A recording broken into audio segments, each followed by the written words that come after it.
Where are you trying to go? Vivo y City. Give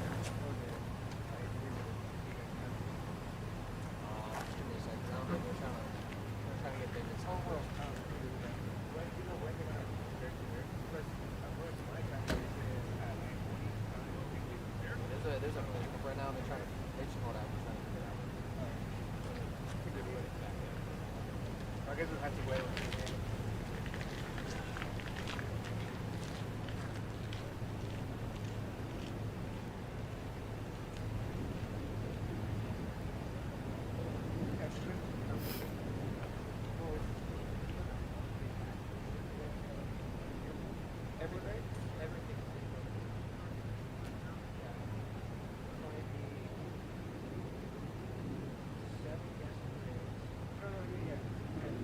So they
I've asked him, so I'd ask him again.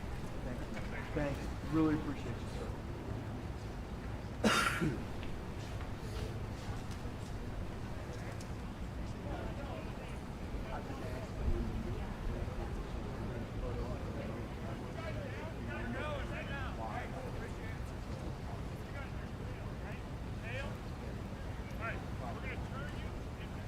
No, no. They have in the past. They did last year. And the year before.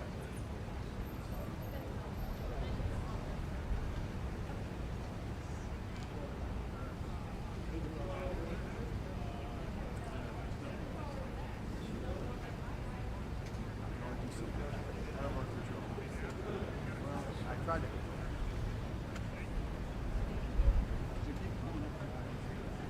Yeah. Well, as we know, it's tough to judge the passenger side. It's easy to judge the driver side. Hopefully it's fine. My car goes.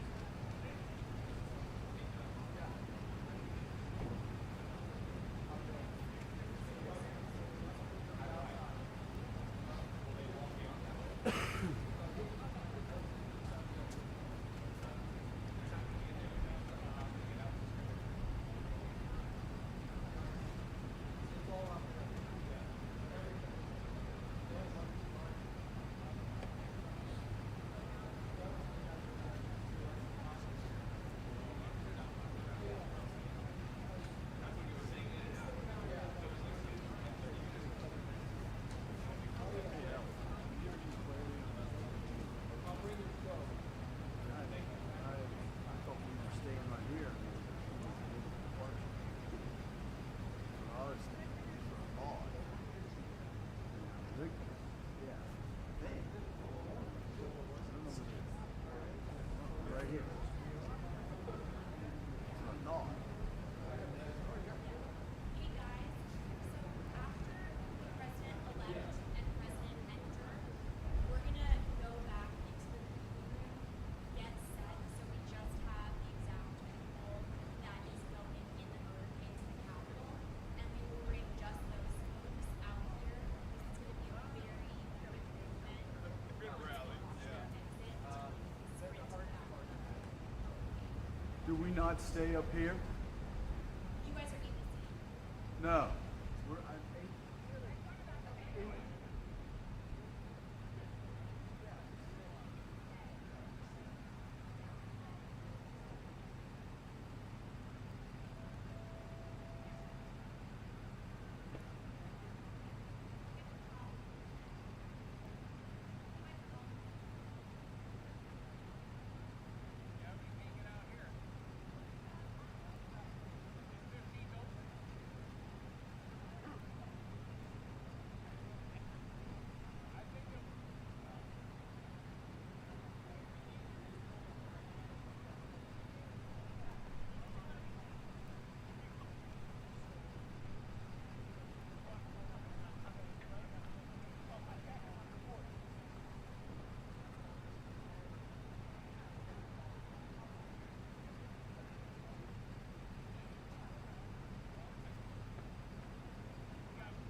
Give or take, maybe a little bit. But this is a good sign. Will, you stand up. Who's yours? Oh yeah. Work smart, not hard.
First lady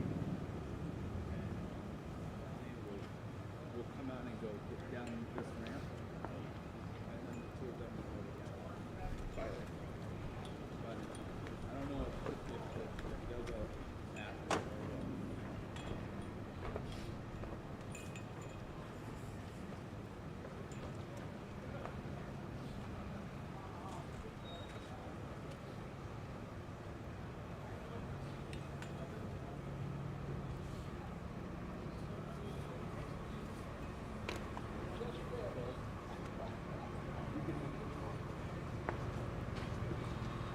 Have that arcane knowledge ready to go?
Party gonna go separately because they're gonna go in the doors into the windows right here. Like Yes. the spouses. spouses will go first. The second spouses will go Okay, first. so everybody will go in right here. Everybody's gonna go, yeah, one car at a time. They'll fill up, leave, the next one comes up. Okay, very good. Not yet.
all the way.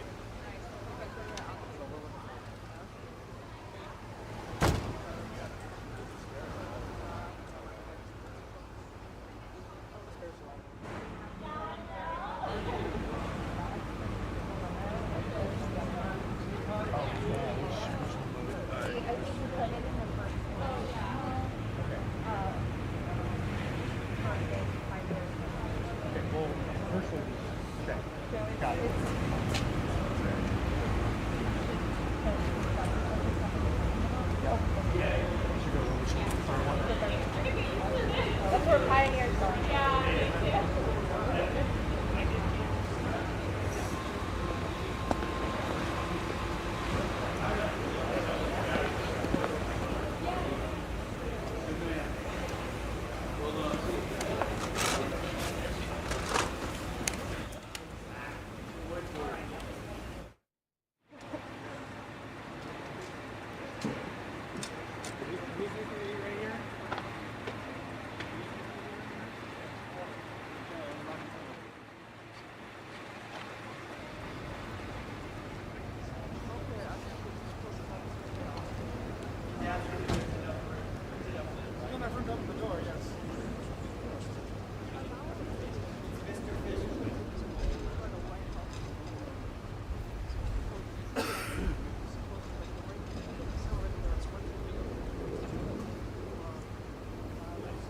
Usually the cars pull forward for the group photo, and they didn't.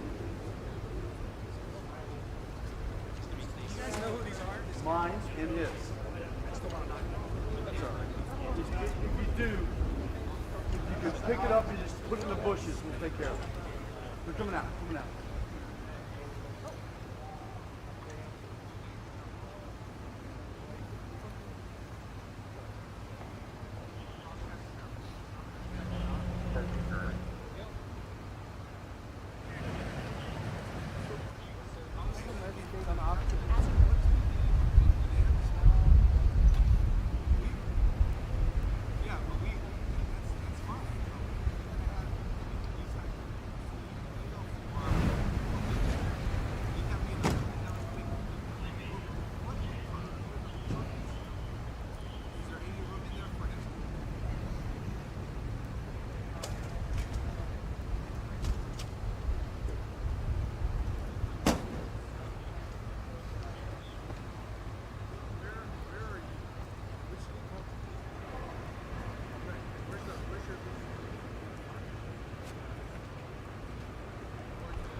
Thank you, sir.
president, turning over the reins of power to a man he tried to stop.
Good morning, Mr. Vice President. How do you feel?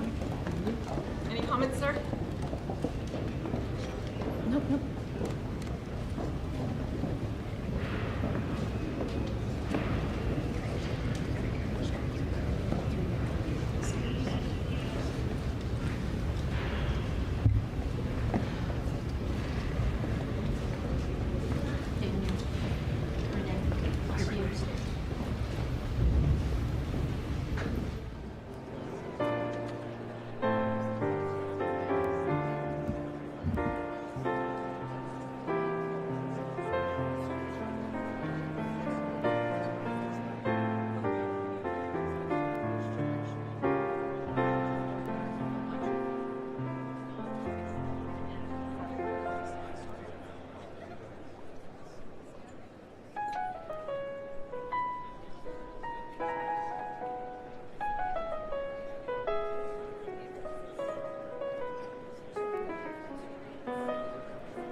Ladies and gentlemen, the President-elect's Cabinet and Cabinet-level designees.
So do you too, though.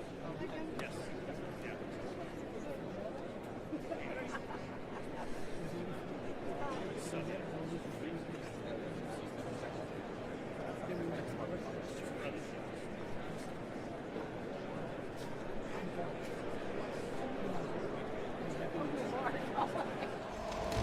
Attention!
Presidential Inaugural Committee. Committee Co-Chair, Mr. Steve Witkoff.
Ladies and gentlemen, at this time, please take your seats.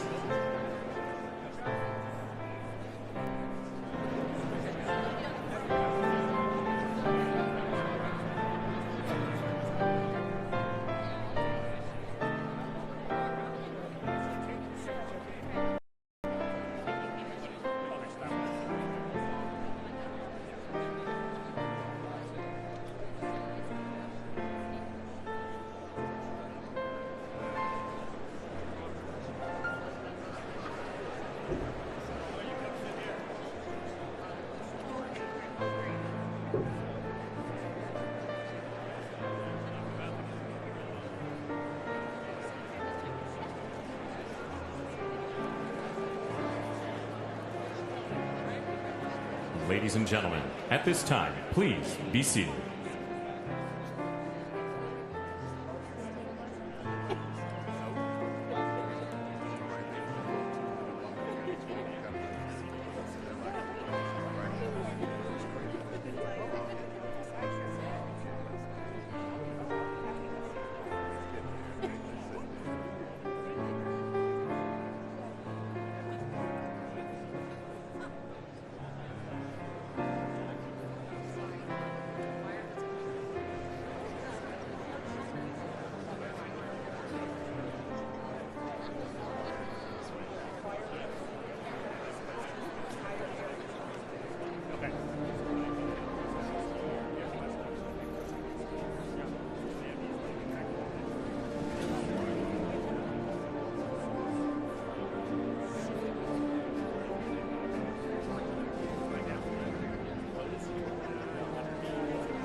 Ladies and gentlemen, former Vice Presidents, the Honorable Dan Quayle, accompanied by Mrs. Marilyn Quayle, and the Honorable Michael Pence.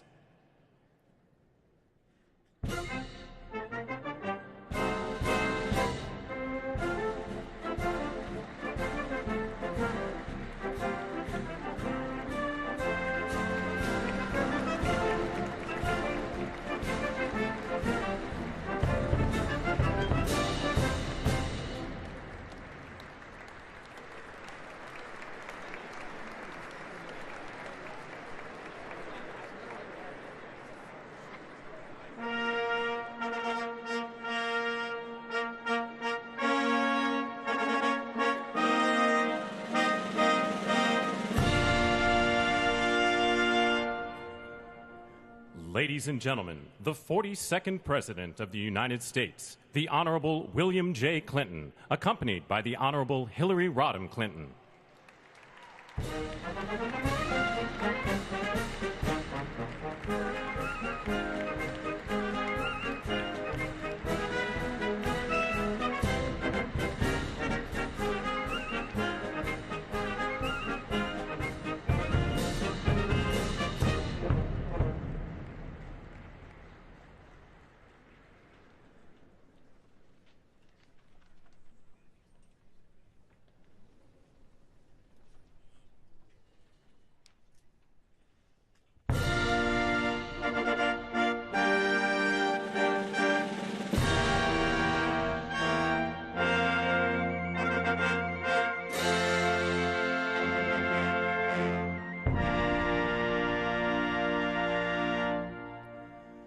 Ladies and gentlemen, the 43rd President of the United States, the Honorable George W. Bush, accompanied by Mrs. Laura Bush.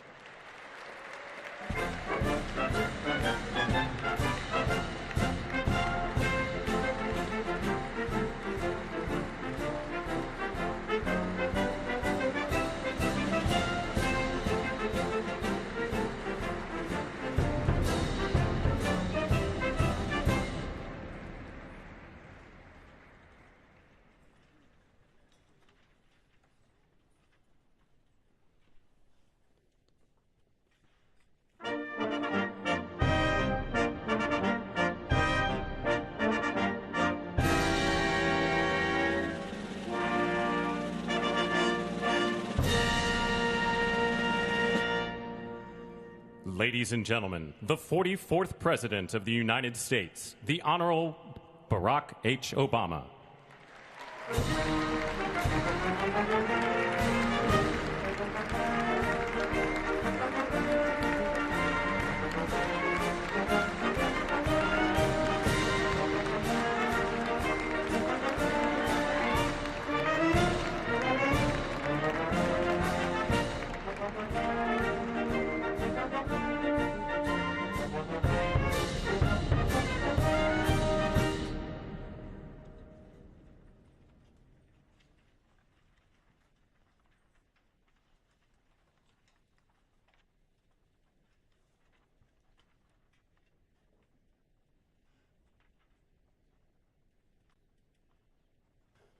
Ladies and gentlemen, the Chief Justice of the United States, the Honorable John G. Roberts, Jr., and the Associate Justices of the Supreme Court of the United States.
Tiffany Trump, and Barron Trump.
Ladies and gentlemen, escorting Dr. Biden and Mr. Emhoff, the Republican Staff Director of the Joint Congressional Committee on Inaugural Ceremonies, Ms. Emily Leviner, the Senate Secretary for the Minority, the Honorable Gary Myrick, the House of Representatives Chief Administrative Officer, the Honorable Catherine Spindor, and Mr. Bruce Fisher.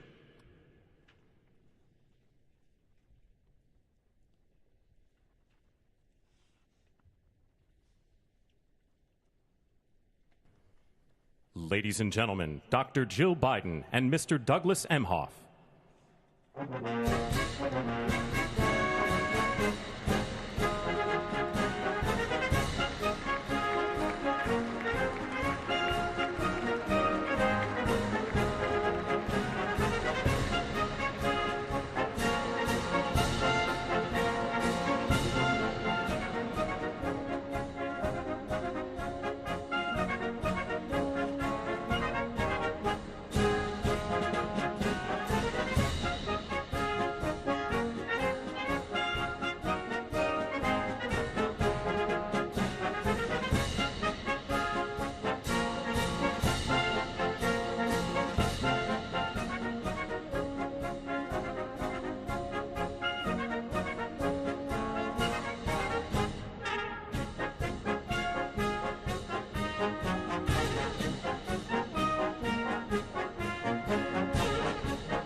Ladies and gentlemen, performing O America, please welcome the Armed Forces Chorus and America's tenor, Christopher D. Macchio.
The Honorable Jackie Barber, the Clerk of the House of Representatives, the Honorable Kevin F. McCumber, Mr. John Bessler, Mrs. Kelly Johnson, Mrs. Iris Weinshaw Schumer, and Mrs. Jennifer Scalise.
Ladies and gentlemen, escorting the President of the United States and the Vice President of the United States, ranking member of the Joint Congressional Committee on Inaugural Ceremonies, the Honorable Deb Fischer, House Democratic Leader, the Honorable Hakeem Jeffries, and Senate Majority Secretary, the Honorable Robert Duncan.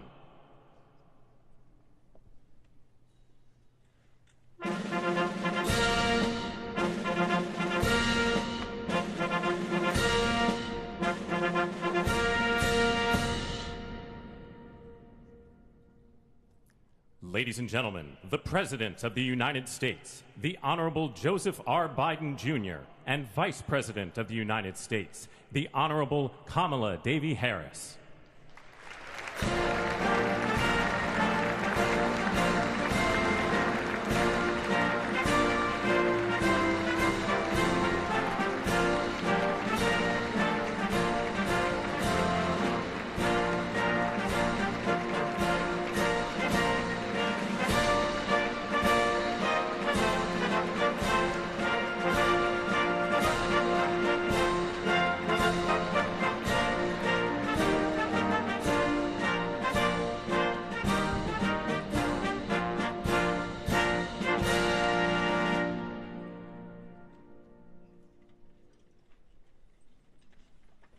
Ladies and gentlemen, escorting the Vice President-elect, the Executive Director for the Joint Congressional Committee on Inaugural Ceremonies, Mr. Michael Wagner, Senate Deputy Sergeant-at-Arms and Doorkeeper, Jason Bell, and House Deputy Sergeant-at-Arms, Mr. Sean Keating.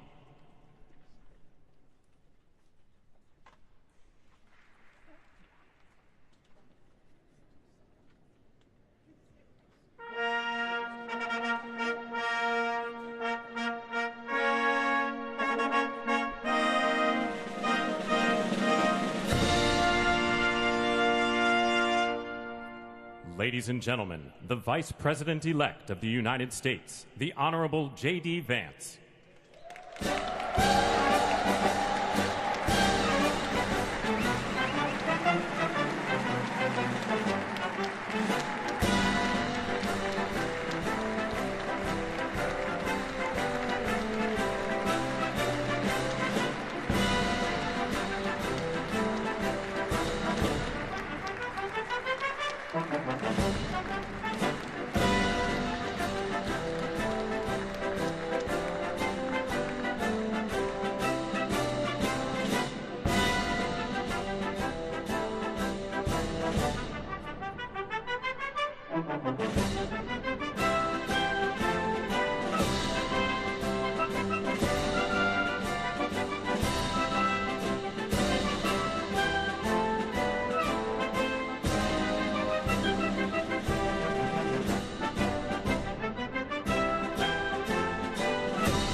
Ladies and gentlemen, escorting the President-elect, the Staff Director for the Joint Congressional Committee on Inaugural Ceremonies, Elizabeth Farah, House Sergeant-at-Arms, the Honorable William P. McFarland, Senate Sergeant-at-Arms and Doorkeeper, the Honorable Jennifer A. Hemingway, Senate Majority Leader, the Honorable John Thune, and the Joint Congressional Committee on Inaugural Ceremonies, House Democratic Leader, the Honorable Hakeem Jeffries, House Majority Leader, the Honorable Steve Scalise, Speaker of the House of Representatives, the Honorable Mike Johnson, Senate Democratic Leader, the Honorable Charles E. Schumer, Ranking Member of the Joint Congressional Committee on Inaugural Ceremonies, the Honorable Deb Fischer, and Chairwoman of the Joint Congressional Committee on Inaugural Ceremonies, the Honorable Amy Klobuchar.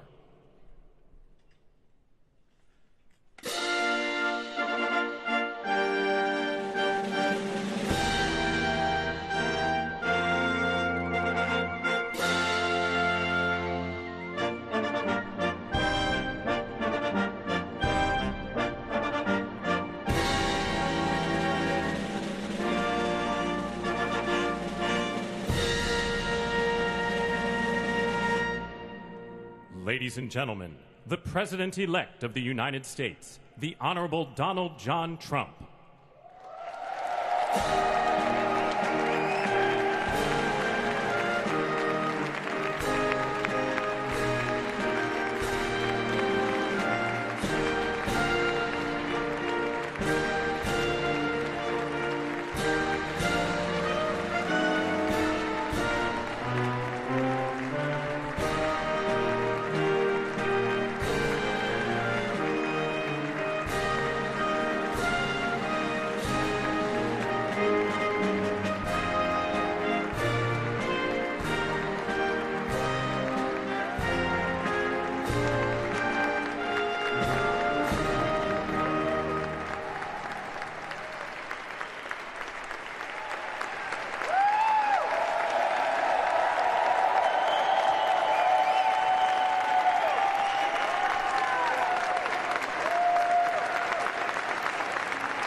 Ladies and gentlemen, please be seated.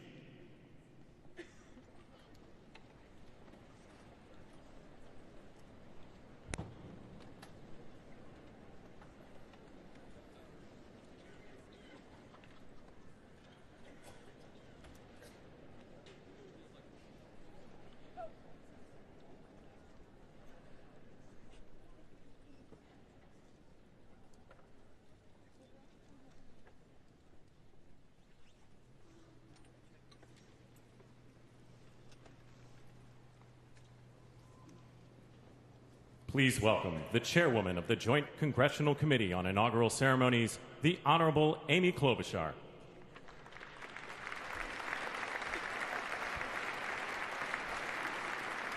Good morning, everyone. Welcome to the 60th presidential inauguration. Today, President-elect Trump and Vice President-elect Vance will take their oaths of office, and we will witness the peaceful transfer of power at the heart of our democracy.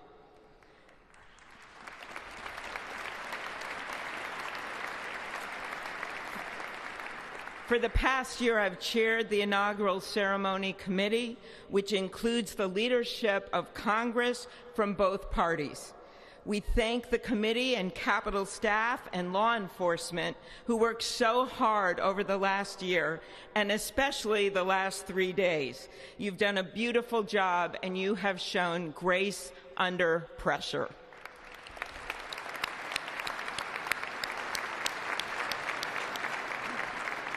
Our theme this year is our enduring democracy. The presence of so many presidents and vice presidents here today is truly a testament to that endurance. We welcome President Biden and Dr. Biden.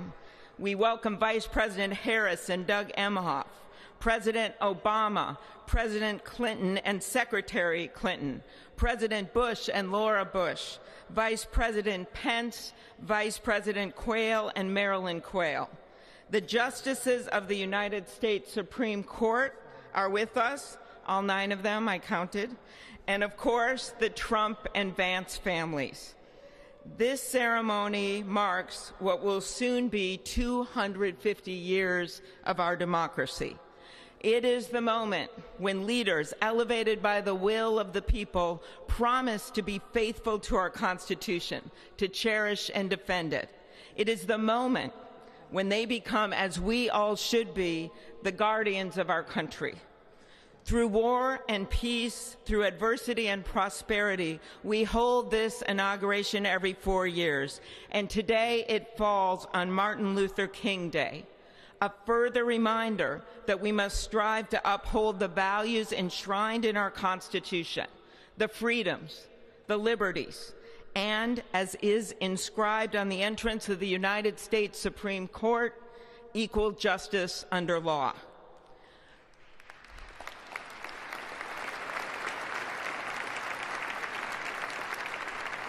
But what makes this moment more than a passing ceremony is all who are watching it across the country, the people of this nation, the ordinary people doing extraordinary things. President Kennedy, who at one point worked as a senator in this building and would often walk through this very rotunda, once said, "In a democracy, every citizen, regardless of interest in politics, holds office. Every one of us is in a position of responsibility." With that responsibility of citizenship comes an obligation not to seek out malice, as President Lincoln once reminded us, but to view others with a generosity of spirit despite our differences. With that responsibility of leadership comes an obligation to stand our ground when we must and find common ground when we can. With everything swirling around us, the hot mess of division, it is on all of us, to quote an incredible songwriter who just happened to be born in my state, to ensure that our nation's democracy is our shelter from the storm. There's a reason this ceremony takes place at the Capitol. In other countries, it might be in a presidential palace or a gilded executive office building. Here it is traditionally held at the Capitol, the People's House. It is a fitting reminder of the system of checks and balances that is the very foundation of our government, 3 equal branches of government. That is how, for nearly 250 years, our great American experiment, grounded in the rule of law, has endured. So, as we inaugurate a new president and vice president, let us remember that the power of those in this room comes from the people. The construction workers who build our country, the teachers and healthcare workers who nurture us, the troops defending our freedoms, and yes, the firefighters in Los Angeles putting themselves on the line for us.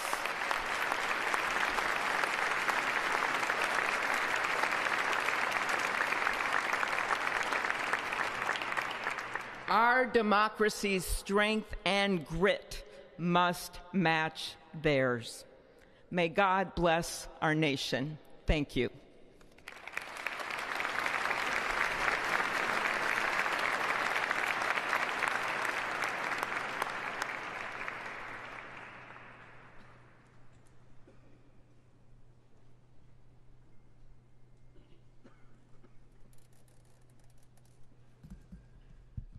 Good afternoon.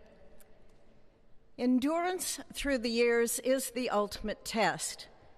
To persevere through time is the truest measure of an idea, an institution, and a nation. Our founders wrote the Constitution so that America could withstand all the twists and turns of time. They wrote it to guide us and to preserve forever our right of life, liberty, and the pursuit of happiness. But as much as the truths and principles enshrined in our Constitution remain the same, our democracy promises the American people the power to change, to chart their own destiny. That's the beauty. That is the importance of democracy. It allows the endurance, the permanence of a nation through change. It allows nations like our United States both to avoid the obstacles and to seize the opportunities God has placed before us, all while staying true to our founding principles. Today is our country's 60th inauguration ceremony. Like all the others before it, it is a celebration of our right to set our uniquely American course. The past several years have been trying at times for many, many Americans, and also for the nations of the free world that we humbly strive to lead. In November, Americans chose again to steer this nation towards greatness, the secure, safe, and prosperous future that our founders envisioned for all of us. And today, we celebrate not only their decision to do so, but also the simple right and wisdom of a free people to make their own choice so that their nation might endure. And now, allow me to welcome Archbishop Timothy Dolan and Reverend Franklin Graham, who will deliver our invocation. Please rise.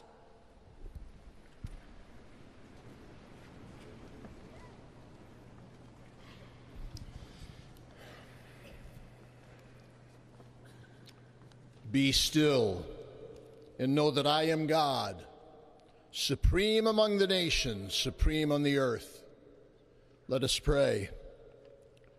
Remembering General George Washington on his knees at Valley Forge, recalling Abraham Lincoln at his second inaugural, with malice toward none, with charity for all, with firmness in the right as God gives us to see the right. Remembering General George Patton's instructions to his soldiers as they began the Battle of the Bulge 8 decades ago. Pray.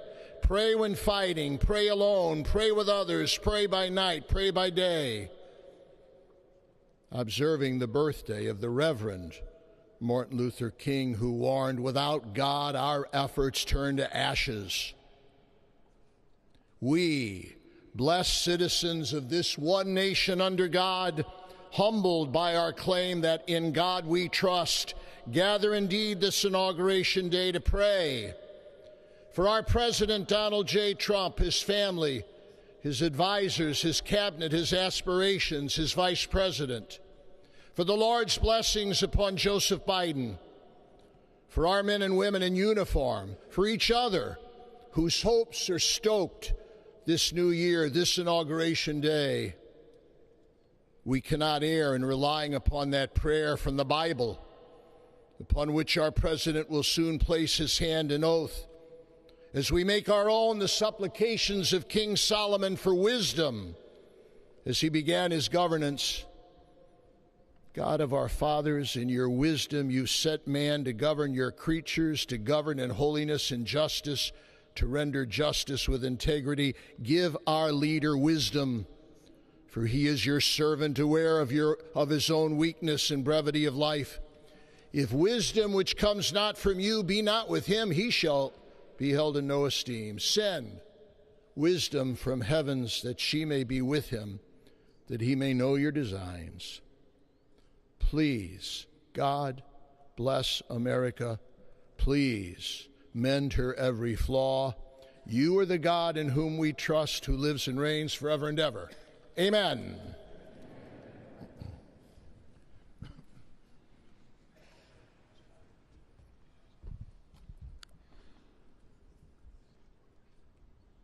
Mr. President, the last 4 years, there are times I'm sure you thought it was pretty dark.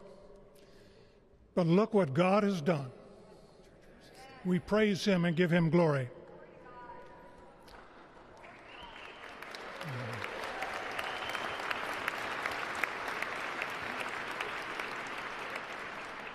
Let us pray.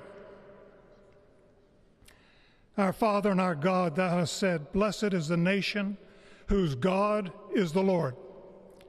As the prophet Daniel prayed, blessed be the name of God forever and ever.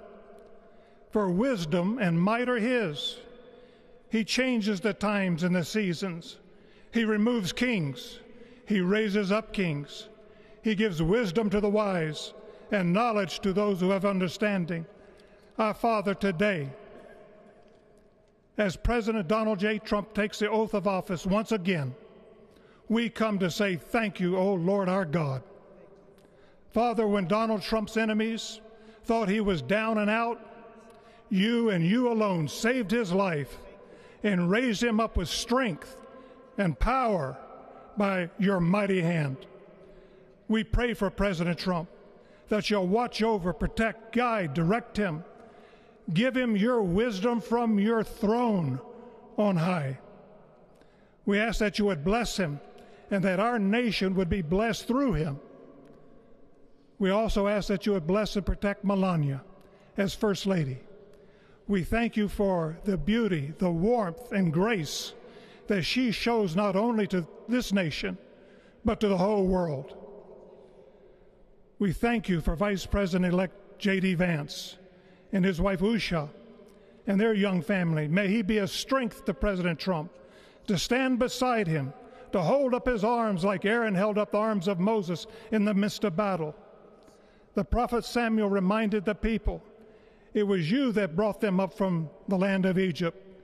And he said, now stand still, that I may reason with you before the Lord. So, Father, we take this moment to stand still, to remember the great things that you have done for this nation. Thank you for the protection, the bounty, the freedoms that we so enjoy. We remember to keep our eyes fixed on you, and may our hearts be inclined to your voice. We know that America can never be great again if we turn our backs on you. We ask for your help, and we pray all of this in the name of the King of Kings, the Lord of Lords, your Son, my Savior, and our Redeemer, Jesus Christ. Amen. Ladies and gentlemen, please welcome Associate Justice Kavanaugh to administer the Vice Presidential Oath of Office.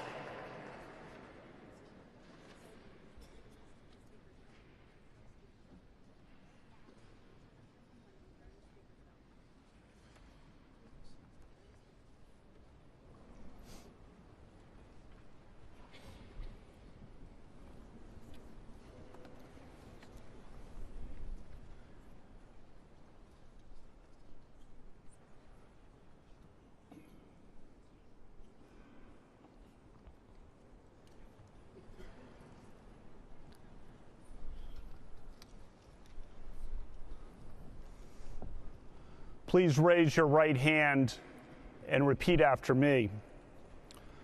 I, James David Vance, do solemnly swear. I, James David Vance, do solemnly swear that I will support and defend the Constitution of the United States. That I will support and defend the Constitution of the United States against all enemies, foreign and domestic. Against all enemies, foreign and domestic. That I will bear true faith. That I will bear true faith and allegiance to the same. And allegiance to the same. That I take this obligation freely. That I take this obligation freely. Without any mental reservation. Without any mental reservation. Or purpose of evasion. Or purpose of evasion. And that I will well and faithfully discharge. And that I will well and faithfully discharge. The duties of the office. The duties of the office. On which I am about to enter. On which I am about to enter. So help me God. So help me God. Congratulations, Mr. Vice President.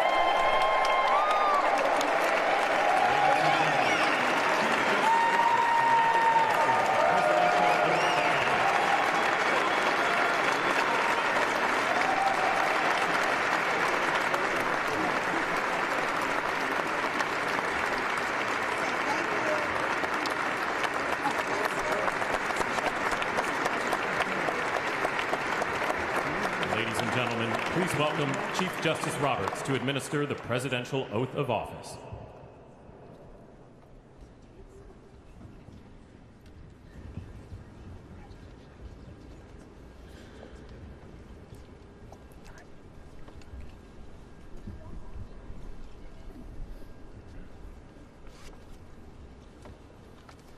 Please raise your right hand and repeat after me. I, Donald John Trump, do solemnly swear. I, Donald John Trump, do solemnly swear that I will faithfully execute the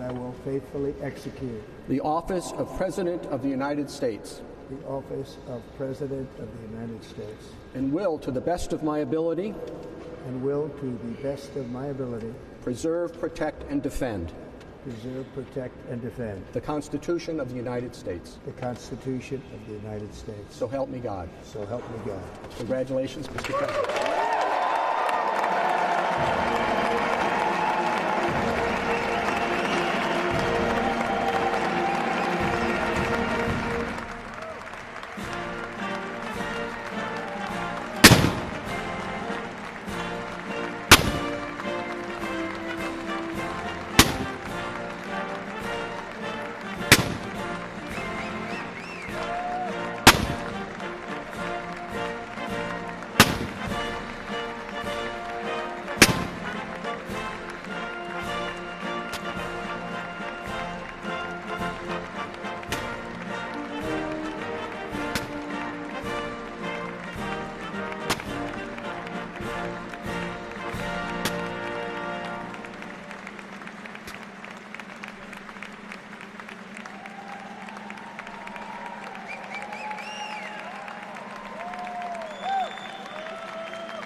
is my honor and pleasure to introduce to you the 45th and the 47th President of the United States of America, Donald J. Trump.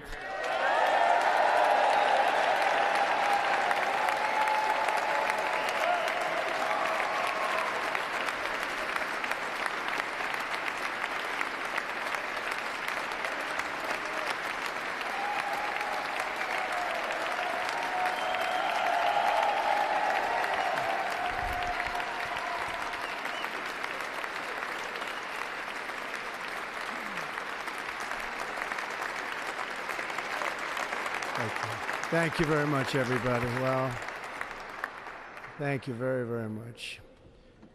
Vice President Vance, Speaker Johnson, Senator Thune, Chief Justice Roberts, Justices of the United States Supreme Court, President Clinton, President Bush, President Obama, President Biden, Vice President Harris, and my fellow citizens. The golden age of America begins right now.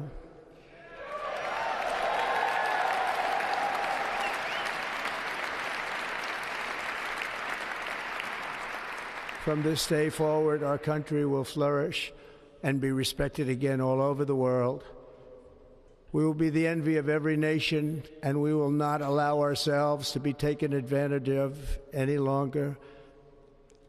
During every single day of the Trump administration, I will very simply put America first.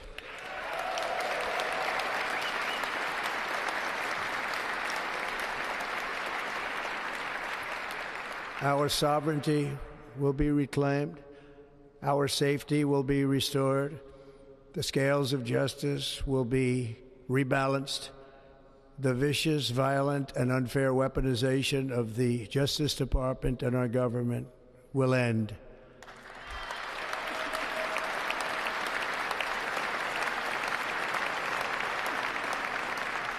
And our top priority will be to create a nation that is proud, prosperous, and free.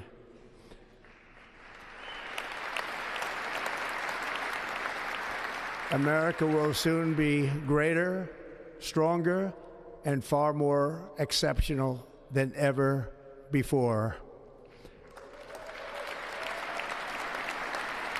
I return to the presidency confident and optimistic that we are at the start of a thrilling new era of national success. A tide of change is sweeping the country. Sunlight is pouring over the entire world. And America has the chance to seize this opportunity like never before. But first, we must be honest about the challenges we face.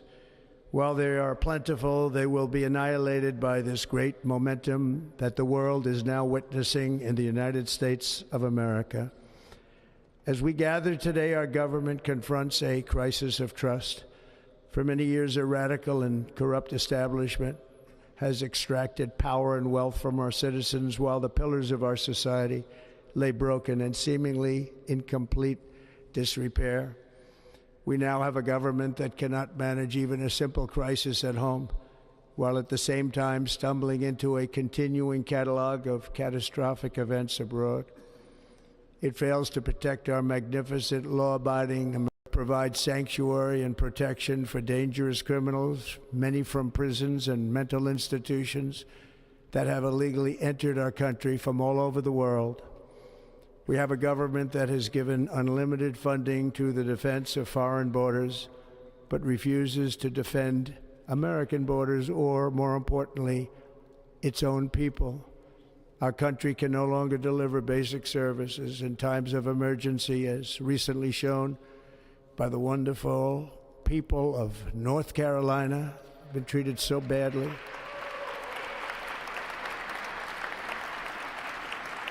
And other states who are still suffering from a hurricane that took place many months ago. Or more recently, Los Angeles, where we're watching fires still tragically burn.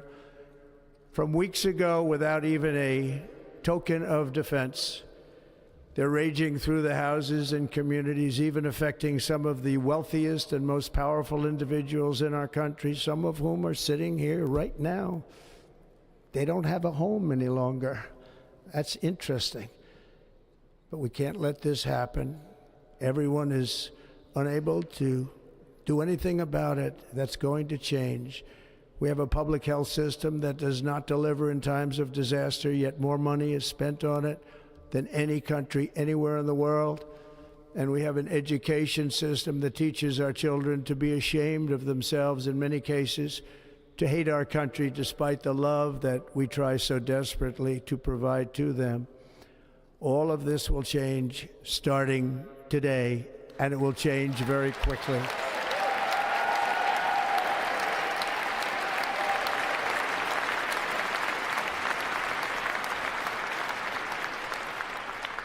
My recent election is a mandate to completely and totally reverse a horrible betrayal and all of these many betrayals that have taken place, and to give the people back their faith, their wealth, their democracy, and indeed their freedom.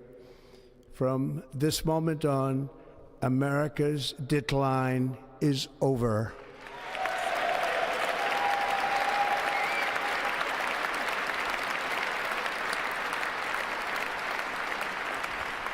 Our liberties and our nation's glorious destiny will no longer be denied, and we will immediately restore the integrity, competency, and loyalty of America's government.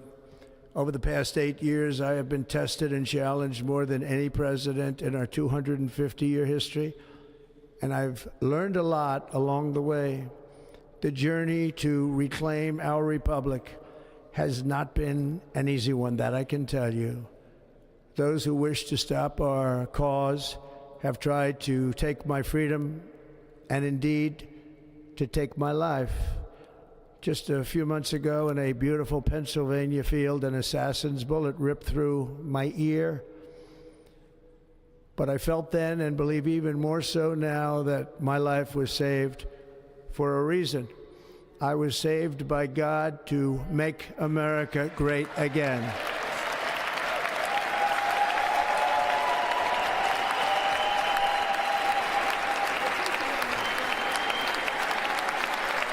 Thank you.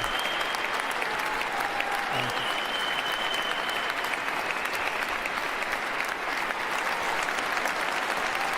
Thank you very much.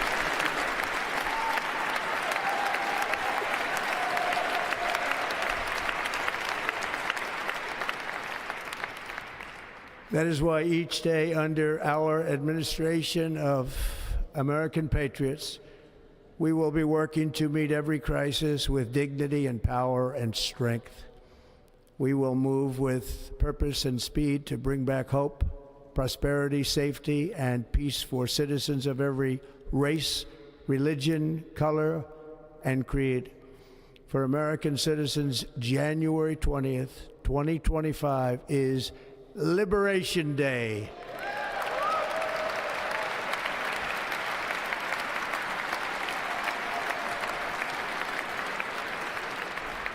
It is my hope that our recent presidential election will be remembered as the greatest and most consequential election in the history of our country.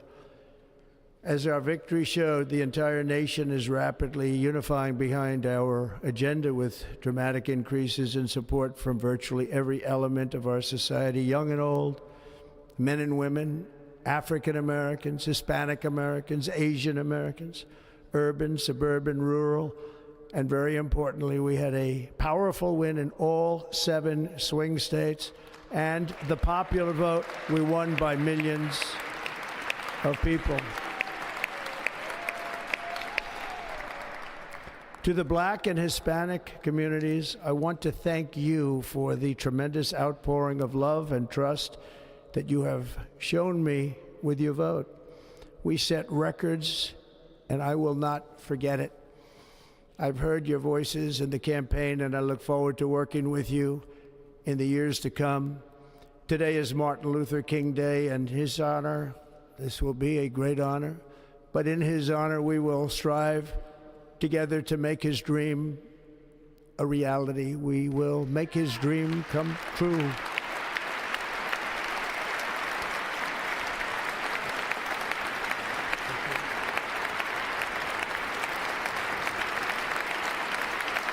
Thank you.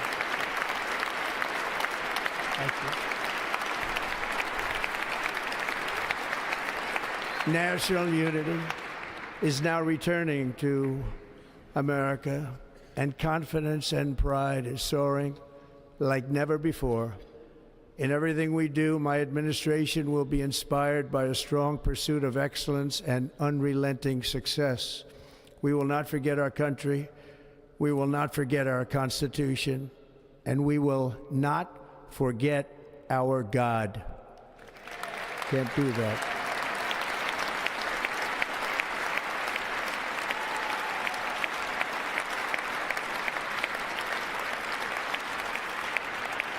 Today, I will sign a series of historic executive orders. With these actions, we will begin the complete restoration of America and the revolution of common sense. It's all about common sense. First, I will declare a national emergency at our southern border.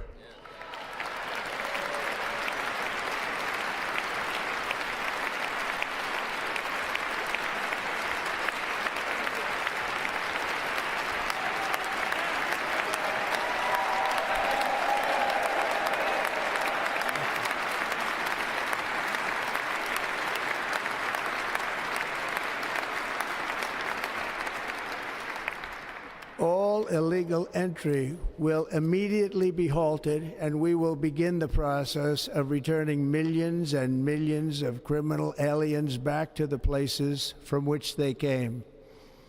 We will reinstate my Remain in Mexico policy.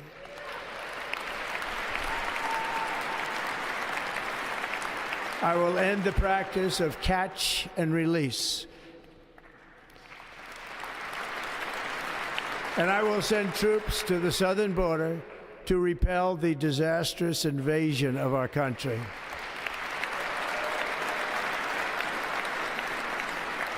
Under the orders I signed today, we will also be designating the cartels as foreign terrorist organizations.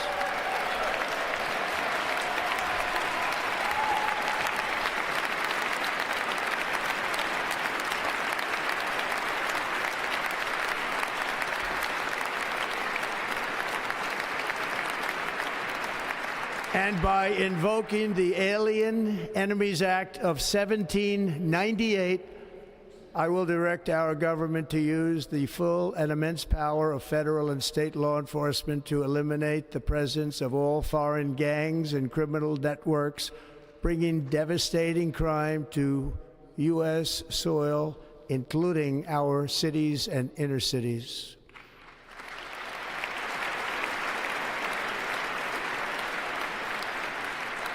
As Commander-in-Chief, I have no higher responsibility than to defend our country from threats and invasions, and that is exactly what I am going to do. We will do it at a level that nobody's ever seen before. Next, I will direct all members of my cabinet to marshal the vast powers at their disposal to defeat what was record inflation and rapidly bring down costs and prices.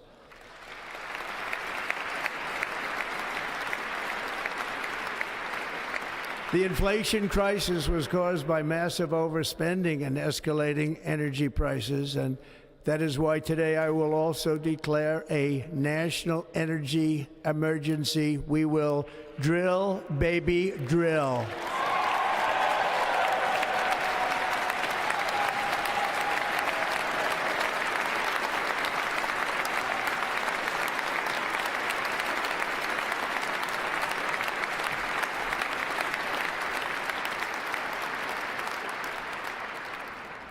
America will be a manufacturing nation once again, and we have something that no other manufacturing nation will ever have, the largest amount of oil and gas of any country on earth, and we are going to use it. We're going to use it. We will bring prices down, fill our strategic reserves up again, right to the top, and export American energy all over the world. We will be a rich nation again, and it is that liquid gold under our feet that will help to do it. With my actions today, we will end the Green New Deal and we will revoke the electric vehicle mandate, saving our auto industry and keeping my sacred pledge to our great American auto workers.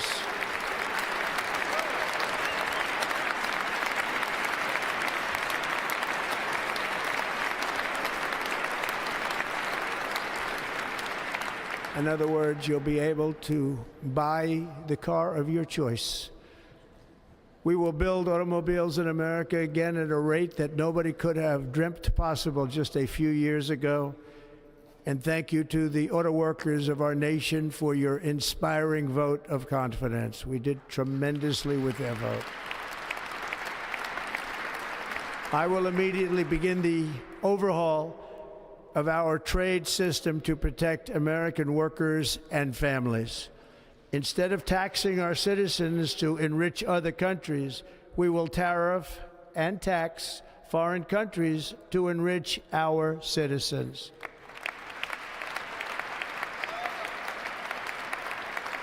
For this purpose, we are establishing the External Revenue Service to collect all tariffs, duties, and revenues. It will be massive amounts of money pouring into our treasury, coming from foreign sources.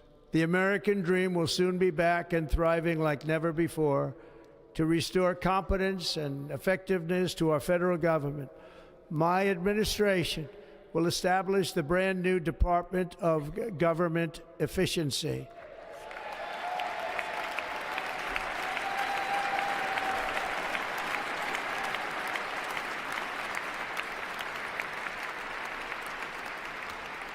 After years and years of illegal and unconstitutional federal efforts to restrict free expression, I will also sign an executive order to immediately stop all government censorship and bring back free speech to America.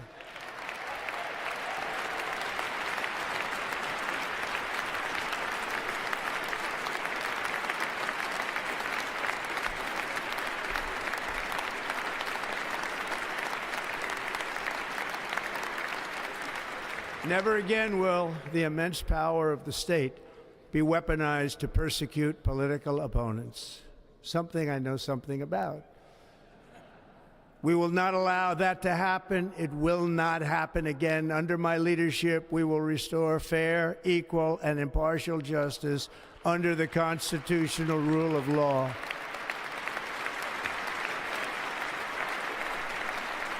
And we are going to bring law and order back to our cities. This week, I will also end the government policy of trying to socially engineer race and gender into every aspect of public and private life.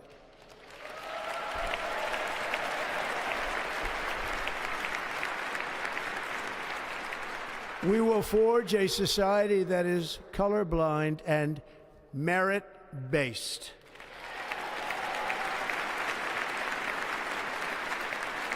As of today, it will henceforth be the official policy of the United States government that there are only two genders, male and female.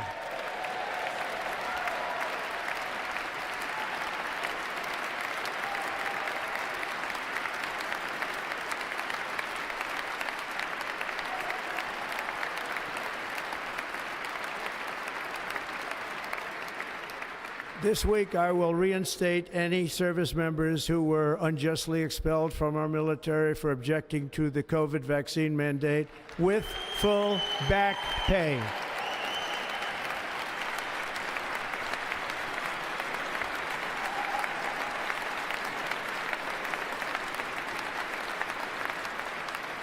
And I will sign an order to stop our warriors from being subjected to radical political theories and social experiments while on duty.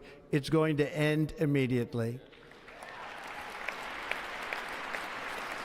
Our armed forces will be freed to focus on their sole mission, defeating America's enemies.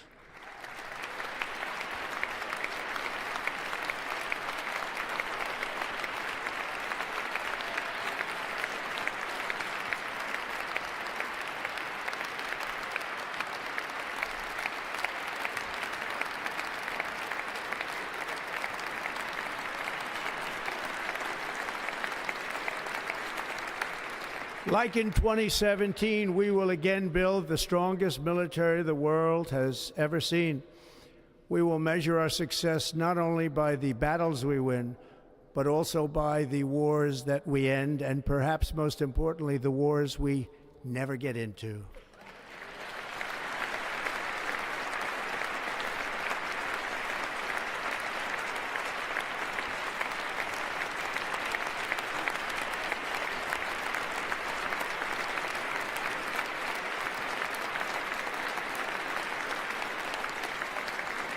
My proudest legacy will be that of a peacemaker and unifier. That's what I want to be, a peacemaker and a unifier. I'm pleased to say that as of yesterday, one day before I assumed office, the hostages in the Middle East are coming back home to their families.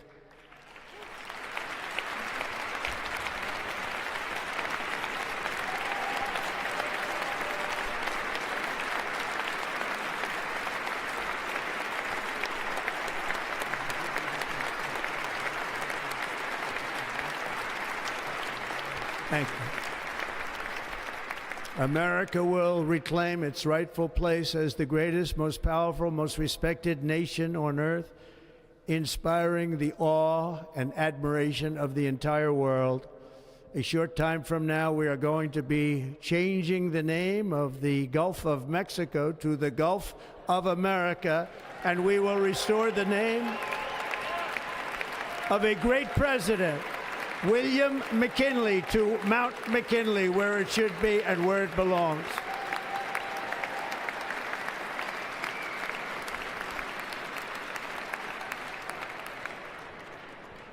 President McKinley made our country very rich through tariffs and through talent. He was a natural businessman and gave Teddy Roosevelt the money for many of the great things he did, including the Panama Canal, which has foolishly been given to the country of Panama after the United States. The United States, I mean, think of this, spent more money than ever spent on a project before and lost 38,000 lives in the building of the Panama Canal.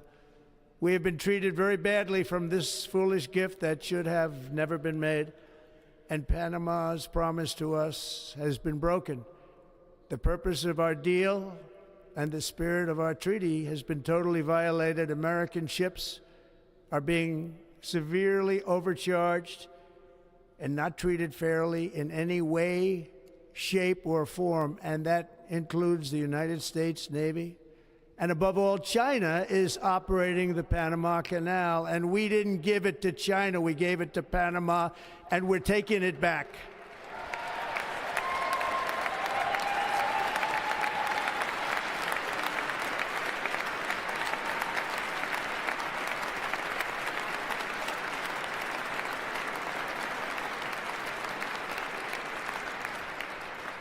Above all, my message to Americans today is that it is time for us to once again act with courage, vigor, and the vitality of history's greatest civilization. So as we liberate our nation, we will lead it to new heights of victory and success. We will not be deterred. Together we will end the chronic disease epidemic and keep our children safe, healthy, and disease-free.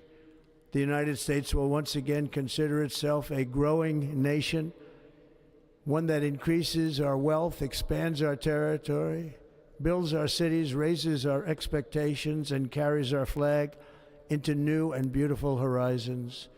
and we will pursue our manifest destiny into the stars, launching American astronauts to plant the stars and stripes on the planet Mars.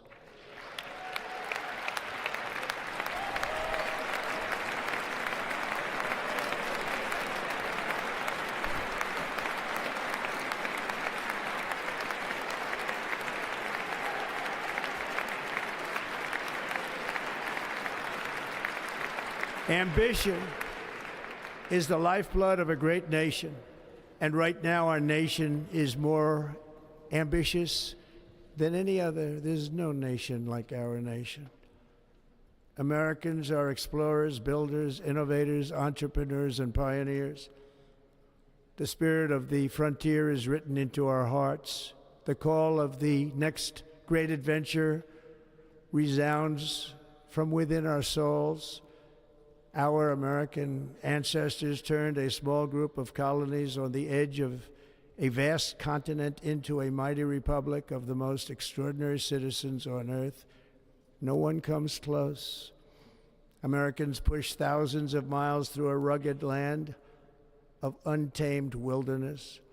They crossed deserts, scaled mountains, braved untold dangers, won the Wild West, ended slavery, rescued millions from tyranny, lifted billions from poverty, harnessed electricity, split the atom, launched mankind into the heavens, and put the universe of human knowledge into the palm of the human hand. If we work together, there is nothing we cannot do and no dream we cannot achieve. Many people thought it was impossible for me to stage such a historic political comeback. But as you see today, here I am. The American people have spoken.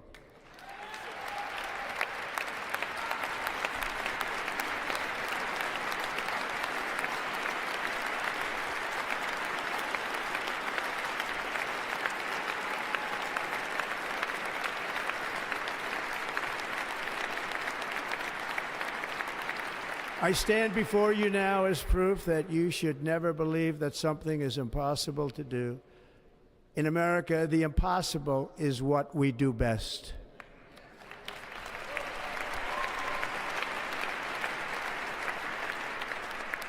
From New York to Los Angeles, from Philadelphia to Phoenix, from Chicago to Miami, from Houston to right here in Washington, D.C., our country was forged and built by the generations of patriots who gave everything they had for our rights and for our freedom. They were farmers and soldiers, cowboys and factory workers, steel workers and coal miners, police officers and pioneers who pushed onward, marched forward, and let no obstacle defeat their spirit or their pride. Together they laid down the railroads, raised up the skyscrapers, built great highways, won 2 world wars, defeated fascism and communism, and triumphed over every single challenge that they faced. After all we have been through together, we stand on the verge of the 4 greatest years in American history. With your help, we will restore America promise, and we will rebuild the nation that we love, and we love it so much. We are one people, one family, and one glorious nation under God. So to every parent who dreams for their child, and every child who dreams for their future, I am with you, I will fight for you, and I will win for you. We are going to win like never before.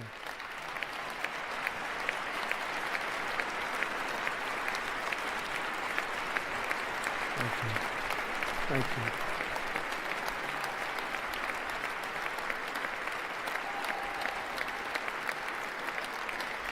Thank you.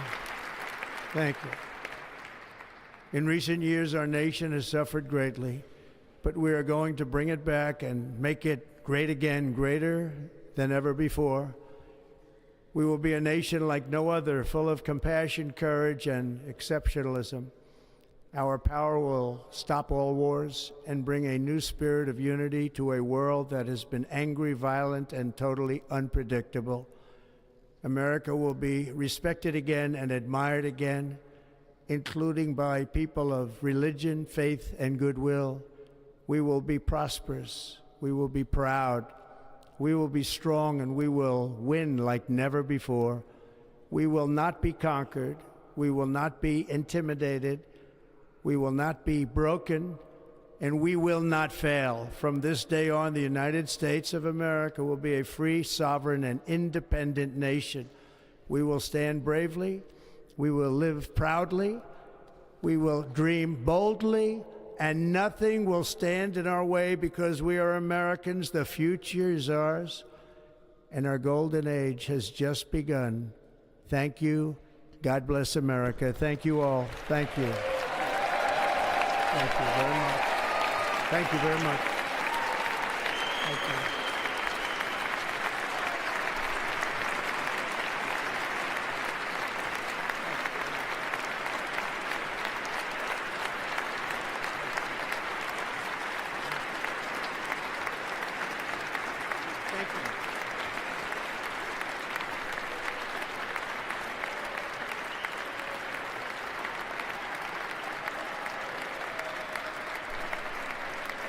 Ladies and gentlemen, performing America the Beautiful, please welcome the Armed Forces Chorus and Carrie Underwood.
You know the words, help me out here. Oh, beautiful for spacious skies, for amber waves of grain, for purple mountain majesties above the fruited plain. America, America, God shed his grace on thee and crown thy good with brotherhood from sea to shining sea.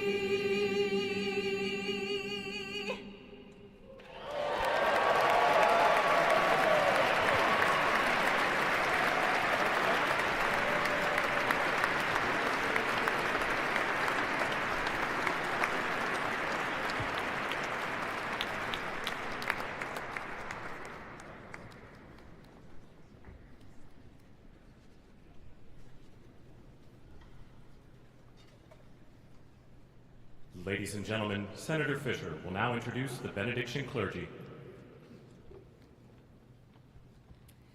now call on Rabbi Ari Berman, Pastor Lorenzo Sewell, and Reverend Frank Mund to provide prayers of benediction.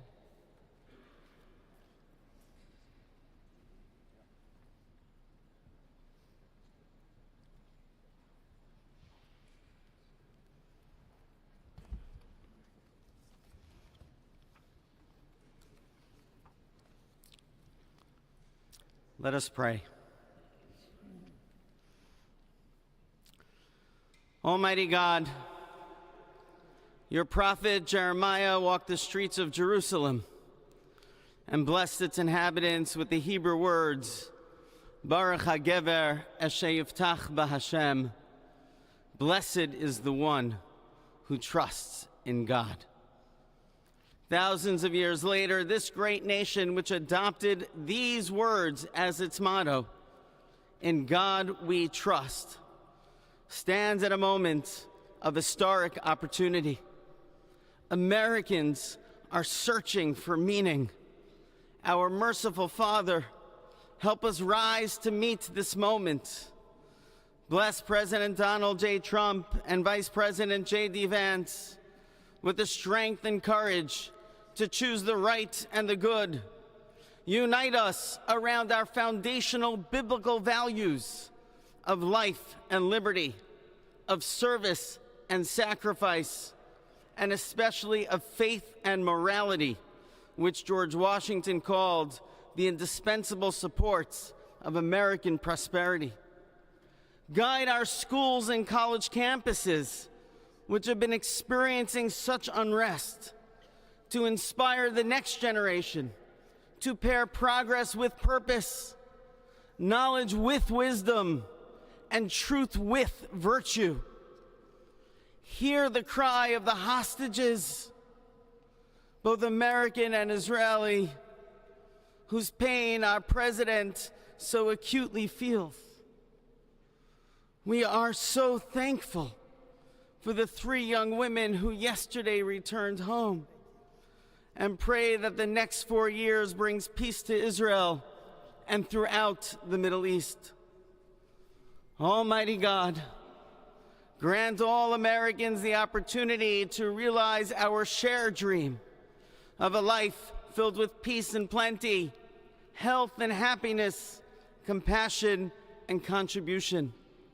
Stir within us the confidence to rise to this moment. For while we trust in God, God's trust is in us, the American people. America is called to greatness, to be a beacon of light and a mover of history. May our nation merit the fulfillment of Jeremiah's blessing, that like a tree planted by water, we shall not cease to bear fruit. May all of humanity experience your love and your blessing. May it be thy will, and let us say, Amen. Let us pray for our 47th president. Heavenly Father, we're so grateful that you gave our 45th and now our 47th president a millimeter miracle. We are grateful that you are the one that have called him for such a time as this, that America would begin to dream again. We pray that we would fulfill the true meaning of our creed, that we hold these truths to be self-evident, that all men are created equal. We pray that you use our president, that we will live in a nation where we will not be judged by the color of our skin, but by the content of our character. Heavenly Father, in the name of Jesus, we are so grateful today that you will use our 47th president so we would sing with new meaning, my country, 'tis of thee. Sweet land of liberty, of thee I sing.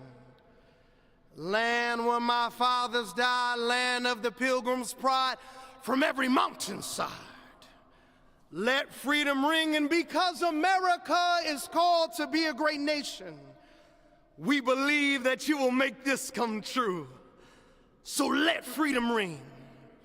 From the prodigious hilltops of New Hampshire, let freedom ring.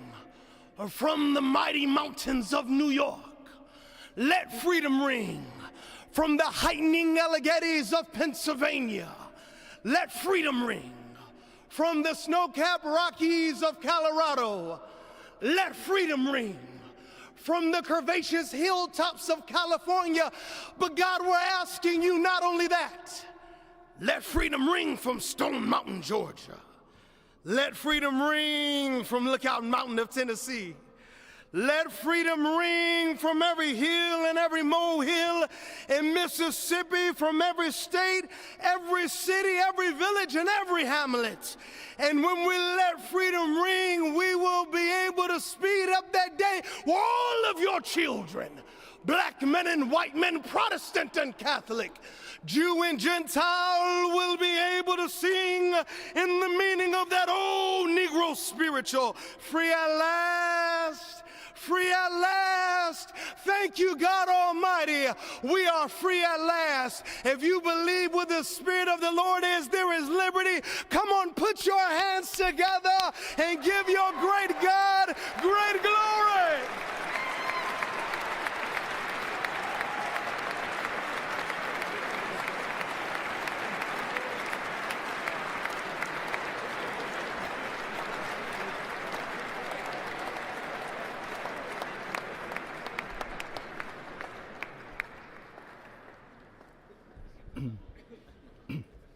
Almighty and eternal God, we gather here today in reverence, joined in our shared hopes and dreams for our beloved nation. In this sacred moment of the inauguration of President Donald J. Trump and Vice President J.D. Vance, we turn our hearts to you, seeking your divine assistance and abundant blessings upon this pivotal moment in history. We come before you with profound gratitude for the many gifts you have bestowed upon our land. Thank you for the freedoms we cherish, for the strength of our communities, and for the resilience of our spirit. As our President and Vice President embrace their newly appointed roles, we humbly implore that your everlasting love and wisdom will envelop them. Grant them the clarity of mind to navigate the challenges that lie ahead, and the compassion to serve all citizens with fairness and integrity. May their hearts be filled with a giving spirit and sincere understanding for those whom they represent.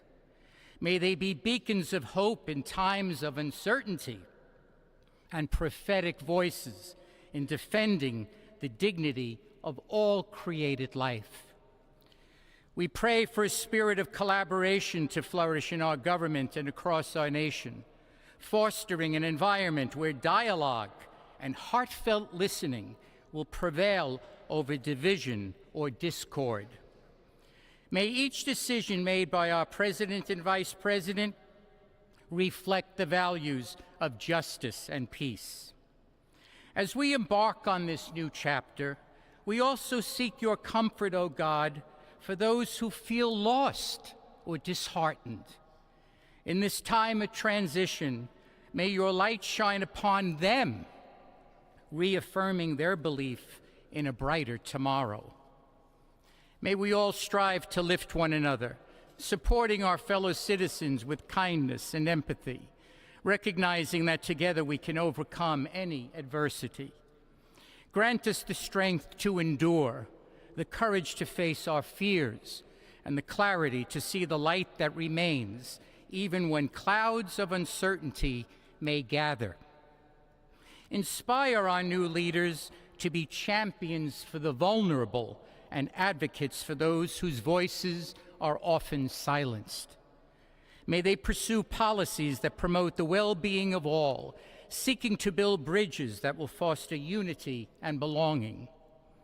As we stand witness to this inauguration, we hold fast to our faith in the goodness of each of us and the possibility of change. We trust that with your guidance, O God, our nation can move forward to a future filled with promise, prosperity, and understanding. And finally, we lift our hearts in gratitude for the beloved parents of President Trump. Without Mary and Fred Trump, this day would never be the miracle that has just begun. From their place in heaven, may they shield their son from all harm by their loving protection, and give him the strength to guide our nation along the path that will make America great again. Let us go forth now with these words of President Trump's emblazoned on our hearts. As long as we have pride in our beliefs, courage in our convictions, and faith in our God, then we will not fail. We stand tall, we stand proud, because we are Americans, and Americans kneel to God, and to God alone. Amen. Ladies and gentlemen, please remain standing for our national anthem.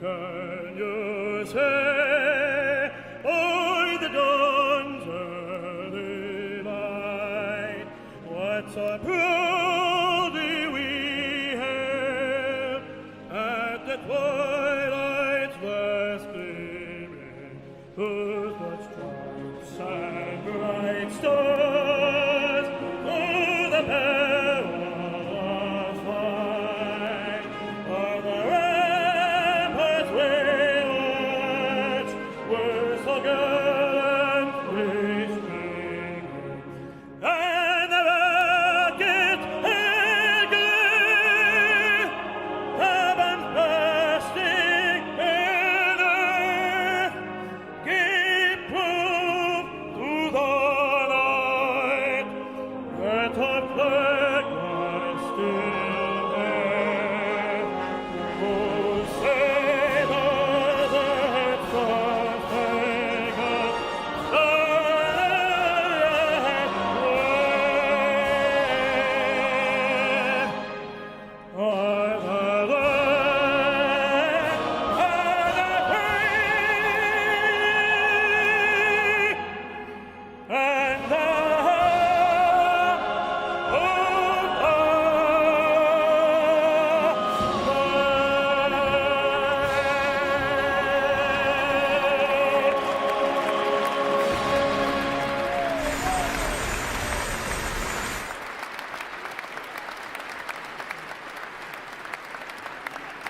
Ladies and gentlemen, please be seated.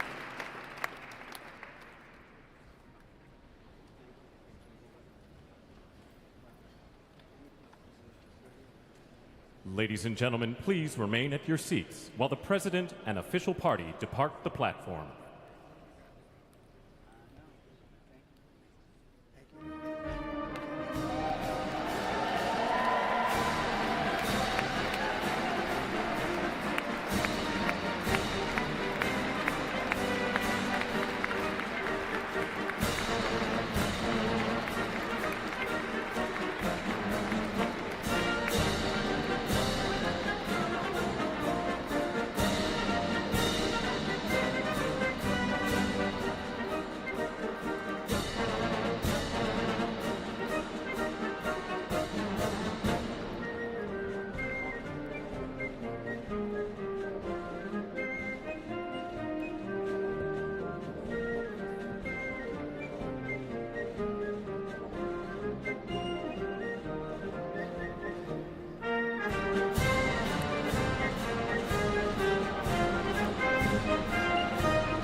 come back some, just now, and straight up, and get a whole crew.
to President Trump's triumphant return to the White House.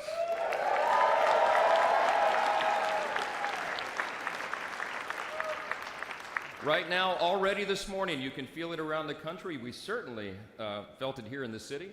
America is coming together and roaring back again, and it begins today, as the President just told us. I know we'd all rather be gathered together on the National Mall with hundreds of thousands of our closest friends, but our disappointment is well overcome with our excitement for the future that we feel today. We have the chance to make the next 4 years the most consequential period in our nation's history.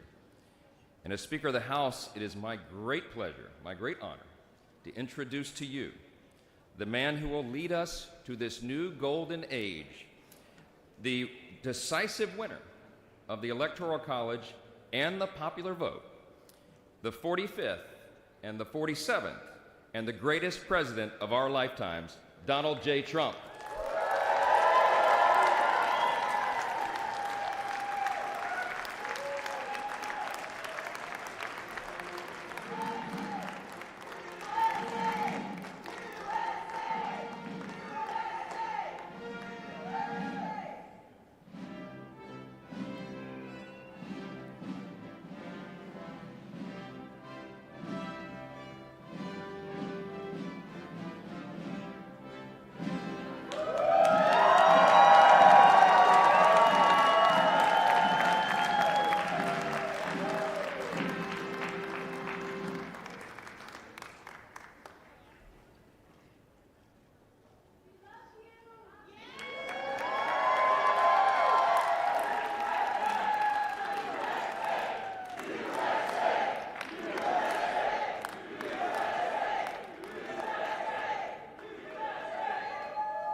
Well, thank you all so much for being here. And was that a hell of a speech or what? That was, man. That was a good way to start it off. You know, I didn't know exactly what the president would put in that speech, and I hoped to myself that he wasn't going to hold back, and sir, you didn't hold back. That was a hell of a way to start the next 4 years. But I just want to say from the bottom of my heart, and I know I speak for the president and for all of us, thank you, thank you, thank you for making this possible. We love you. We wouldn't be here without you, and we're going to make America great again together for the next 4 years.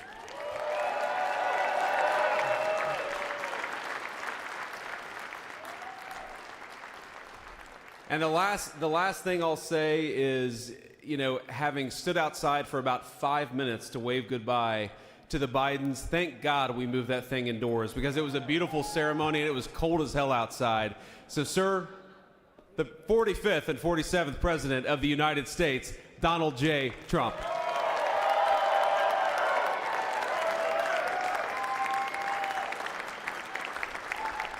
No, he's right. I said, oh, look at this beautiful sunny day. We blew it. And then I went outside and we were freezing. You would have been very unhappy. The sun was very deceptive, I will tell you. It is cold out. And I'm sort of saying, you know, that was so beautiful today. Maybe they should do it there every 4 years. Does that make sense? I don't know. Because, you know, the outdoor thing is really good, but it gets a little cold around this time of the year, as some people have noticed. And a lot of times they suffer through it. There was no suffering in that room. It was 72 degrees. It was perfect with the best acoustics I think I've ever heard in a room. This is not so bad either. But I just want to say, you're a younger, far more beautiful audience that I just spoke to. And I want to keep it off the record. I want to keep that off the record because I don't want to have all those big shots up there. I don't want to think you're more powerful than them, you look better than them, and I love you. Now, we just had a great time. We just had a great day. This was amazing. You know, when you think we took a journey, I mentioned in the speech, a lot of people said that was not a journey that was possible, and it was indeed possible. I didn't really know too much about what they were saying when they said that, but a lot of people felt it. And we hooked up with J.D. very early. I watched J.D. over a period of time. I endorsed him in Ohio. He was a great senator and very, very smart. The only one smarter than him was his wife. That was, I would have chosen her, but somehow the line of succession didn't work that way, right? But now she's great and he's great. This is a great, beautiful couple and unbelievable career. I just said to him, you are very upwardly mobile, because he hasn't been doing it that long, but he picked it up so quickly. Remember, the first week was a little bit like the fake news was hitting him really hard. And I said, ooh, this may be tough, but after that, it was smooth sailing for him. He took on everybody. He took on the meanest. I don't want to use the word corrupt because we're into a new system, so let's wait till the corruption begins, because it will. But he took on some pretty mean people, and he handled it well. I want to also congratulate Mike Johnson for the job that he's doing.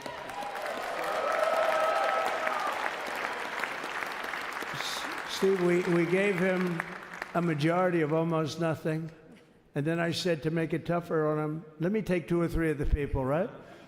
I said he'll only have to suffer with that for about 3 months. How are they doing, by the way? Are they? Is that moving along? Totally unified. I said, do you mind if I take this one, that one, and a couple of others? He didn't mind. He can handle it. No, he's a man that's liked by everybody. I've never met a man like this. You've got how many is it, 219 or 220 or something? 220. And of the 220, 219 really like him. I noticed he got 1 negative vote once about 2 weeks ago. But I think even 220 like him, if you want to know the truth. And that's very unusual. I know a lot of nice guys in Congress, and they have 35 people that hate him. So if you have 35 people that hate you and you only have 1 or 2 or 3 votes, you'll have 5, I think. But that's going to be like, the good news is when we get to that 5 number, it's going to feel like a massive majority. You could be really nasty to a couple of them at least, So it's going to feel like hitting your head on the wall and stopping. It feels so good to stop. But he's done a fantastic job. And Steve Scalise he's our hero because, I was with him. You talk about being shot. I was with him. He got some bad ones, and his incredible wife, and she really loves him. You never know about that. I've been with other people. They were doing poorly, and the wife is like looking at her watch. She can't get out of the hospital fast enough. How's he doing? Oh, I don't know. He's all right. That woman was a mess. She was crying and crying. No, they're going to take him. They're going to take him.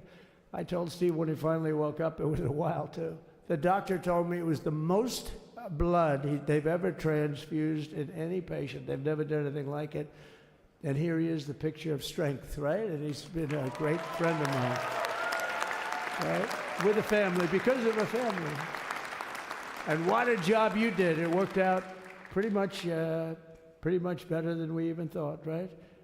And I did have a couple of things, to say that were extremely controversial. And between J.D. and Melania and anybody else that heard, please, sir, it's such a beautiful unifying speech. Please, sir, don't say these things.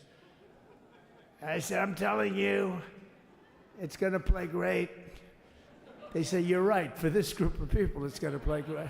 You're the only ones I hurt by not, but we had some beauties, didn't we, Melania? She said, sir, calls me sir when she's angry. No, I'm only kidding. I better say I'm only kidding, or the press is going to pick that one up loud and clear.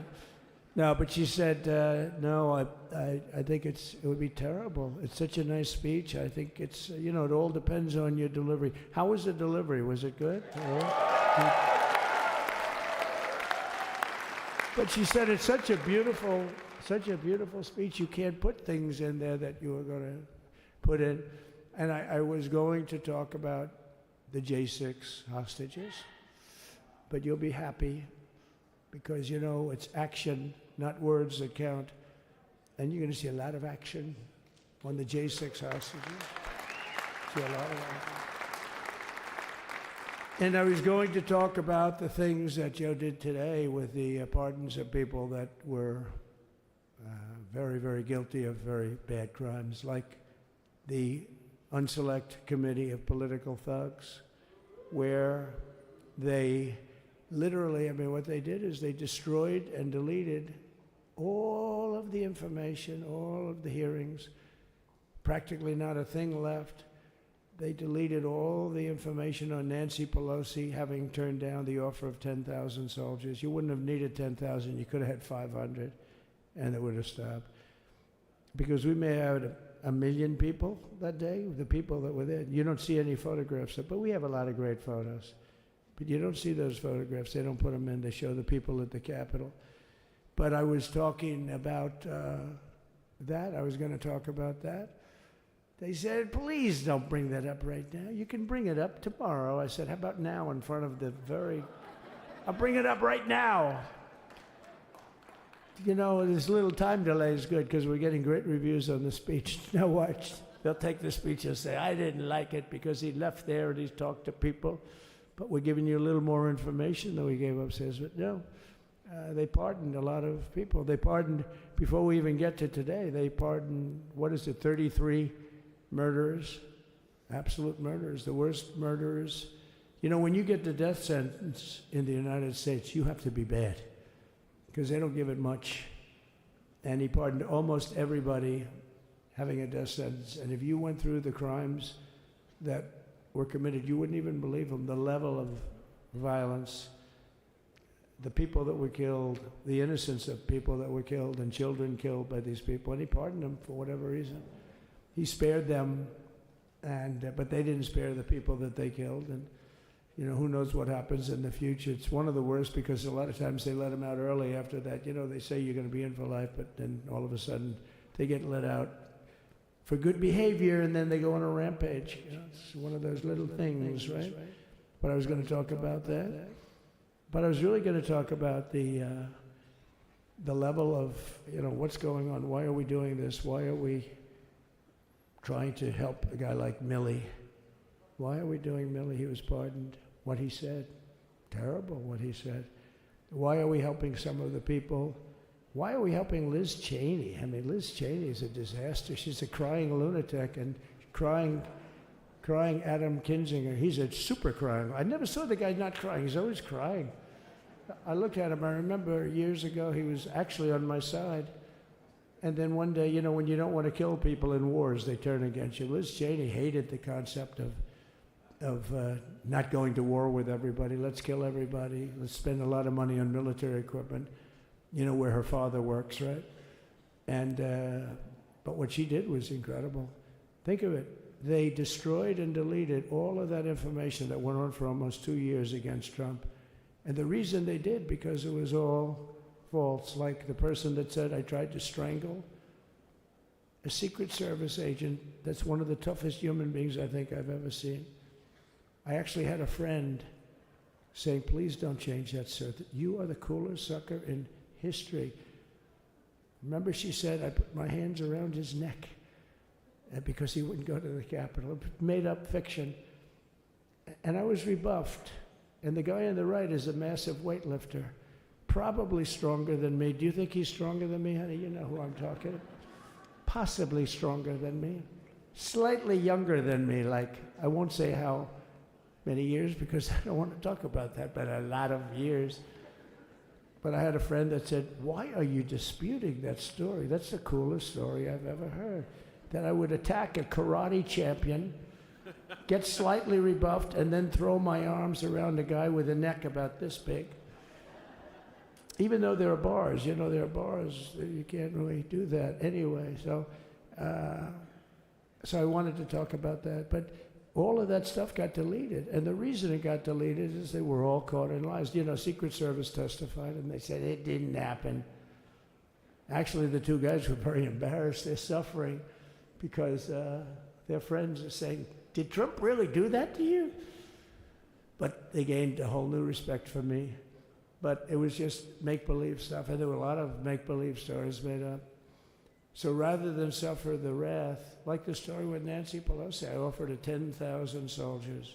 She knows it. She admitted it on tape that her daughter made. She's a videographer or whatever you call her, which I'm glad she is. Oh, she can't be in good stead with Nancy. But Nancy said it was my responsibility as she's leaving the Capitol. She said it was, and it was. She's in charge of security at the Capitol. But I offered them up to 10,000 soldiers, even more. One time I said more, as many as you need. But you needed 400 or 500. If 4 or 5, you 10,000, that would be more than the number of people there by lot. But we offered her 10,000. Think of it, 10,000 soldiers. In other words, J6 wouldn't be J6. There would have been no J6. But she rebuffed them. She didn't like it. No, she didn't like it. Maybe she wanted that to happen. But she's guilty as hell. And now we would have to go through the process because they destroyed all evidence. They deleted everything. There's virtually nothing left. The other fake story and so many other fake stories. And many people came out on our side. And those people now would got to find them. There's nothing left. So that's a criminal offense. If that were a civil case, it would be a criminal offense. If that happened civilly where you did that, it would be a criminal offense. So I decided I'm not going to make this speech complicated. I'm going to make it beautiful. I'm going to make it a unifying speech. And then when they said we have a group of people that are serious Trump fans, I said, this is the time to tell those stories.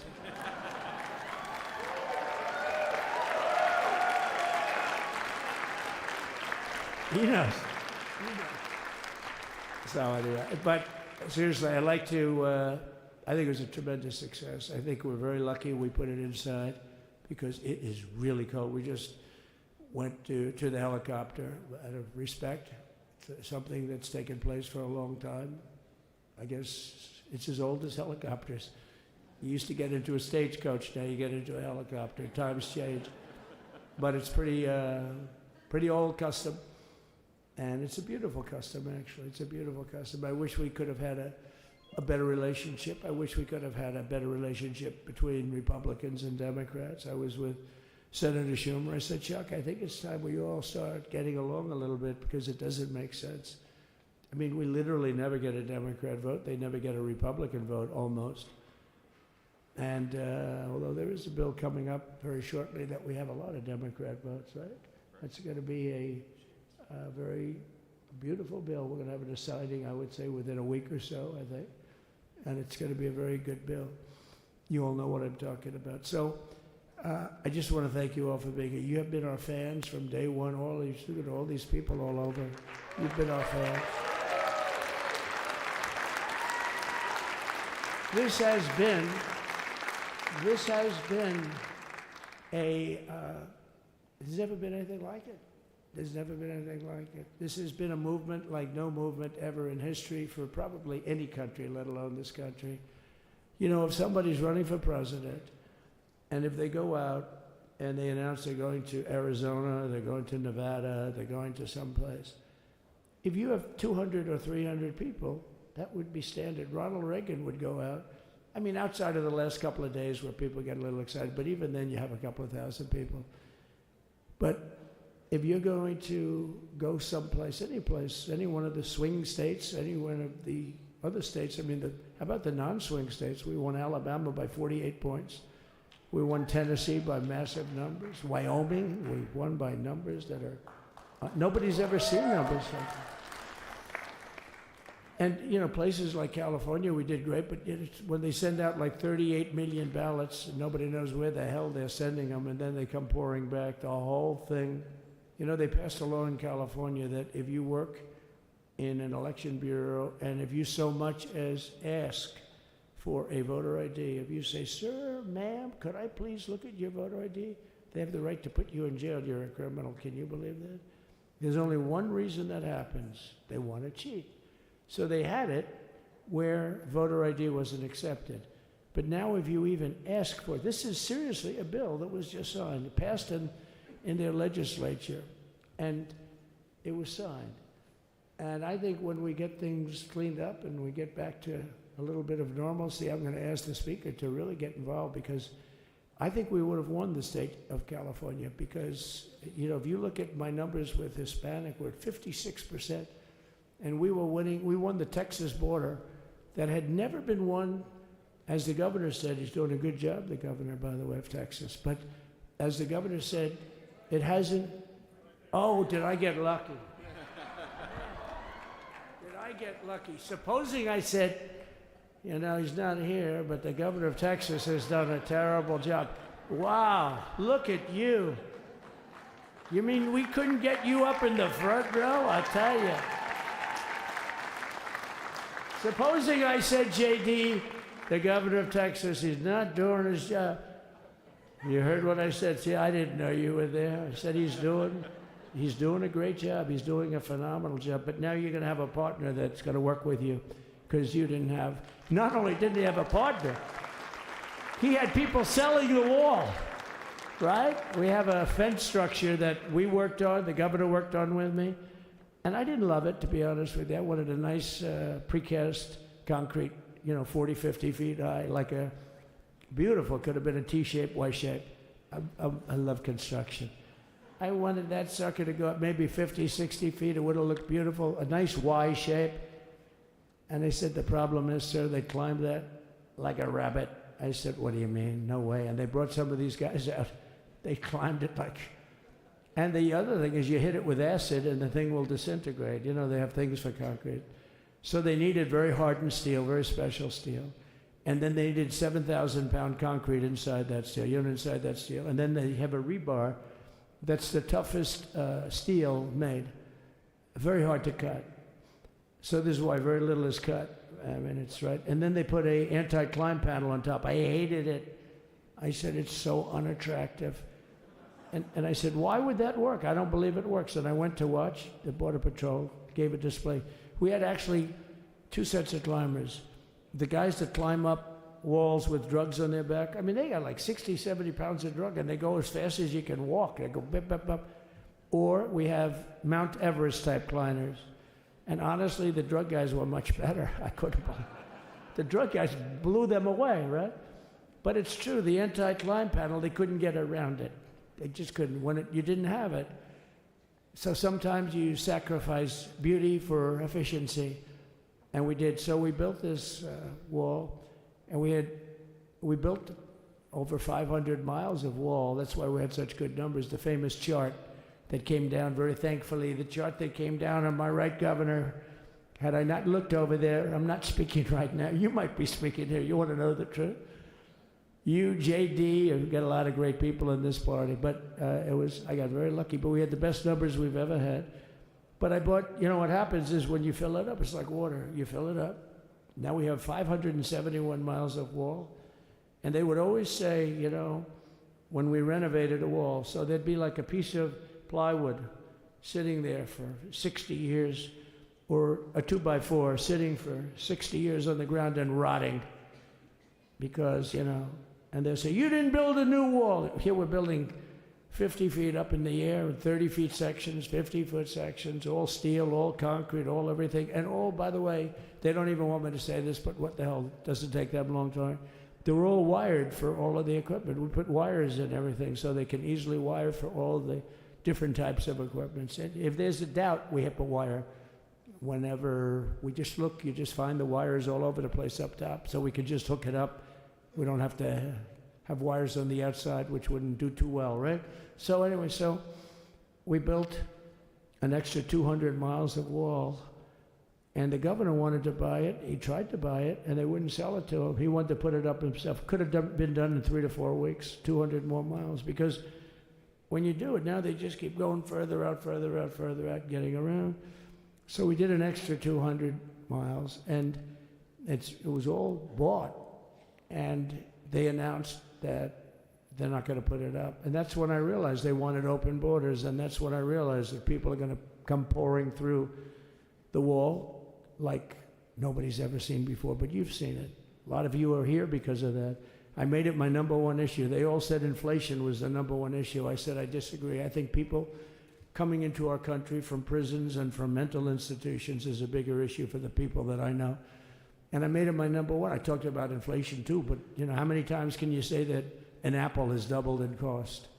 I'd say it, and I'd hit it hard, but then I go back to the fact that we don't want criminals coming into our country. We don't want the jails of every country in the world virtually being deposited into the United States, and that man had to suffer with it, and he did an unbelievable job. I'll tell you, he was a very popular governor, but now he's like an unbeatable governor because of your border policies. He was fantastic, and he really was. So. Governor Abbott is he's a great man, great leader, and but it did make him very more. Did you do it? You didn't do that for politics. You did it because you wanted to do the right thing. But I'll tell you, it sure as hell worked for politics too. It's self-preservation. That's right. But no, because the people are demanding it. The people of Texas are demanding it. The people are demanding it all over. So anyway, so we built it, and they wouldn't let us use it. They wouldn't let the governor use it, and other governors, they wouldn't let him use it. But he was the leader of the pack and did a great job. And then we heard about a month ago that not only wouldn't they let us use it, they were selling it. They were going to sell it for 5 cents on the dollar. Now, 5 cents on the dollar then, but today it would cost more than twice as much to build because we bought it like 6 years ago. And it was just sitting on the ground, and that does not do well for the whole thing. But it was just sitting on the ground, and I heard about it, and I called the governor, and I called a lot of people, your attorney general. And here's the story. They were going to buy it, and these are great business people. They were going to buy it for 5 cents on the dollar or less, and they were calling us up, we'll sell it to you for 200 cents on the dollar. In other words, it will cost you twice as much, so it's 200 cents on the dollar. I said, can somebody explain that to a judge? I mean, how corrupt is that? You'd think they'd say, maybe we'll sell it to you for 20 cents, 30 cents, but not 200 cents.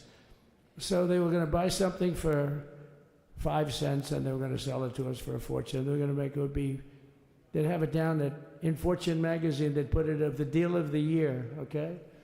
You buy something like that. But it was so corrupt and so horrible.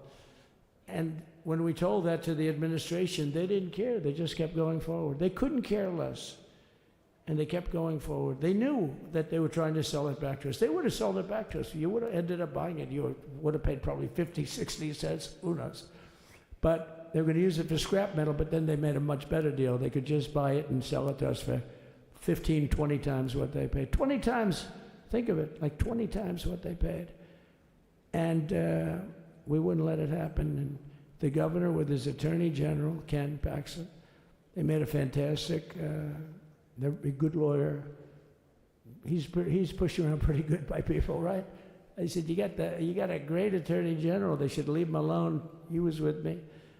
But Ken and the governor went to court, and a judge actually became incensed and actually called for an investigation. How could a thing like this happen? So he stopped it. So we're waiting to put that wall up. And now that you have a new president, that wall will go up so fast. The governor will complain, sir. This is Greg Abbott, sir. Please, the wall is going up too fast. Please don't do that. You know the story about winning. No, we're going to win too much. We're winning too much. Please, let's stop. People always love that one. We'll do this with the wall. Governor Abbott calls, sir, the wall is going up too fast. We can't take it. We just can't take it. No, I think you'll be very happy if the wall goes up too fast, right? But we'll get that done, and we'll work with you on that. But it was a great decision by a great Texas judge, right? And it was beautiful, beautiful to watch. He stopped them right in their track. I mean, they were literally loading this stuff onto trucks. It was terrible. Honestly, it was terrible. And he wouldn't take it. So I'm so glad I mentioned that they have a really good governor in Texas. And I swear, I didn't know he was here. I swear to you, it sounds like a setup. I didn't know you would end. Did I get lucky? I said the right thing. Because there have been moments when I wasn't so happy with him, you know?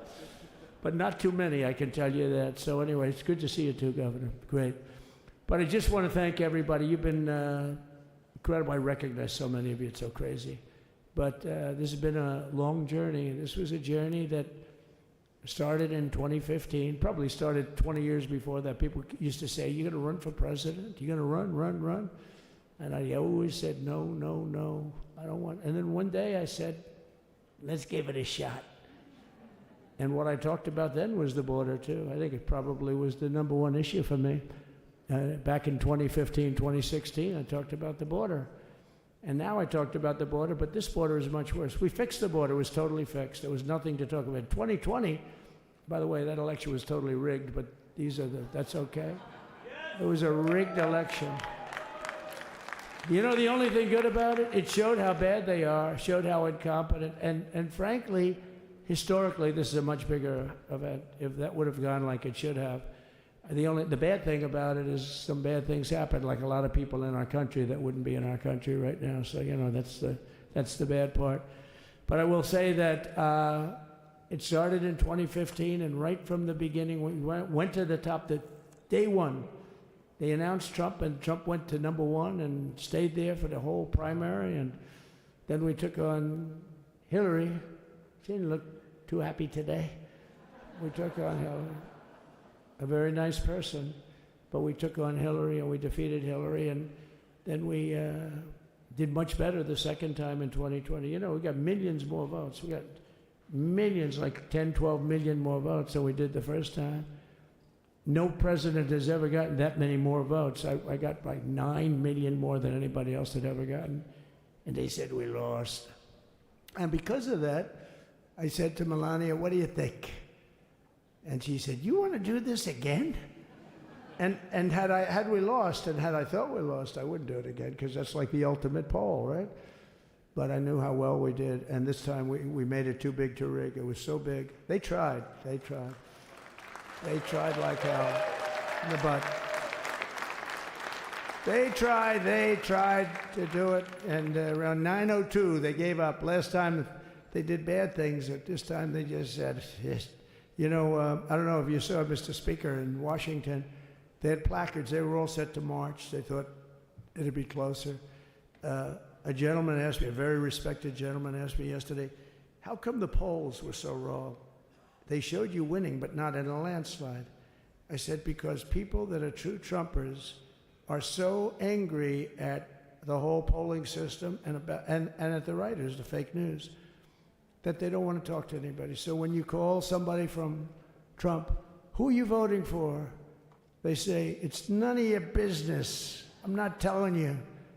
And that was probably 40% of the people they called. So they would discard that one, and they didn't show that. And then when the election happened, you know, the vote came, and it was much different, much higher than, we're going to win, but they really thought, they couldn't believe, the one man said, I mean, it was so much higher. We won all 7 swing states. We won the popular vote by millions of votes, which is hard for a Republican. I'll tell you who came through. The unions came through. The auto workers were great. The Teamsters were great. The firemen were great. I think almost every union was great. The only one that weren't great, although Sean was great, and the Teamsters, Sean O'Brien, the head of the Teamsters, was fantastic. But generally speaking, the head of the union was against Trump, but the union would be with us for like 80, 85%. Look what we did with the auto workers in Michigan. Look what we did with the Teamsters. The Teamsters were unbelievable. They were a solid Democrat vote, and they voted for Trump. So we had a great experience. Now we have to go to work and get it done, because we have to do something that's going to be great. We're going to turn our country around, and we're going to turn it around fast. And I think this was a better speech than the one I made upstairs, okay? I think this was better, JD. I think this was much better, and I got to see my friend. So, Governor, take care of yourself. You call me, we'll start working. You know what that means with him? He's going to be calling me tomorrow morning at about 6. And I said, how about next week? You call me, and we're going to get it started real fast. We'll really help you a lot. You've done a fantastic job protecting something which it's not supposed to be for the states. And amazing job you've done. Thank you very much. And I want to thank everybody. And I have a First Lady who's been incredible. She's been incredible. I shouldn't say this. I'm going to get hell when I say this, but her feet are absolutely aching. You know, those heels. And we thought we were leaving. We were going home. Sir, would you be able to go down and say hello to some of your other fans that are here? I said, oh, I didn't know that. Wow. Did you get to see pretty clearly the picture, I hope? Good. That's good. But because you wouldn't want to make the same speech again, right? But she said, darling, I love you so much, but my feet are killing me. I said, honey, let me just see how far it is. I asked the person. Oh, not that long, maybe 400 or 500 yards. That's 5 football fields. I said, can you make it? She said, we're going to make it no matter what. We're going to make it because we have to go. Right? Right? And then we went out to the helicopter, though, just prior to this and said goodbye. And it's a custom, and the wind is blowing like crazy. And with the hat that she's wearing, she almost blew away. We almost lost off her. She was being elevated off the ground. She almost blew away. No. So we all appreciate it because she's been a great First Lady. A beautiful and a great First Lady. And they love our First Lady. You know, JD, whenever I make a speech, I see hundreds of times, we love our First Lady, we love, and they do, and they should. She's great. So I just want to thank you very much. I just want to thank everybody. And I felt that, I said to JD, should we give him the A treatment, the B treatment, the C, the D, or the F? You know what the F is? Hello, everybody. Thank you for being here. Bye-bye. I gave you the A+ treatment. Thank you. Thank you all. Thank you, Governor. Thank you all very much. Appreciate it.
and gentlemen, please be seated.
Was it great? We went to the helicopter. It was freezing. Ooh, the sun is a little deceptive. Yes, it is. So what would you like us to do? Sign your orders. Official documents. Okay, I assume they're going to be happy with these documents? Yeah, they're we might not be here. It's the next step. It's a tradition. Sir, the first is 22 cabinet and cabinet level appointments for your signature. Okay.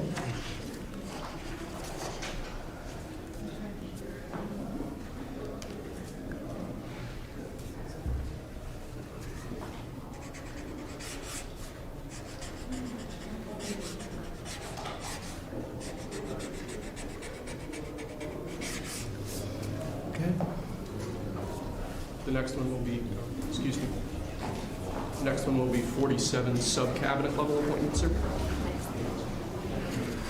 But you don't have to sign 47 times.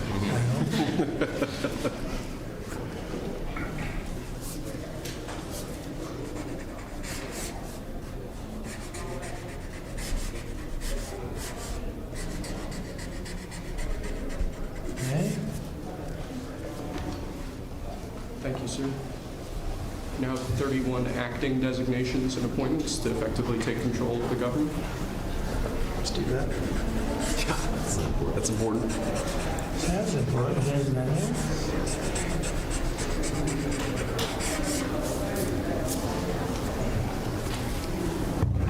And we have 15 commission chairman and acting chairman appointments. Send him.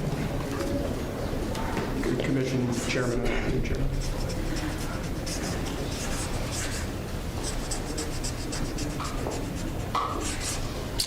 He was #1 at Harvard also. You know that? Good counsel. They have something in common. Thank you, sir. Lastly, we have a proclamation ordering that on all future inauguration days, including this inauguration day, that flags shall be flown at full mast. Very important.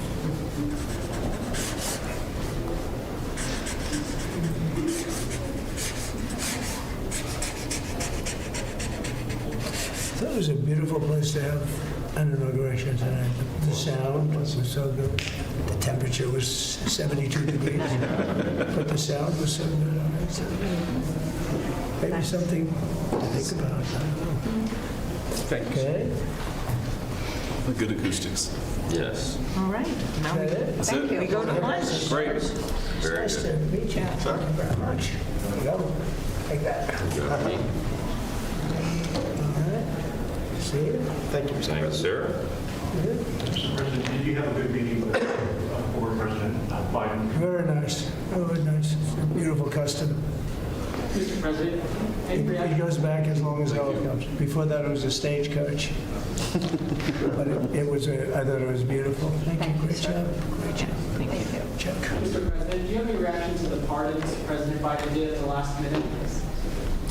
Well, I'm not going to discuss it now. I think it was unfortunate that he did that. We won't discuss it now. There's plenty of time to discuss it. Thank you very much, guys. Should we go to lunch? Thank you very much. Okay.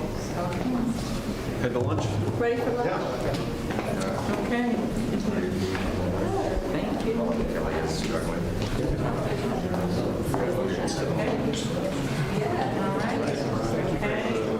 That was 3 times the number of appointments you did in 2017, sir. Plenty more coming. Just getting started. A lot of good work to do. So where are we going to stop it? That's good counsel. Check the work of your documents. So that's when they get green.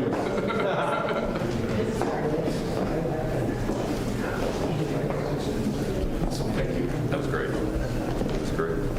That was great. Standing ovation. I liked it.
introduction of the official party.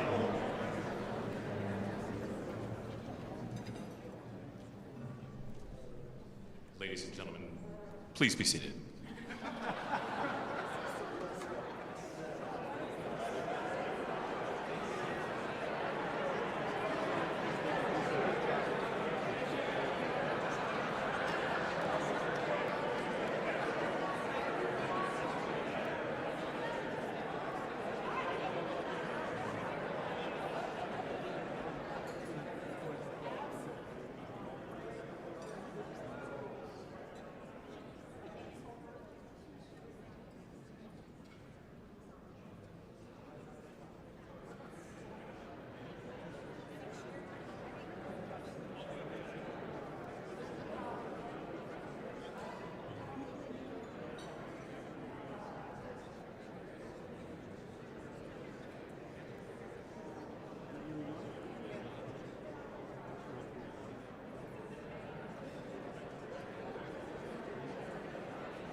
Ladies and gentlemen, at this time, please rise for the introduction of the official party.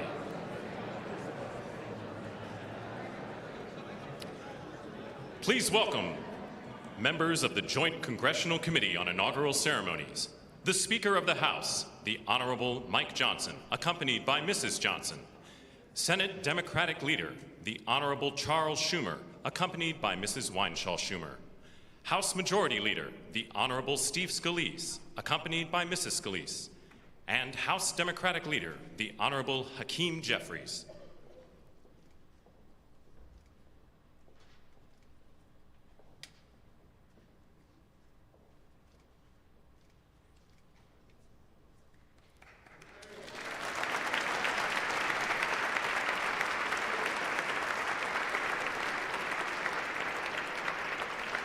Please remain standing for the honors and the invocation.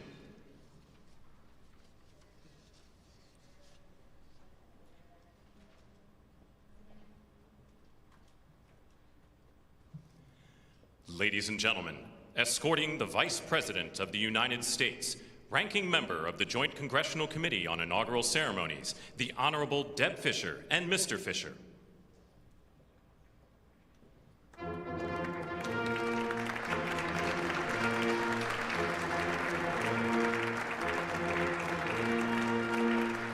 Ladies and gentlemen, the Vice President of the United States, the Honorable J.D. Vance, accompanied by Mrs. Vance.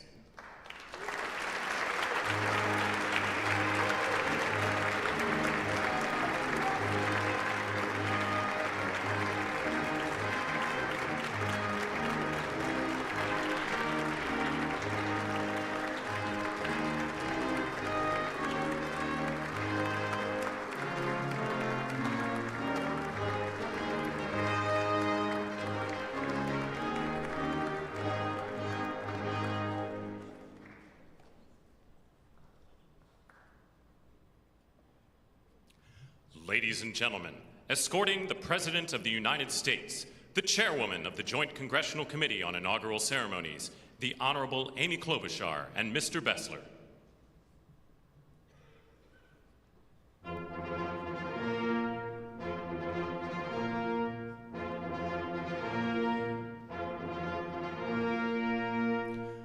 Ladies and gentlemen, the President of the United States, the Honorable Donald John Trump and Mrs. Trump.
I have a feeling people are very hungry, so I'm going to get this started. Mr. President and Madam First Lady, Mr. Vice President and Madam Second Lady, my colleague Senator Fisher, distinguished guests including the Speaker, Leader Jeffries, and Senate Leaders Thune and Schumer, on behalf of the United States Congress, welcome to the 60th inaugural lunch. Big surprise, we are featuring Nebraska beef and Minnesota apples for dessert.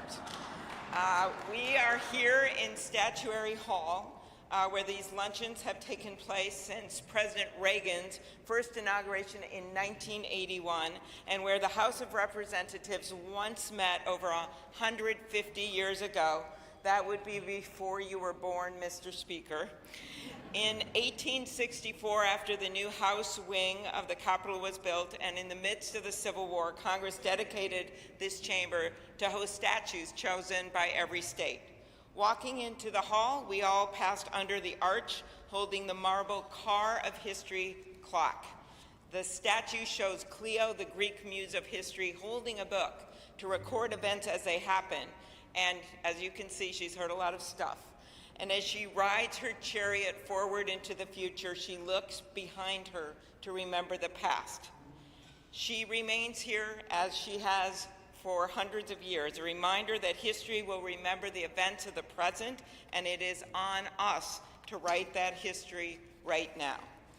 Speaking of art, the painting right here before you, I chose this painting for this lunch this summer, and it's titled American Horizon. It's by Jane Wilson, who grew up on her family farm in Seymour, Iowa. Coming from the middle of our country, Senator Fisher and I both like the painting because the artist is from America's heartland, but the horizon could easily be Florida, Mr. President. I will also note that this is the first time in history we are featuring the work of a woman artist at this lunch, and we thank the Art Institute of Chicago for their assistance.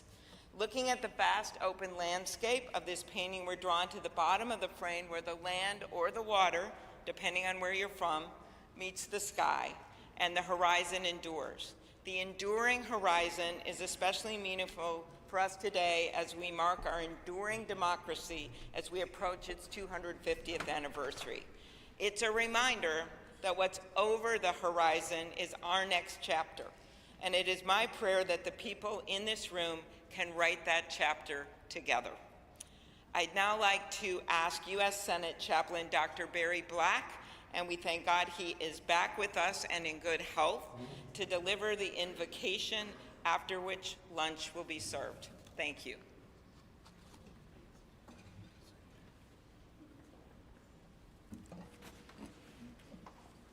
Let us pray.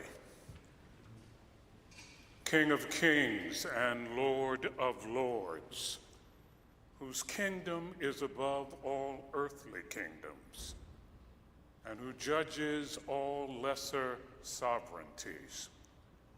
Look with favor upon President Donald John Trump and Vice President James David Vance.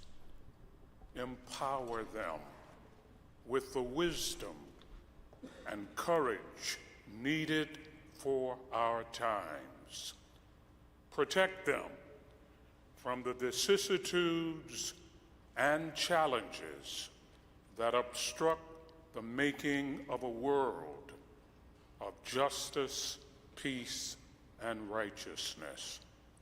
Lord, give them a deep desire to do their best for our country and world, and a determination to act in ways pleasing to you.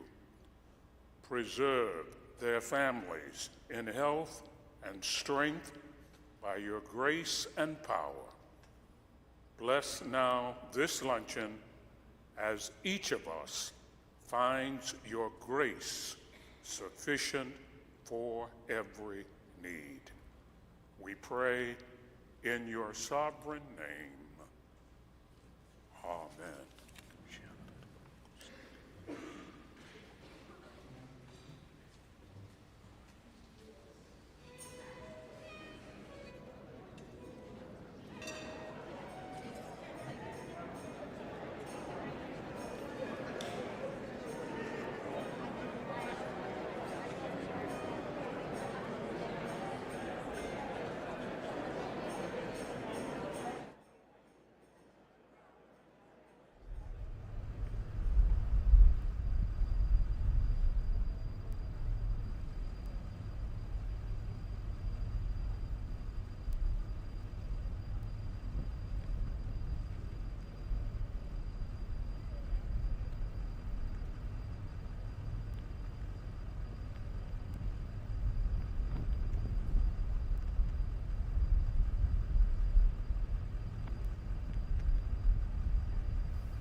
Could be able to own a home, have big families, believe in this country, and the American dream that your parents once had, you will also be able to enjoy. And let us all together say, thank you, God. Thank you for giving us 45 and 47. Thank you for delivering this country from the most awful people imaginable. Our best days are ahead. Thank you, everybody. God bless you all.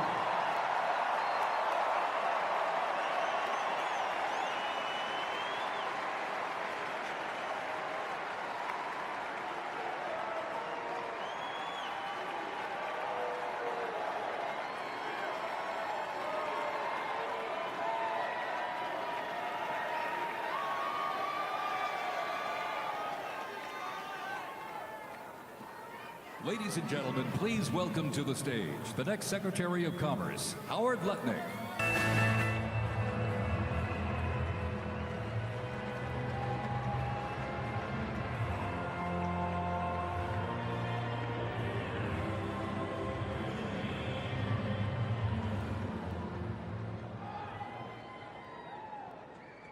Good afternoon on the greatest Inauguration Day ever.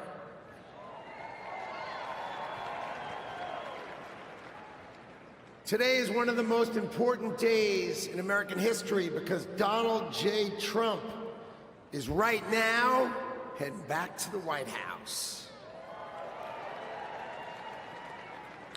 I could not be prouder to be standing before you because 77 million Americans voted for Donald Trump to make sure that it is always America first.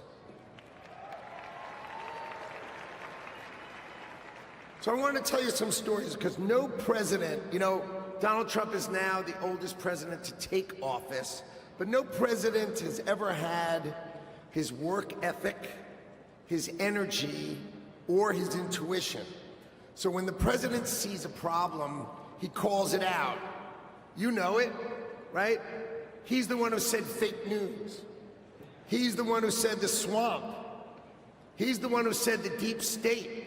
We've all heard him say it, and now we all know it's true. And his intuition is always right, so he starts talking about bad trade deals. You know, that's what he thinks. So let me tell you a story about the last day on the campaign trail. So I went to meet the president in North Carolina, okay? He gets up in the morning at 8 o'clock. We get in the motorcade. He gives a speech. He goes to 3 states, 4 rallies, an hour and a half each rally, finishes midnight. We start 8 a.m. He finishes midnight, gets on the stage midnight in Grand Rapids, Michigan, speaks for 2 hours. 2 hours, never takes a nap. And when he's on the stage, he's never taken a sip of water. The man is power. He is power.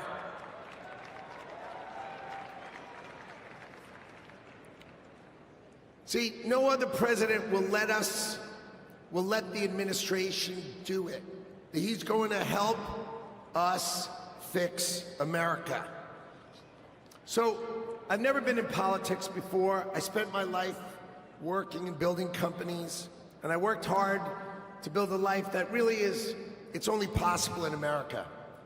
But on September 11th, when we saw our darkest day, it changed my life forever. See, my company was located on the 101st to the 105th floors of the World Trade Center. We lost 658 of our 960 New York-based employees.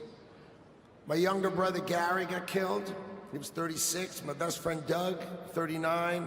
658 of my friends and colleagues got killed. So 9/11 could have broken us, but we Americans, we're strong. We don't break. So we all, my employees and I, we dedicated ourselves to rebuilding the company so we could take care of the 658 families that we lost.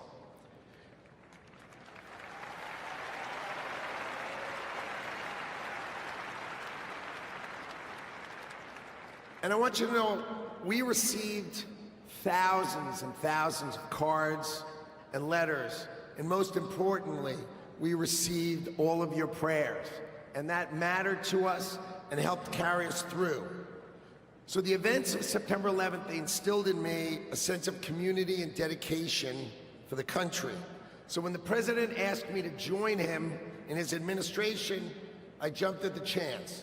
So I was the co-chair of the transition team, you know, which helped pick for the president, helped sort of set him up so he could pick all the nominees. And then I'm really proud to tell you that he was nominated, President Trump has nominated me to be the next Secretary of Commerce for the United States to serve all of you.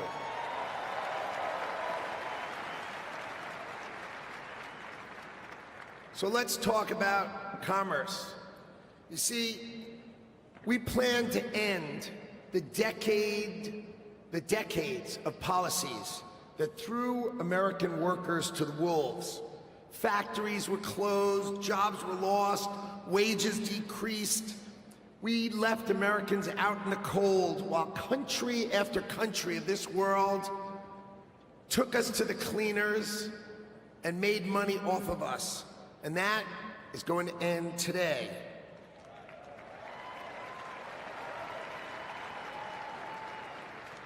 At the start of the 20th century, America was the richest country on earth, and we defended our workers from unfair trade policies with tariffs. And we only made money. We had no income tax. All we did is charge other countries and foreign companies, if they wanted to sell to America, you had to pay for entry. Okay, so imagine this. The US government had no income tax. Americans got to keep all their hard-earned money, and foreigners paid the price. So now, what's happened? We have the Internal Revenue Service. That means charge us internally. Now imagine politicians who can't even balance their own checkbook, taking our money, and what do they do every year? Let's just take more, let's just take more, let's just take more. So this is how Donald Trump is going to end it and fix it. Last week, he announced that we're going to return America to greatness by creating, and today is its birthday, the External Revenue Service. So if you're always wondering, is some bureaucrat going to cut your benefits? Not under Donald Trump. Not under Donald Trump. It means foreign companies are going to pay if they want to come and sell products to the wealthiest country on earth. And if they want to compete with American workers, then let's just not tax our American workers. It means creating level playing fields, and it means that America will be great by reducing the taxes that we pay and driving the ones that they pay.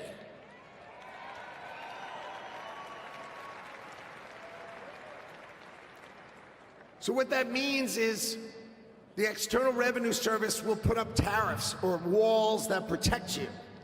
And that means if these companies don't want to pay, there's only one thing they can do: build their factories in America, hire Americans with great high-paying jobs. Let's double the size of our unions in America, but not just by adding more and more great-paying jobs. That's our objective. So today is the beginning of celebrating the return of common sense and ending the decades of disrespecting the American worker and the disrespect and unfair treatment of our workers. Today, Donald Trump returns to the White House and prosperity returns to America. Thank you all. And I love today. What a day.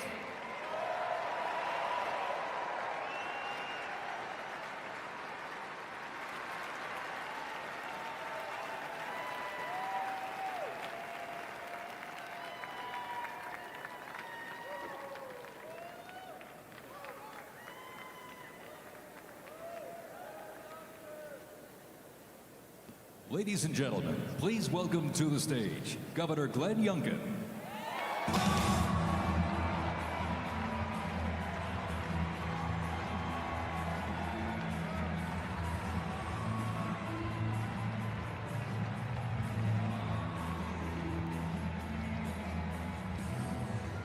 Thank you. Well, come on now, can't you feel it? The American spirit is alive and well.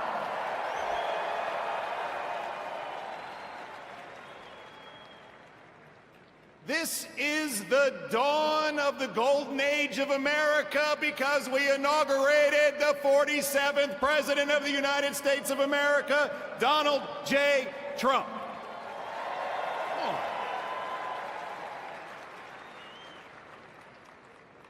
What a day to be in Washington, D.C. You know, I live right across the river in Virginia. And by the way, in Virginia, we know that taxes have to be low, jobs have to be plentiful, and it's your money, not the government's. But we also know that in Virginia and in America, freedom is not free. We know that our military heroes and their families sacrifice everything. We know that law enforcement stands in the breach. We must back the blue, and I want everybody here to give a rounding applause for the 25,000 military and police officers keeping us all safe today in Washington, D.C.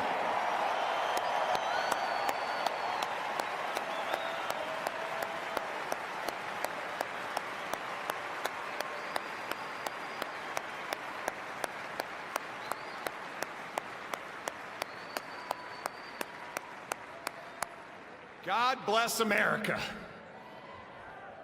My friends, we are standing here on the dawn of a new age, and we are seeing the sun set. The sun set on weakness, the sun set on wokeness, and the sun set on a wide open border that has turned every state into a border state.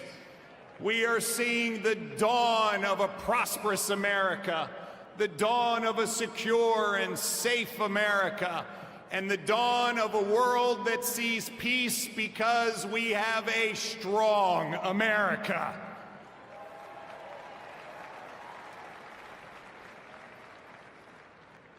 Our new president, Donald J. Trump, has never, ever lost faith in America. They tried to take him down legally.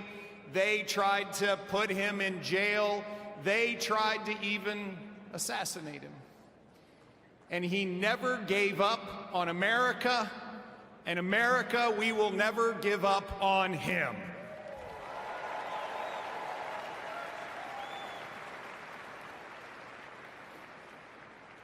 And as we stand here on this dawn of the next golden age in America, we all have a responsibility.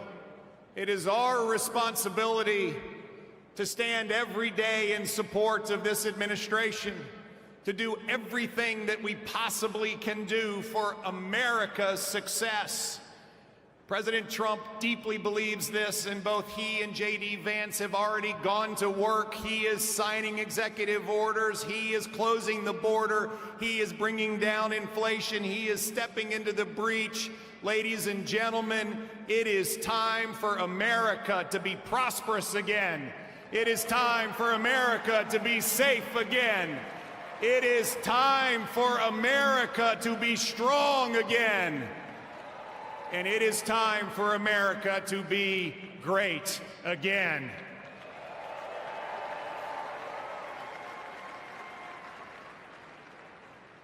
I hail from the great Commonwealth of Virginia, and we know a few great Americans in our history. From George Washington to Thomas Jefferson to James Madison to Patrick Henry, who echoed, "Give me liberty," or "Give me death." My friends, those words that Thomas Jefferson penned, which are the greatest words, at least in this hemisphere, ever written, that we hold these truths to be self-evident, that all men are created equal and we are endowed by our Creator with certain unalienable rights, and among them are life, liberty, and the pursuit of happiness. Well, ladies and gentlemen, we stand here on the dawn of a new age where life, liberty, and the pursuit of happiness are available to every American. And we must stand together as we collectively say, God bless America, and God bless Donald J. Trump and J.D. Vance. Thank you all very much. God bless you.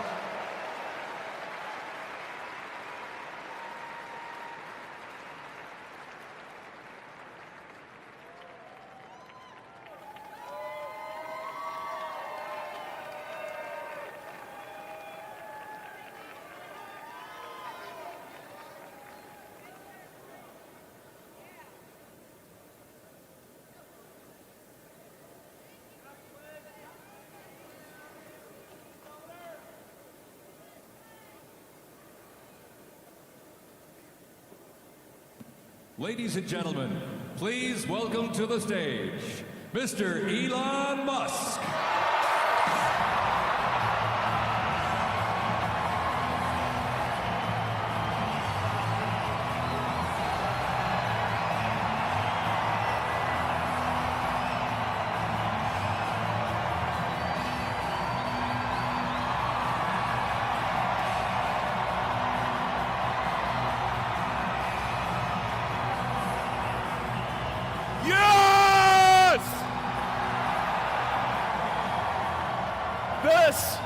This is what victory feels like. Yeah! And this was no ordinary victory. This was a fork in the road of human civilization. Okay. You know, there are elections that come and go. Some elections are, you know, important, some are not. But this one, this one really mattered. And I just want to say thank you for making it happen. Thank you.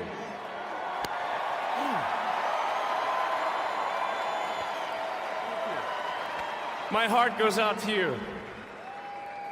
It is thanks to you that the future of civilization is assured. Thanks to you. We're going to have safe cities, finally, safe cities. Secure borders, sensible spending, basic stuff. And we're going to take Doge to Mars.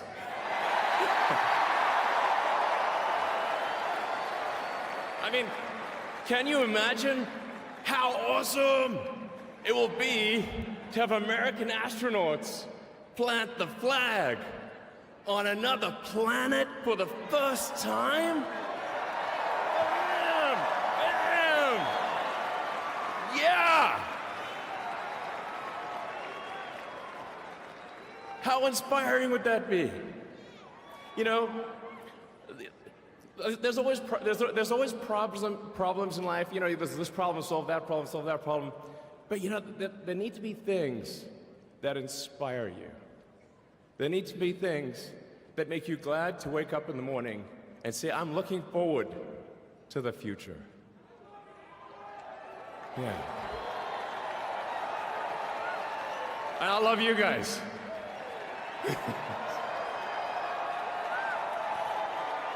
So,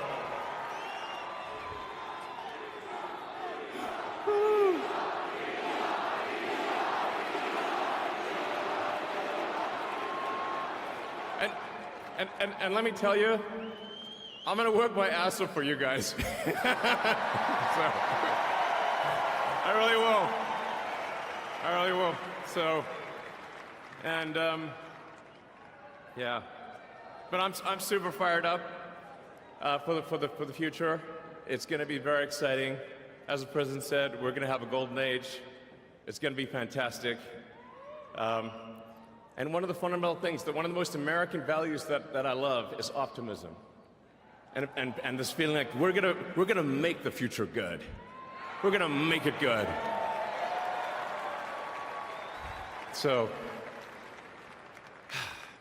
man, I can't wait. This is gonna be fantastic. So thank you again, and yeah, I'm just so excited about the future. Thank you guys. Thank you.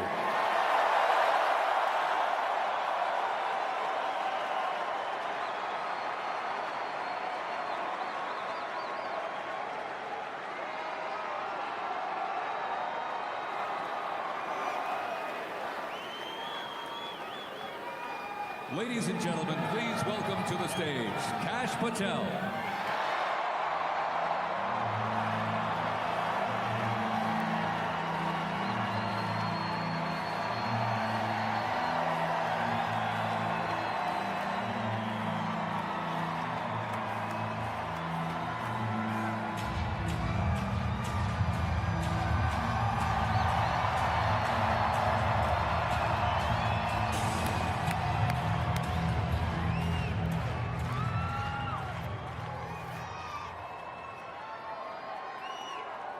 My, oh my, how do you follow Elon Musk when he tells you you're going to take you to Mars? I'll tell you how. He and I share something deeply. We love the American dream. And we have been given a gift by God today to usher in a new dynasty because we just inaugurated Donald J. Trump as our 47th president. And we just inaugurated J.D. Vance as our Vice President of the United States. And we did that because the American dream is alive and well, because you chose that our dream can be the dream for our children and the dream for our world. And we are at a crossroads here in America, but our future is bright because you had the courage to stand for your convictions. So I'm humbled here to talk to you about why I love the American dream. My story's pretty simple. It's unique, and some of you share in it. My parents were born and raised in East Africa. My father in the 1970s fled a genocidal dictatorship in Uganda, where he saw 300,000 of his countrymen murdered, where he saw what lawlessness would do if it was allowed to break through the system of constitutional justice. He fled, like so many others. He married my mother. They moved here. They waited in line. They stood in line because the American dream was worth standing in line for.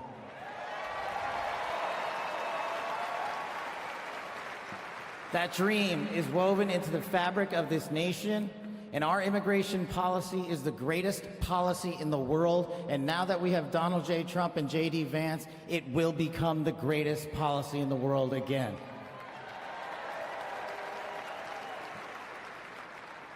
But dreams and hopes aren't enough, my friends. We got to get to work. And we got to accept the realities that too many of you know from your communities. President Trump launched in his first term priorities of national security, law enforcement, economy, and global diplomacy. But now we have to retread some of that.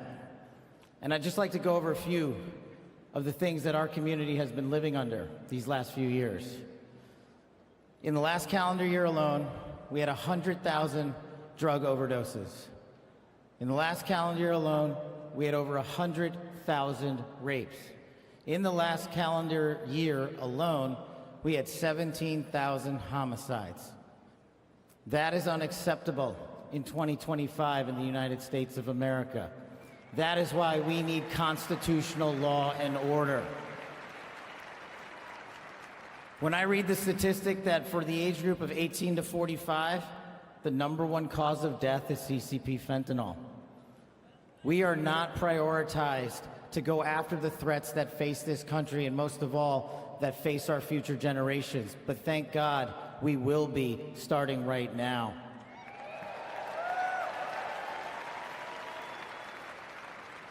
President Trump and J.D. Vance's leadership and administration will usher in the priorities that I cherished during my 16 years in government service. That we will always, always honor the men and women who wear the cloth of our nation and stand on that wall and tell you nothing's getting by them tonight. And so to them, thank you.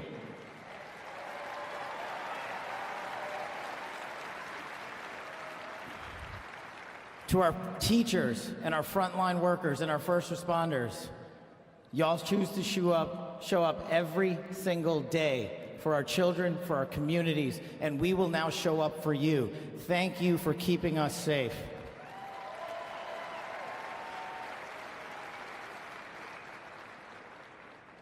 To the men and women in law enforcement, and maybe I'm biased on this one.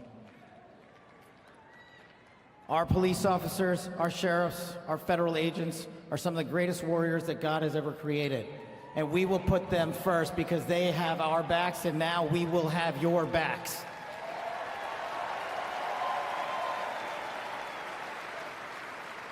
I am standing here because of the American dream. I am not standing here because of the color of my skin. I'm standing here because I earned my right on this stage, and you earned your right to be here with me.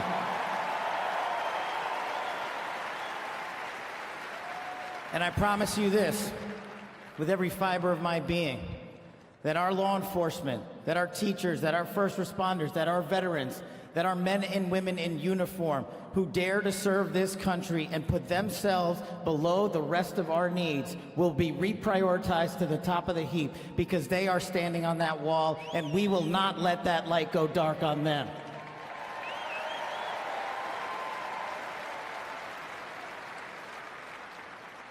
Whether I was a national security prosecutor, a public defender, President Trump's deputy director of national intelligence, his chief of staff at the Department of Defense, or so many other roles that I was humbled and privileged to serve when I swore an oath to that Constitution, which I hope to do so again one day soon.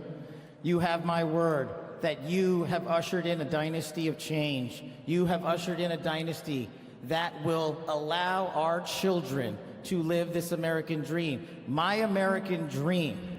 I am living the world's American dream. I am the son of lawful immigrants. We worked our tails off just like you all do, and I'm gonna make you a deal. I promise you I will never quit on your children. I will never quit on their children, because this American dream does not belong to me. It does not belong to them. This American dream belongs to the world.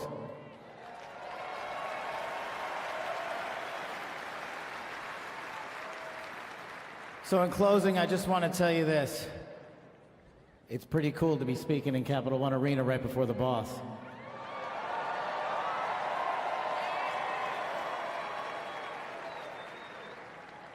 You've inspired me beyond words.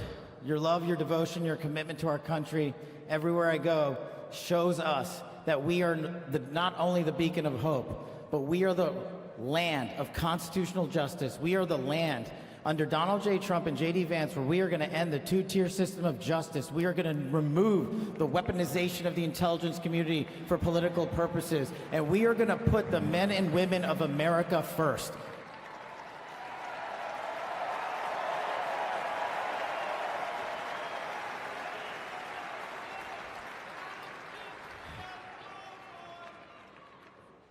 So listen, there's just one thing left to do.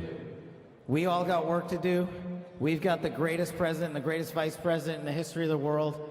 And so I just need you all to do a little bit more. Every time you see a law enforcement officer, every time you see a veteran, every time you see a teacher, shake their hand. Give them a little bit of your time, because they're giving us all of our time.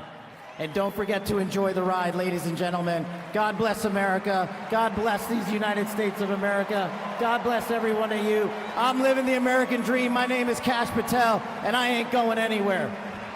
Let's go to work.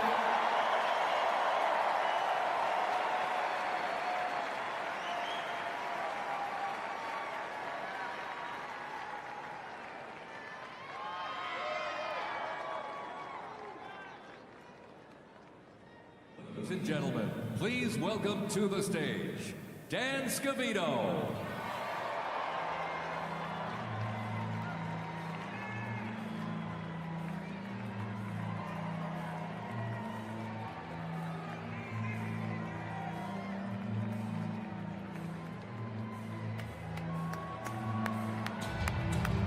Let's go! Let's go!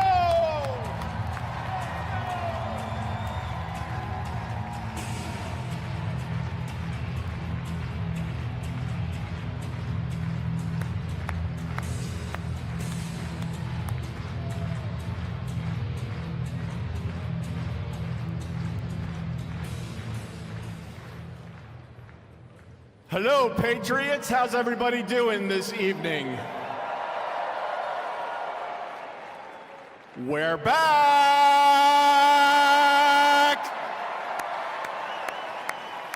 USA! USA! USA! USA! USA! USA! The 45th and the 47th President of the United States of America will be here shortly. He's down at the Capitol. He'll be in a little while. He'll be here. They asked me to come out and say a few words and say hello to you great American patriots that came from all over the country. Thank you for being here today.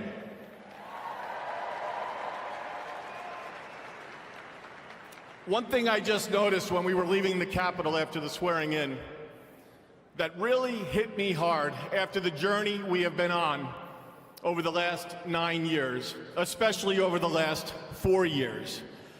It really hit me when they took the presidential seal right here and put it on front of the podium for when the president gets here. President Trump often says to us on Team Trump over the years, "You're so lucky that I took you on this journey."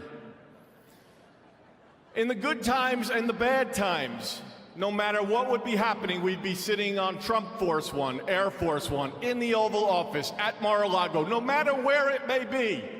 Good times, bad times. You are so lucky I took you on this journey. And you know what, Mr. President? You are damn right. You took all of us on this journey.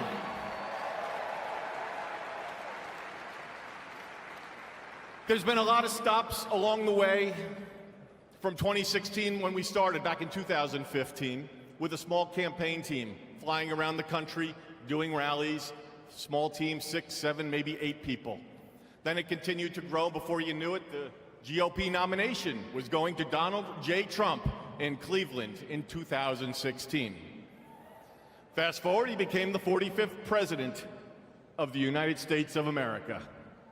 He had a great 4-year term, and you know what's been great? The last 4 years have not been great in many senses, but he's back in office right now, and I'm just absolutely so pumped up for what this president is going to do. He loves each and every one of you in this arena. The guy cares. He has a fighting spirit, as you saw in Butler, Pennsylvania, with the assassination attempt that came a few months ago. You could say that again. Fight, fight, fight. It's a moment that I will never forget, being there and in the hospital with him. I want to just give you a behind-the-scenes moment with the president and the heart that he has. We were in the hospital he had blood coming down his ear. He wanted to know how his staff was. Myself and Susie were with him, and Stephen Chung and Walt, and even the Secret Service. How are you guys doing? The guy just got shot in the damn head, and he's worried about us. Are you guys okay? He's on the phone with his family. Showed him a picture, the iconic photo of his fist raised in the air. Told him it was from Doug Mills from the New York Times, a great photographer. He looked at the picture, he's staring at the picture, one of the most historical photos of all time. There'll never be anything like it. He said, call Doug and see if he's doing okay. That's the attitude he had in that hospital.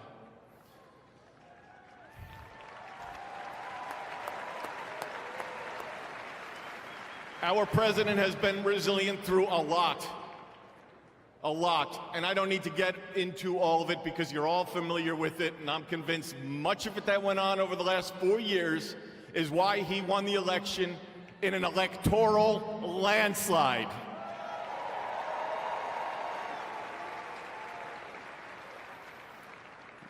In Butler, Pennsylvania, when he got up and he raised that fist and he shouted, "Fight." He will do that for every one of you, for the United States of America. He will always put America first, without question. He loves what he does. He's got a great administration and a great team behind him. What a journey. McDonald's, drive-through window. Garbage trucks showing up at a rally, and him on the plane putting on his orange vest. Sir, are you going to take that off? I'm going to the rally in my orange vest. The guy is 1 in a trillion. There will never be anybody like this man again. Enjoy this moment. Enjoy this movement. And together, we will continue to fight, fight, fight, put America first, and make America great again. God bless everybody here. We love you. Thank you.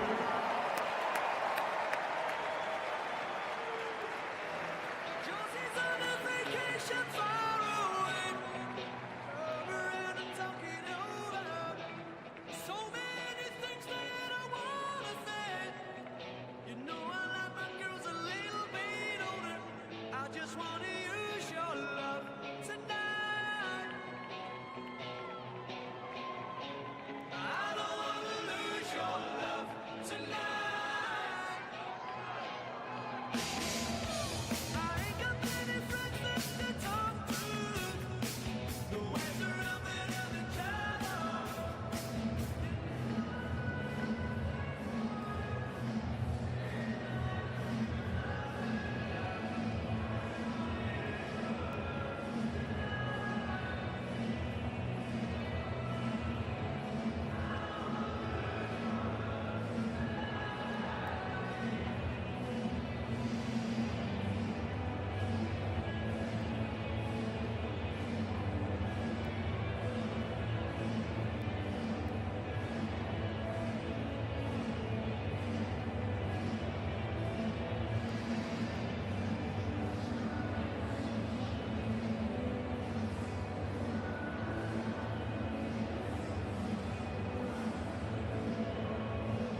Just center. Just! Hold, ready, front. Officers, ready, front! Ceremonial. Ceremonial. At ease. Hold, stand at ease. Attack. Ceremonial. At ease.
Attention. Present. Arm.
charging your units.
Ladies and gentlemen, you're listening to the Army's premier national musical outreach organization, the United States Army Field Band from Fort Meade, Maryland. They are led by Commander and Conductor Lieutenant Colonel Domingo S. Robinson. The U.S. Army Field Band develops positive connections on behalf of the Army, the Department of Defense, and the United States through live music, multimedia performances, television productions, and emergent technologies. Traveling thousands of miles annually across our nation and around the world, and appearing regularly on major television and streaming events. The Field Band proudly honors our soldiers and veterans while strengthening ties with communities worldwide.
name is Dan Taylor, and I'm very honored to be requested by our president to be your parade announcer. And it's great to be here with you. I have to say it is a bit of a different format for a parade, but of course our president wanted us to keep us safe, wanted to keep us warm. And I can tell you something, the talent that's going to be coming through these doors into this arena, it is going to get hot in here tonight. So thank you for joining us as we celebrate this historic occasion on behalf of the Trump-Vance Presidential Inaugural Committee. The ceremony is about to begin. We're going to get things underway, so if you're with family and friends, been talking in the halls or whatever, get down to your seats, grab a snack. We're going to get the show on the road.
not going to play Americans We or National Spirit. No Americans We or National Spirit. Next up is honors.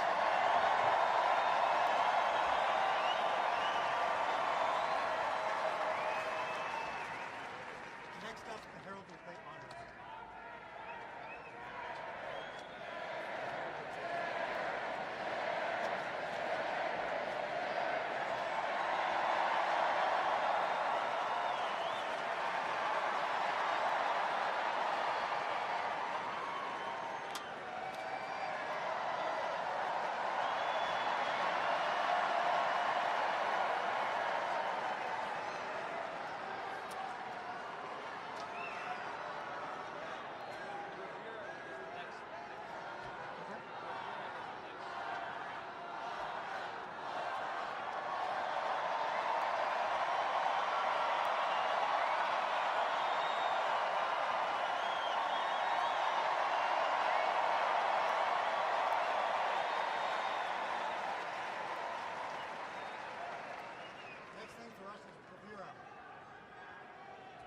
Next thing for us is bravura.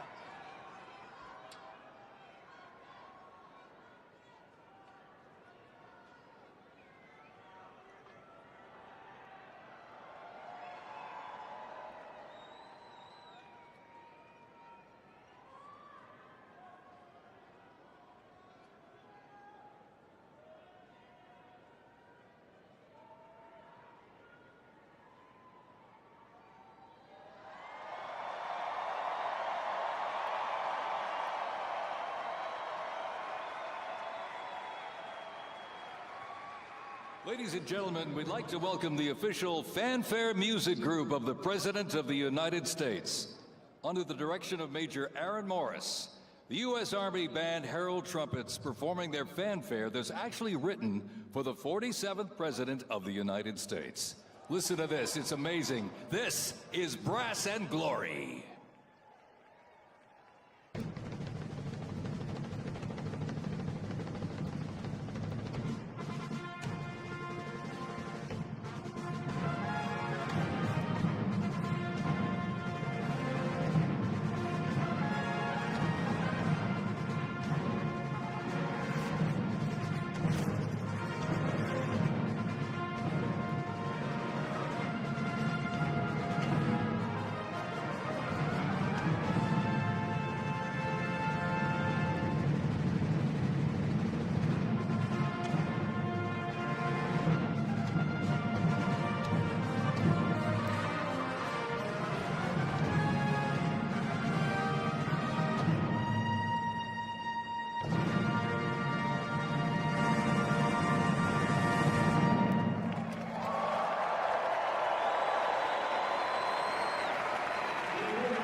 Ladies and gentlemen, please welcome the 50th Vice President of the United States of America, Vice President J.D. Vance, accompanied by the Second Lady, Mrs. Usha Vance.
Ladies and gentlemen, please welcome the 47th President of the United States of America, Donald John Trump, accompanied by the First Lady.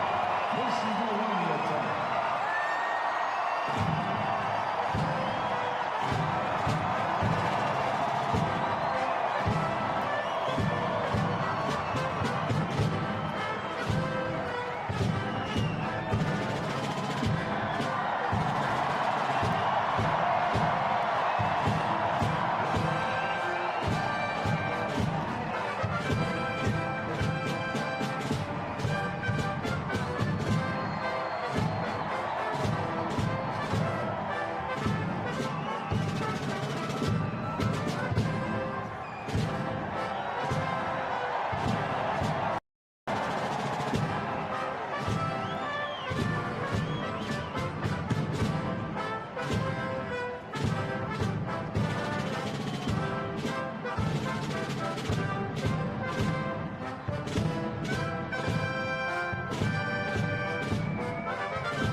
Ladies and gentlemen, we now present a selection of participants for the 2025 Presidential Inaugural Parade.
Ladies and gentlemen, the heroes of Butler County are here.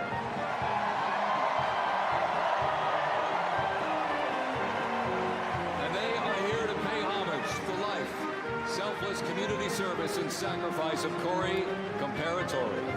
Mr. Comparatori, a 10-year U.S. Army Reserve veteran and past fire chief to the Buffalo Township Volunteer Fire Company, who died during the assassination attempt on the life of President Trump in Butler, Pennsylvania, July 13th, 2024. Their formation consists of Pennsylvania State Police, local police, county sheriffs, emergency services unit, EMS, 911 radio dispatch, and hospital personnel, who all heroically stepped into action during the horrific attack. They are also paying tribute to the courageous service of first responders nationwide.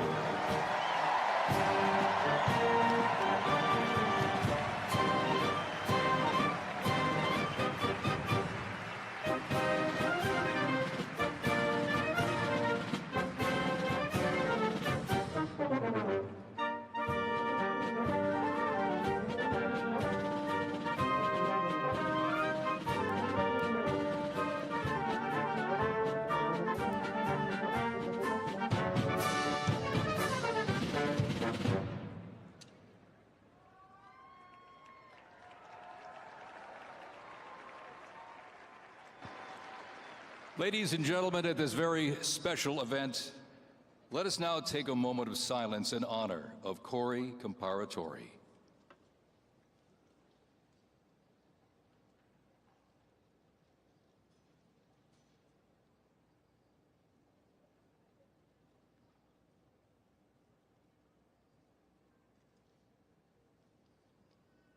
Thank you very much, ladies and gentlemen.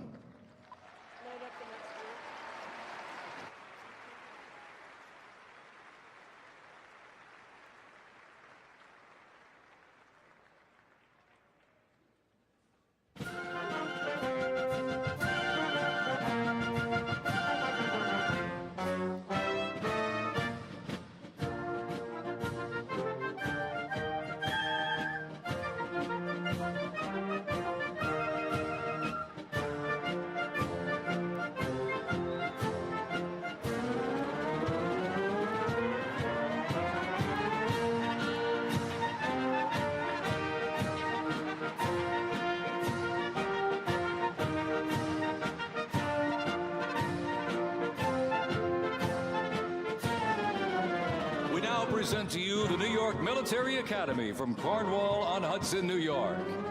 New York Military Academy stands out due to its unique connection to the President himself. President Trump is a 1964 graduate and has been enshrined as one of our alumni of distinction. This historic academy has been named a Junior Reserve Officer Training Corps, that's JROTC, and are marching with their cadet dress uniforms. Look at these, all modeled after post-World War I General Blackjack Pershing's gray uniform.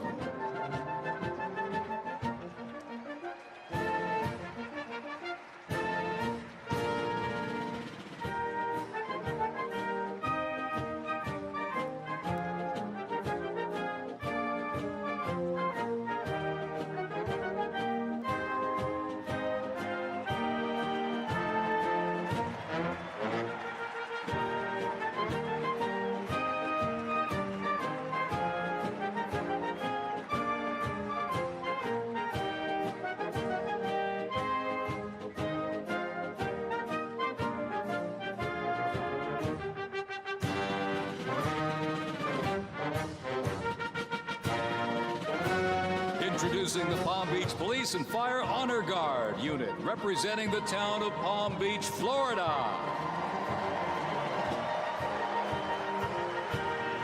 This group consists of police officers and firefighters from the town of Palm Beach, home to some of the most prestigious people in the world, including President Donald J. Trump.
Australia, Germany, and Switzerland. And as of this past December, the band has had the distinct honor to perform at the 75th commemoration of the attack on Pearl Harbor in Oahu, Hawaii.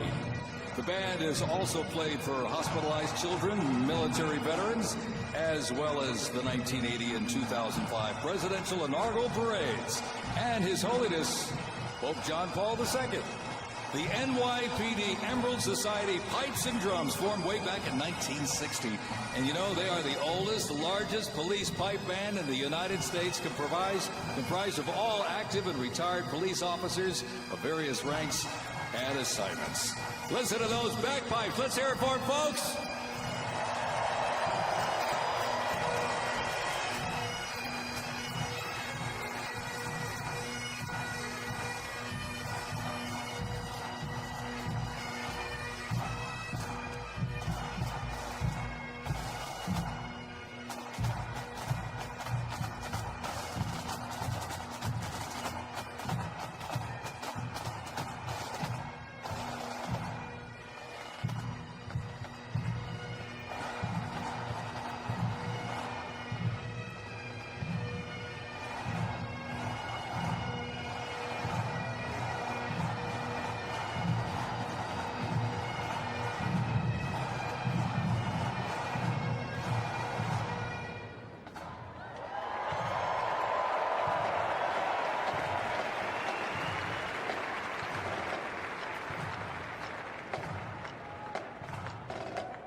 Here's one that hits close to home for our Vice President. We now welcome the Middletown High School Marching Band and cheerleaders. They're traveling all the way from Middletown, Ohio to proudly represent their school, our nation, and outstanding alumni, including our new Vice President of the United States, J.D. Vance.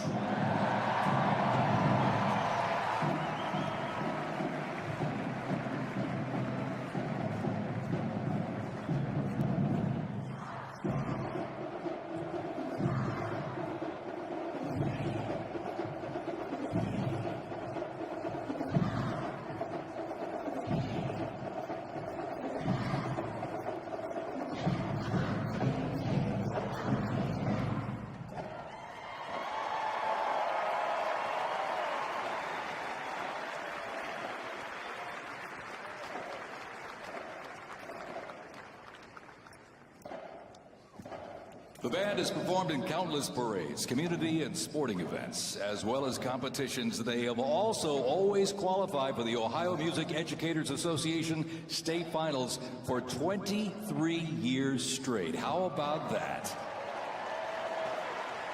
And have earned the highest rating in 18 of those appearances. Woo! And today they performed America's Sweet Land of Liberty.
And while they cheer here in the arena, let's cheer for him again, folks, from our VP hometown, Middletown High School Marching Band.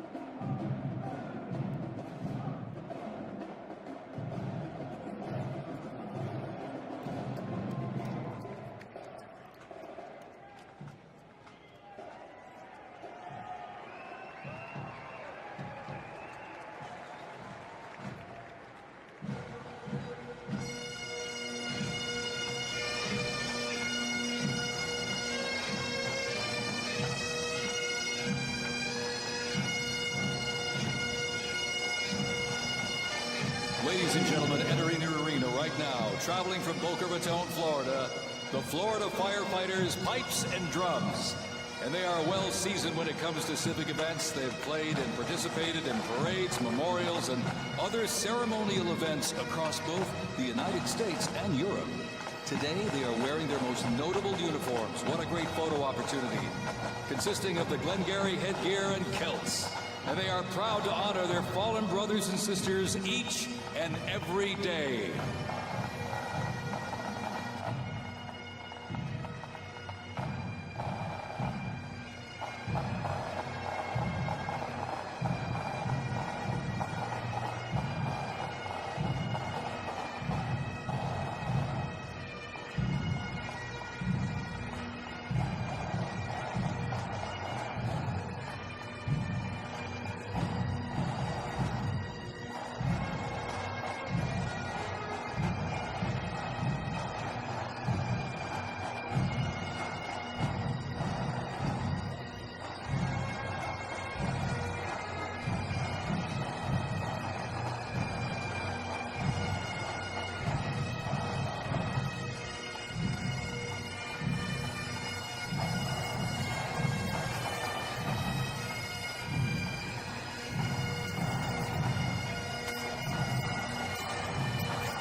And as the Florida Firefighters Pipes and Drums leave the arena, we keep the rhythm and the drums going.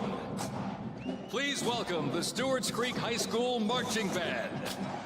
Traveling all the way from Smyrna, Tennessee, they are proud to represent the volunteer state in the 2025 Presidential Inaugural Parade.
And as the beat of the drums continues, established in 2013, that band has rapidly become one of Tennessee's premier high school music programs. This band has participated in numerous civic events that honor significant moments in our nation's history, like the 75th anniversary of the attack on Pearl Harbor, Captain Jeff Kuss, United States Marine Corps Memorial Dedication, Chicago Thanksgiving Day Parade, and a Lincoln Memorial performance as well. The Stewart's Creek High School Marching Band, everybody! Make them feel welcome here in D.C.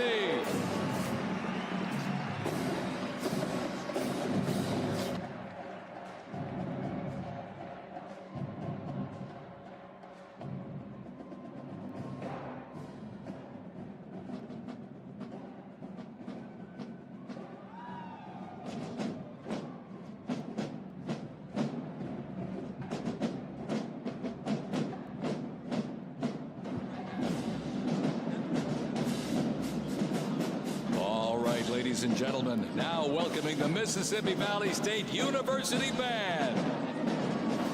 They're traveling all the way from Itta, Mississippi. Look at this, gang. This is the Mean Green Marching Machine. They are proud to represent historically black colleges and universities at the 60th Presidential Inauguration.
we're counting close to 300 from the Mississippi Valley State University Band.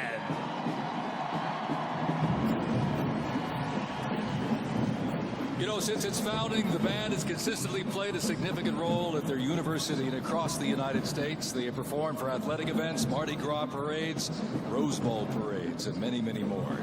The Mississippi Valley State University Band takes great pride in presenting culturally diverse presentations for students, faculty, and the surrounding Mississippi communities.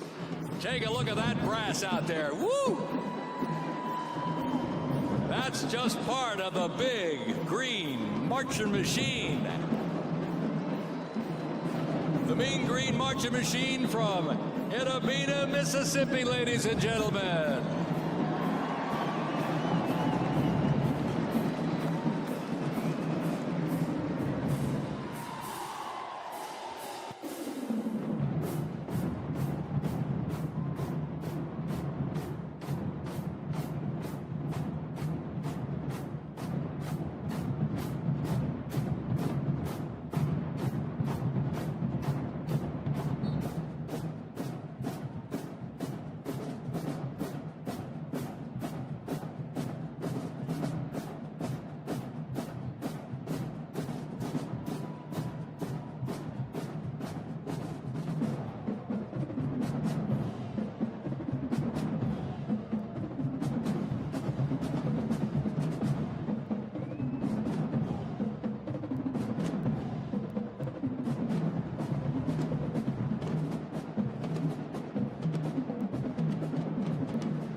Ladies and gentlemen, please welcome our new special envoy to the Middle East, Steve Witkoff.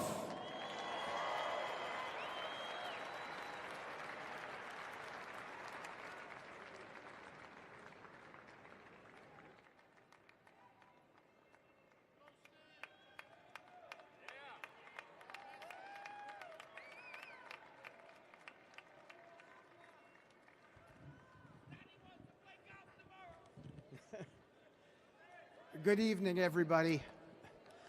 I was appointed by President Trump to be the special envoy for peace in the Middle East.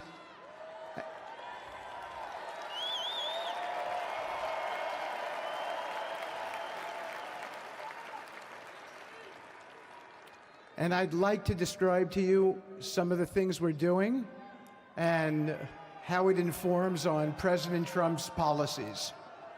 First of all, it is an honor to stand before you today as I reflect on the enormity of the role that President Trump has tasked me with. I am constantly reminded of the privilege it is to serve under the leadership of my boss, President Donald J. Trump.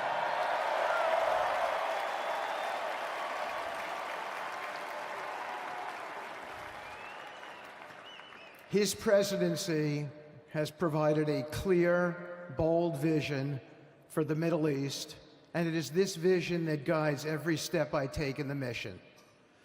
President Trump's leadership has redefined what is possible in the pursuit of progress and stability in the Middle East.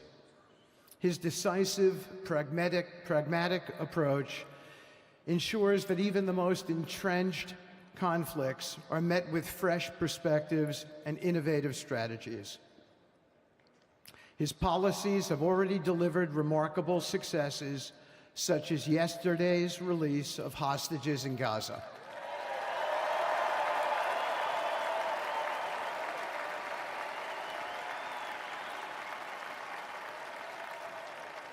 Thank you. This achievement demonstrates the strength of President Trump's leadership and the respect he commands on the global stage.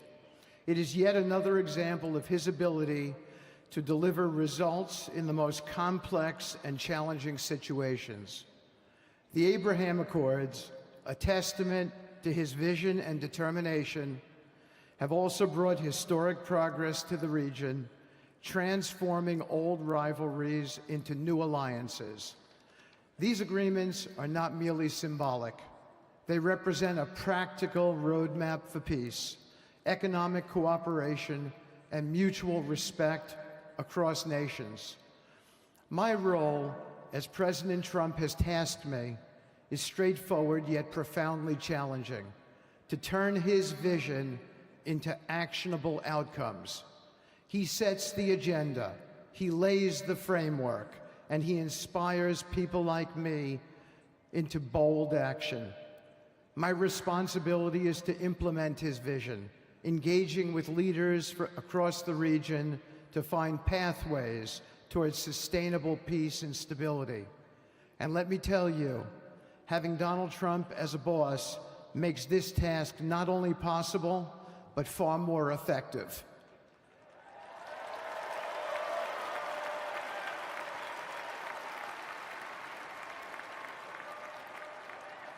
President Trump's reputation as a leader who delivers results resonates far beyond Washington. Leaders in the Middle East know he means what he says. His ability to cut through bureaucratic gridlock and focus on tangible results is the game changer. It allows me to approach delicate negotiations with the confidence that the full weight of the United States is behind me. The principles President Trump has laid out for our approach to the Middle East and foreign policy in general are fourfold, and they are clear. 1, respect for sovereignty. Every nation deserves the right to determine its own destiny, free from the interference of external powers. 2, economic prosperity as a bridge to stability. Through economic partnerships and investment, we can build a foundation for cooperation that transcends historical grievances. 3, courageous diplomacy. Real progress requires difficult conversations and bold decisions, and it is through these that trust is built and maintained. And finally, 4, reciprocity and accountability. The United States requires reciprocal actions from our partners. We are done carrying the financial burden for nations that are unwilling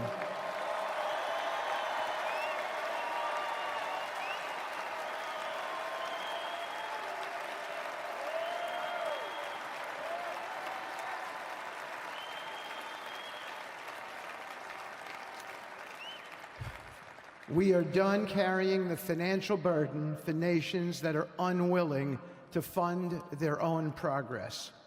The days of blank checks are over.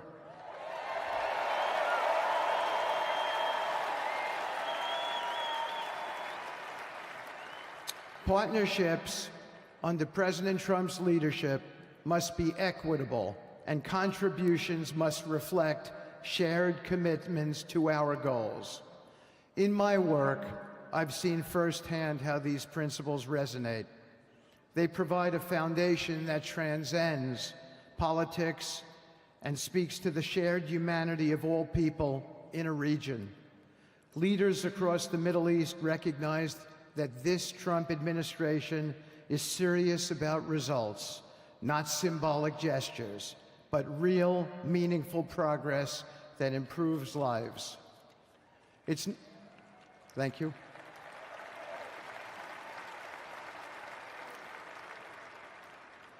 It's not always easy. There are moments of deep challenge and frustration. Decades of mistrust cannot be undone overnight. Yet I take comfort in knowing that I am not in this alone. President Trump's clarity of vision ensures that I never have to question what success looks like. His leadership provides the confidence and direction necessary to navigate these complexities. As we move forward, my commitment is to continue the work of advancing President Trump's vision for the Middle East. Whether through expanding the Abraham Peace Accords, fostering economic development, or facilitating dialogue between long-standing adversaries, my focus remains on actionable results. Let me close by saying this: a stable and prosperous Middle East is not an unattainable dream. It is a goal within our reach, made possible by strong leadership and unwavering commitment. Under President Trump's guidance, we are proving that the impossible can become reality. Thank you, but I have one more thing to say. We have some special people for me to introduce you to tonight. President Trump has been talking to them as well. They are the families of hostages from Israel who have been in Gaza for the last year and a half. There are many of them here today. Several of the families have lost children and loved ones, and they're here because they're part of an effort to retrieve their bodies so they can be buried in a proper way. Several have children who are still in captivity. There is an American family here whose loved one is scheduled to come out in 14 days, and they're going to be meeting the president tonight. So let's give them all some love and a big hand. Come on up.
And now, I get to introduce my dear friend and the President of the United States, Donald J. Trump.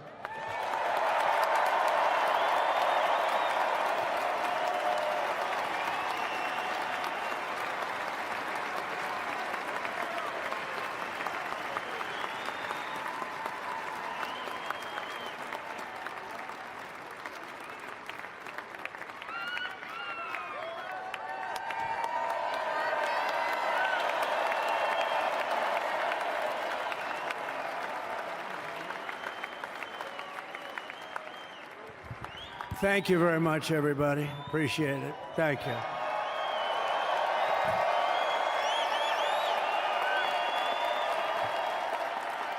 So now the work begins. We won, but now the work begins. We have to bring them home. And you know, tonight I'm going to be signing on the J6 hostages, pardons, to get them out. And as soon as I leave, I'm going to the Oval Office and we'll be signing pardons for a lot of people, a lot of people. And thank you to Steve Witkoff. He's a great guy. He's a friend of mine. He's been a very successful man. He's a great negotiator. He's a wonderful guy. People love him. And he's got a tremendous power of persuasion. And that's what we need. We don't need stiffs. We don't need stiffs. We got a lot of stiffs. You just had a whole load of them. And to the former hostages with us today, welcome. And welcome home. Some of the folks are former hostages. Not a good situation. The 3 young ladies that came home yesterday, you saw that. They're more coming home every day now. They're coming home. But they were hurt. They were hurt. They were hurt. One had her head blown off, fingers on her hand, and her hand indeed was blown off. She was trying to defend herself from a bullet being fired. Do you believe this? A bullet knocked off her hand. I don't know. You look at it, it's a disgrace. We never stopped praying for you, and we're so glad that you're reunited with your friends and families, and God bless you all. And some of them are just saying, no, my son is gone. But please just bring home his body, right, Steve? Many of you have told me that your son is gone, but bring home his body. It should have never happened. 3 years, it's ridiculous. Should have never happened. Wouldn't have happened. I also want to express my tremendous gratitude to the hundreds of thousands of proud American patriots who came from all across the country to join us in this celebration. It's a celebration of a big win.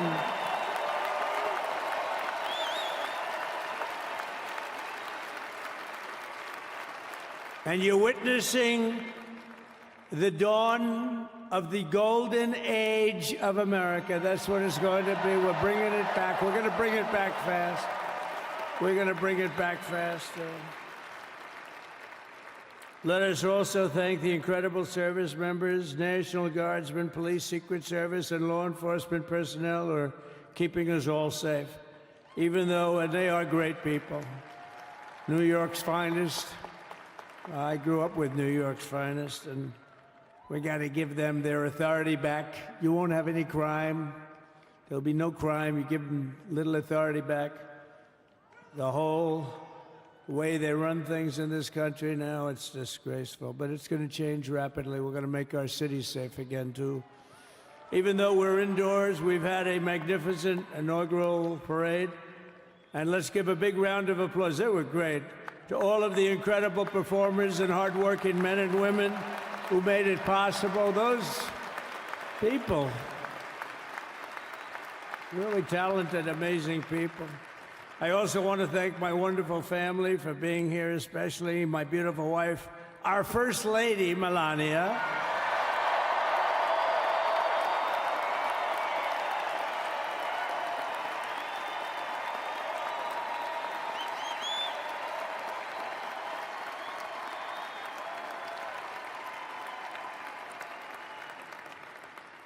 They love our First Lady. And also, JD. How good has JD been?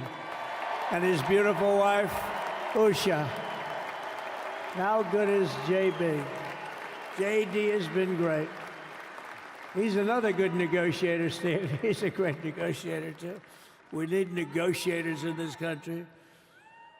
But so many of the people on the stage behind, not only family members, as an example, Lara Trump, the wife of Eric. She was the head of the Republican Party, along with my friend Michael. Stand up, the two of you. What a job. What a job they did. They worked so hard. They knew they'd be rigging, but they said, we're going to make it too big to rig, and we did. We made it too big to rig. We won every swing state by a lot. We won the popular vote by millions and millions of votes. We won the whole ball of wax.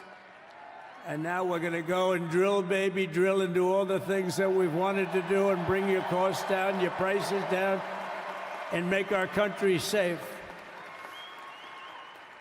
So thank you very much, Michael. Thank you very much. What a job you've done, Michael. I'm never moving you, you know. He was thinking about getting a nice job in the administration. I said, no, I'm leaving you right where you are. You've done a very good job. We're not moving you, Michael. I'm sorry. Anyway, thank you very much. Appreciate it. Appreciate it very much. Right here with us also in the arena, I'm about to sign some very important executive orders of our new administration. Hey, Don, will you stand up, please? Don is another one. How about Don? This guy.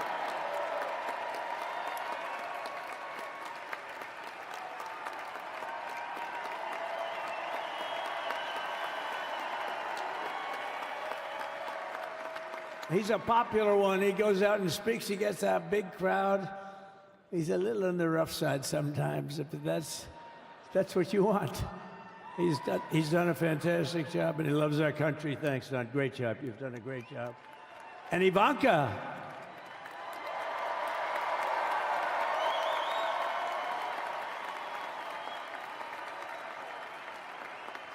And, you know, Jared negotiated the Abraham Accords, which are the biggest, it's the biggest deal made in the Middle East in many, many years, and it's really something. Jared, stand up, Jared.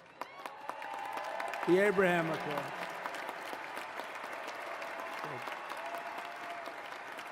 And Tiffany's going to have a little baby. And Michael.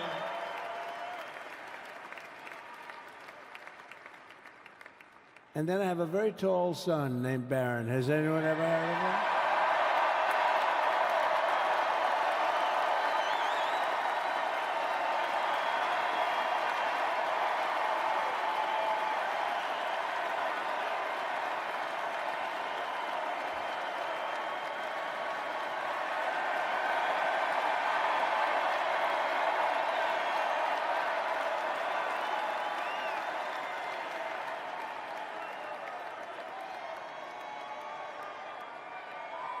Thank you.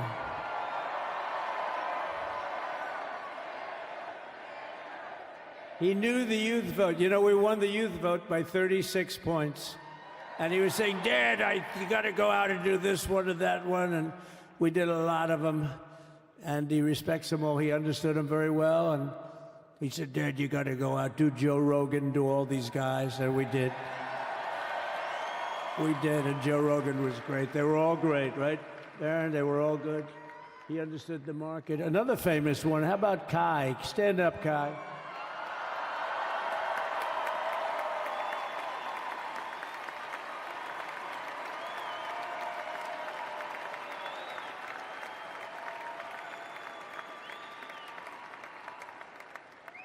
Is that Byron Donalds back there? Stand up, Byron. Stand up. What a future this one has. What a future. That's great, Byron. Thank you very much. And how about Lutnick, Secretary of Commerce? He's going to take in more money than any country has ever even thought about. He's going to take in some money. And we have many others. Look, I'm not going to go through it, but we're going to sign some orders right now, and that's really what I want to do. So we're going to sign executive orders. First, I'll revoke nearly 80 destructive and radical executive actions of the previous administration, one of the worst administrations in history. Maybe not one of them, the worst. Anybody that would allow millions of people to pour through our borders from jails, prisons, mental institutions, insane asylums, gang members to be taken off the streets of Venezuela and deposited in our country, and many, not just Venezuela. You know, crime in Venezuela is down 74% because they took their criminals and gave them to us through an open border policy of the previous administration. All over the world, they're emptying their prisons into our country. They're emptying their mental institutions into our country. It stops as of 1 o'clock this afternoon, okay? It stops.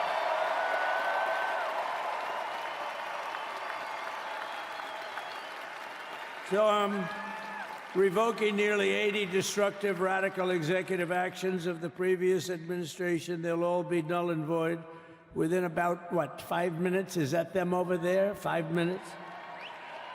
And next, to gain immediate control of the vast federal out-of-control bureaucracy, I will implement an immediate regulation freeze, which will stop Biden bureaucrats from continuing to regulate. Most of those bureaucrats are being fired. They're gone.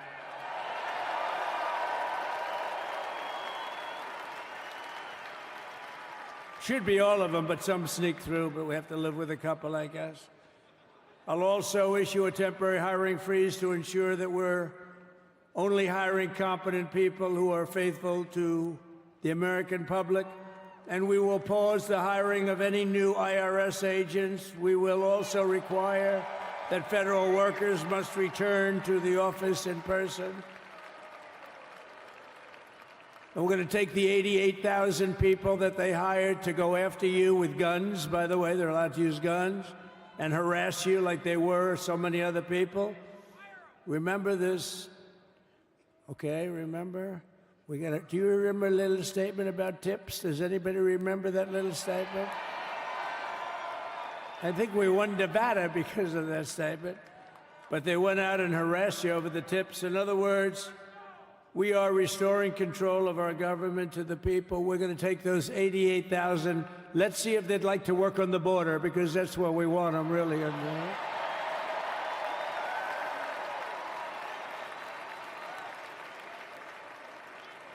So we're going to have no tax on tips, right? No tax on tips.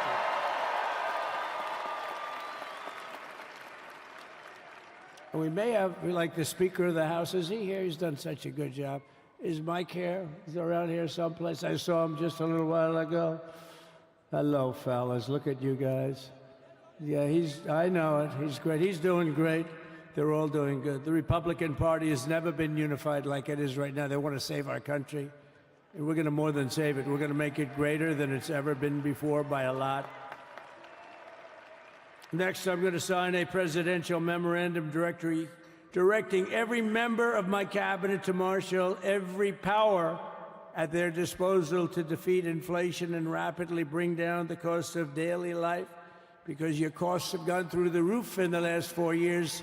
Perhaps you didn't notice. Does anyone notice their costs are like double, triple, quadruple? You can't buy bacon. Apples have doubled in price. You want an apple, anybody? Pay twice what you did 2 years ago. We'll put more money in your pocket, and we'll bring back the American dream and to reduce energy costs and liberate our economy. So we have more oil and gas than any country in the world, and we're going to use it. We're not going to do the wind thing. Wind. Big, ugly windmills, they ruin your neighborhood. They ruin you. If you have a house that's near a windmill, guess what? Your house is worth less than half.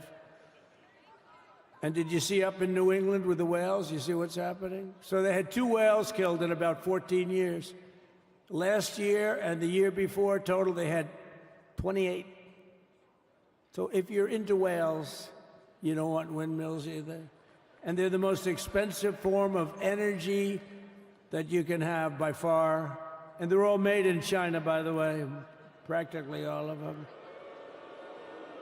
And they kill your birds and they ruin your beautiful landscapes. But other than that, I think they're quite good, right? Now, remember when we used to joke and kid when we were kidding, but we don't kid anymore? They want to watch the debates on television. They want to watch your favorite president on television. But the wind isn't blowing, so we can't watch television that night, Gladys. Remember? Gladys, I'm sorry, the wind is just not blowing. We're not watching Trump tonight. But I'm immediately withdrawing from the unfair, one-sided Paris Climate Accord ripoff. The United States will not sabotage our own industries while China pollutes with impunity. You know, China, I mean, look, they use a lot of dirty energy, but they produce a lot of energy. And when that stuff goes up in the air, you know, it doesn't stay there. It's not like you got a wall. We love walls, don't we? Not like you have a wall around and it doesn't. It floats into the United States of America after 3.5 to 5.5 days. It floats across the oceans and it comes right over your neighborhood and it falls into your neighborhood.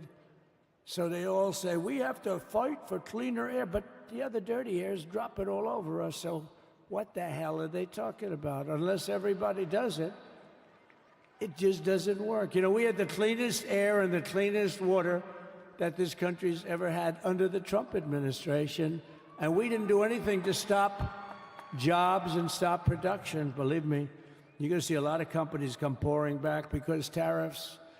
I always say tariffs is the most beautiful word to me in the dictionary. Then I was reprimanded by the fake news. They said, what about love, religion, and God? I said, I agree. Let's put God number one. Let's put religion number two. Love, I don't know. We got to put that number 3, I guess, right? And then it's tariff. Because tariffs are going to make us rich as hell. It's going to bring our country's businesses back that left us. And I'll also sign an executive order to immediately end federal government censorship of the American people. In America, we believe in free speech, and we're bringing it back starting today to stop the weaponization. Oh, do I know about that? These creeps. Deranged Jack Smith. You ever hear of him? Deranged. He's a deranged prosecutor. He's sick. They suck him on me. He's now been reduced to getting on an airplane, going back to The Hague or wherever the hell he came from. We got to get rid of that guy. Hey, was he one of the many people that got a pardon today? Did they pardon Jack Smith? You know, did you know that Biden, while I was making my speech, pardoned his whole family?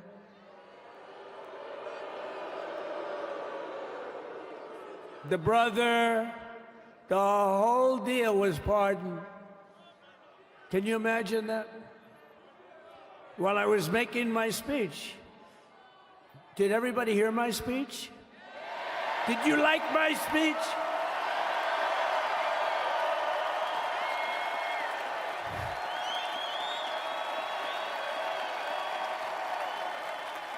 Thank you. I mean, the only thing wrong with it is I had a lot of tough things to say, and I have some great people that work for me. Sir, this is such a great speech. It's so unifying. Don't talk about Biden with his pardons of his family. We want a unified country. They said, don't talk about the J6 hostages that you're going to be releasing today. Sir, don't put that in your speech, please. I said, but I want to put it in my speech. I said, sir, it won't be unified like it is. It's so beautiful the way it is. And it is getting great reviews. You know, if I put things like that in, I'll get terrible reviews. One little paragraph that's a little bit wrong, the fake news goes crazy, right? So I said, all right, I won't put it in my speech, but you know what? I'm speaking in front of a hell of a lot of people. at a place called Capital One Arena, and I'll talk about it there. So we're going to be going over the beautiful Oval Office, one of the great offices in history. Even if it wasn't beautiful, it's the Oval Office, but it is beautiful.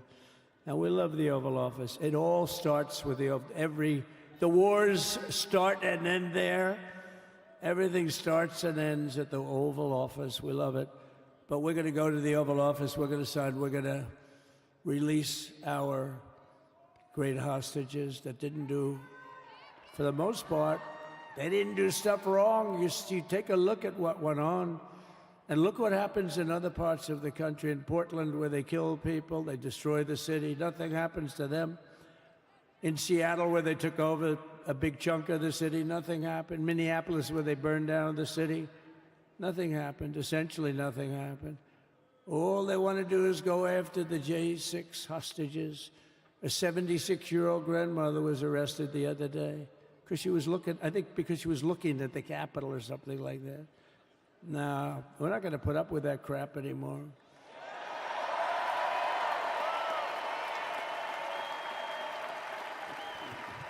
And to stop the weaponization of law enforcement, I've been investigated more than any human being in the world.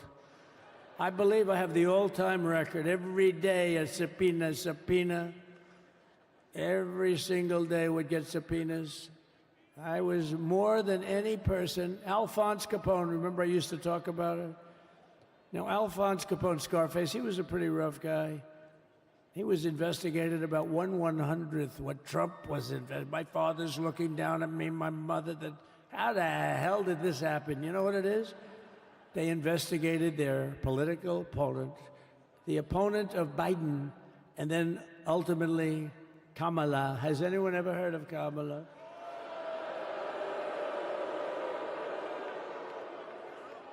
We had to beat two opponents, you know? We had to beat Biden, then we beat him.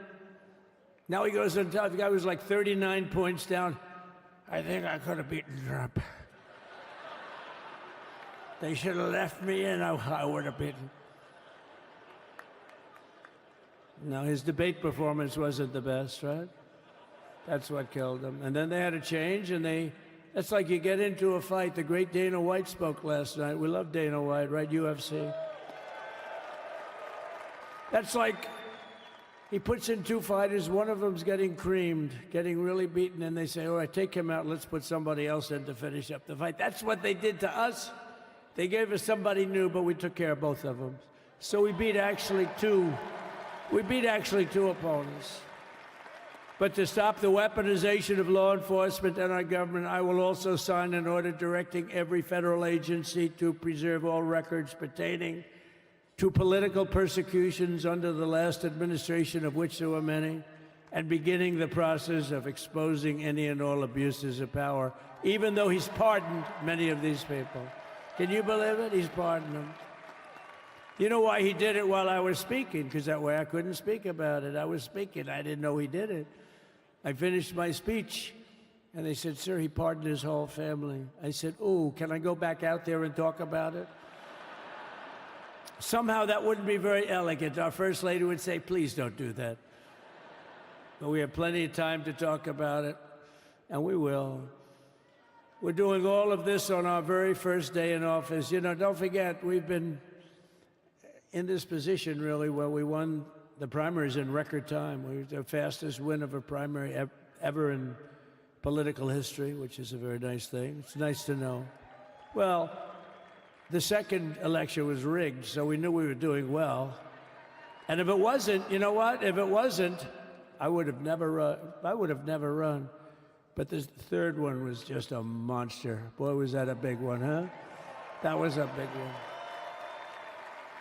On the second one, we got like 10 or 12 million votes more than the first one. How about that? We did great on the first one. We did much better on the second one.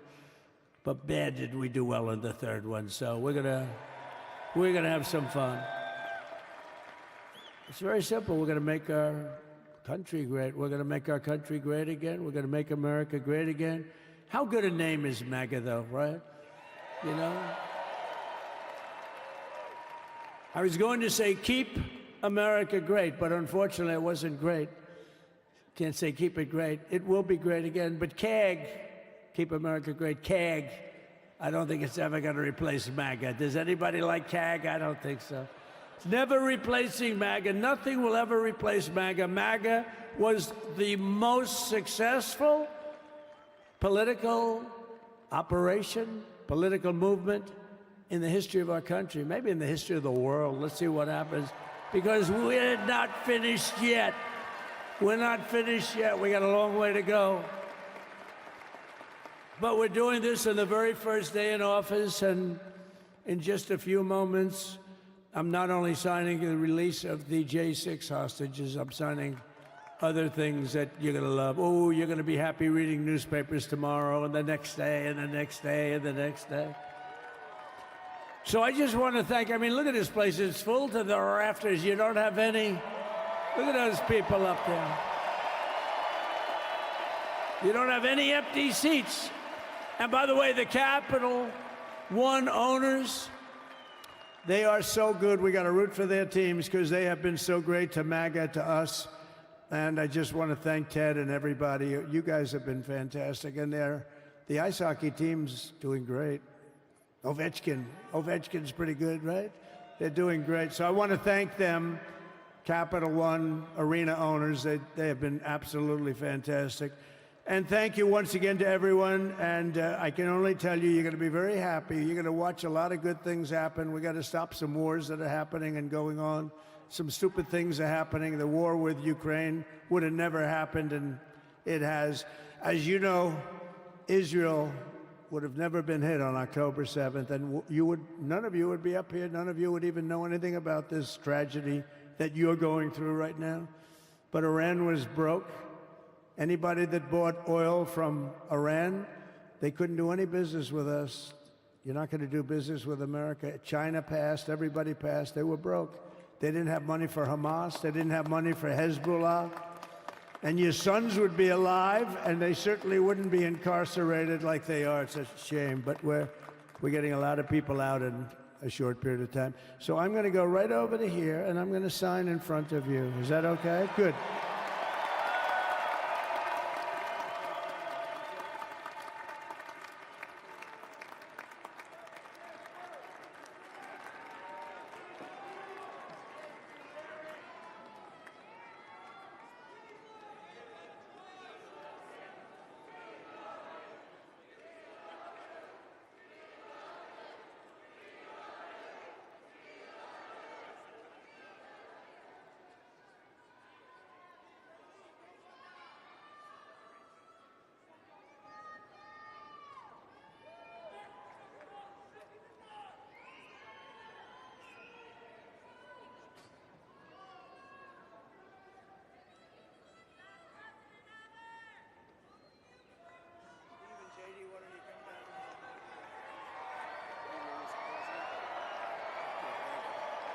Do you have that other one to sign?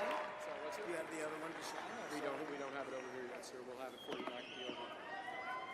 The first is the rescissions of 78 Biden-era EOs and presidential memoranda. You want to call it up? You want to say it? You want to say it? Oh, if you want me to, sir. Why don't you say what I'm signing? Sure. The first item that President Trump is signing is the rescission of 78 Biden-era executive actions, executive orders, presidential memoranda, and others.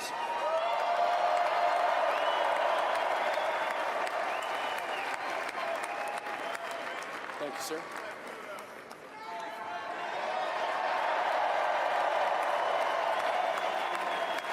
Thank you. The second item, President Trump, is a regulatory freeze, as you announced in your speech, preventing bureaucrats from issuing any more regulations until we have full control of this, the government and this administration.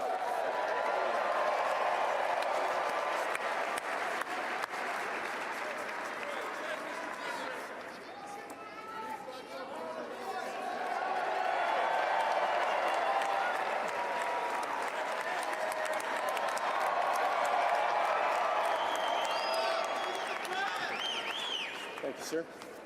Sir, can I have a pen?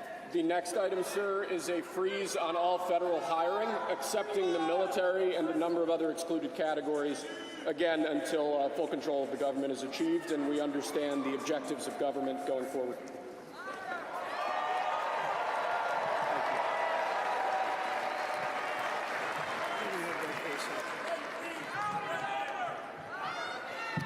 Could you imagine Biden doing this? I don't think so. I don't think so.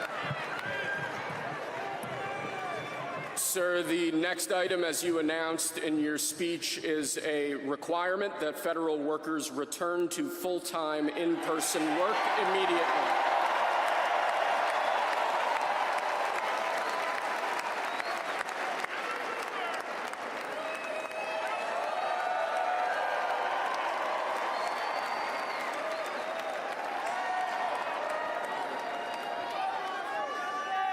Thank you, sir. Next, we have a directive to every department and agency in the federal government to address the cost of living crisis that has cost Americans so dearly.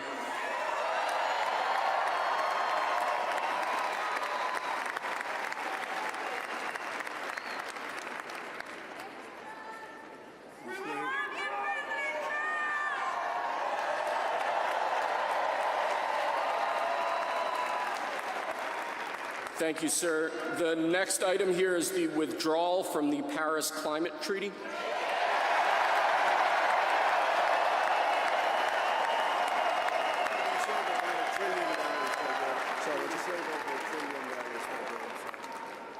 Yes, sir.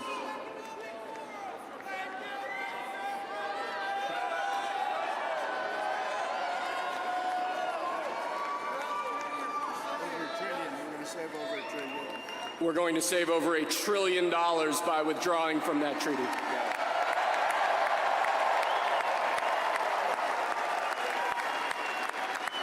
And the next item, sir, is a letter that will be transmitted to the United Nations explaining that we are withdrawing from the Paris Climate Treaty.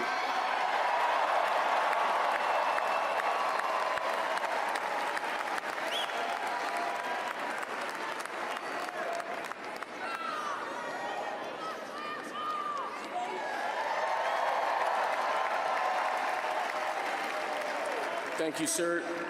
This next item is a directive to the federal government ordering the restoration of freedom of speech and preventing government censorship of free speech going forward.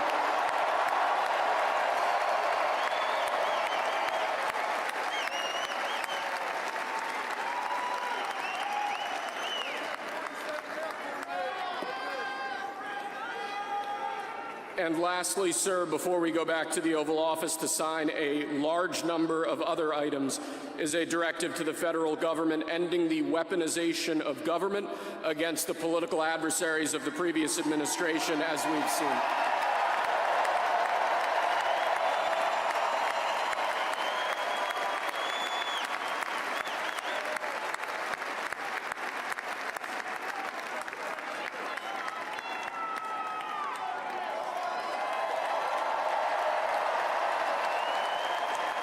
Thank you very much, sir. Appreciate it.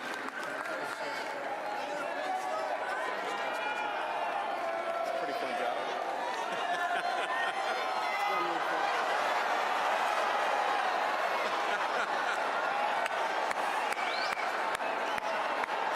I'm gonna hightail it tonight.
I were alive, I felt the whole world was so tired. That's when someone came up to me and said, young man, take a walk up the street. It's a place there called the YMCA. They can't stop you on your way. It's fun to stay at the YMCA. It's fun to stay at the YMCA. They have everything for your mental enjoy. You can hang out with all the boys. YMCA. It's fun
off or you got it?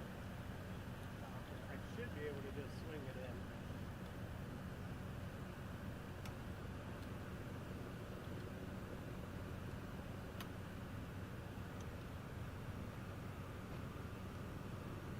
Good system. Yeah, that worked out pretty well.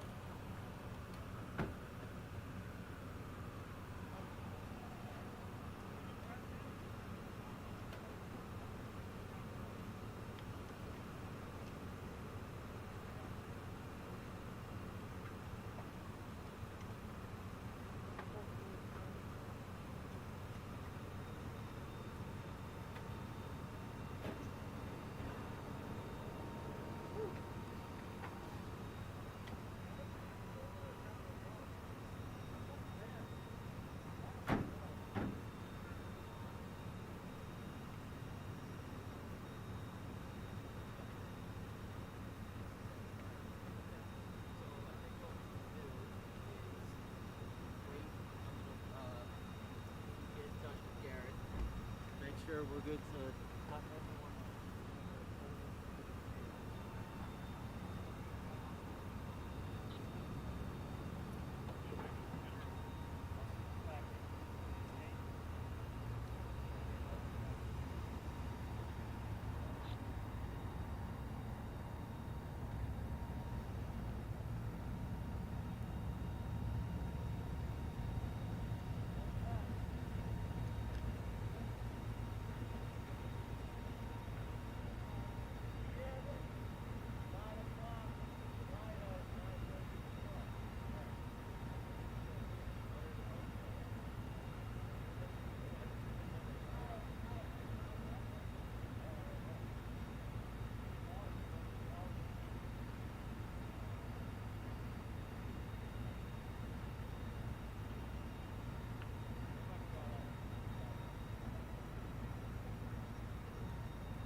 Good?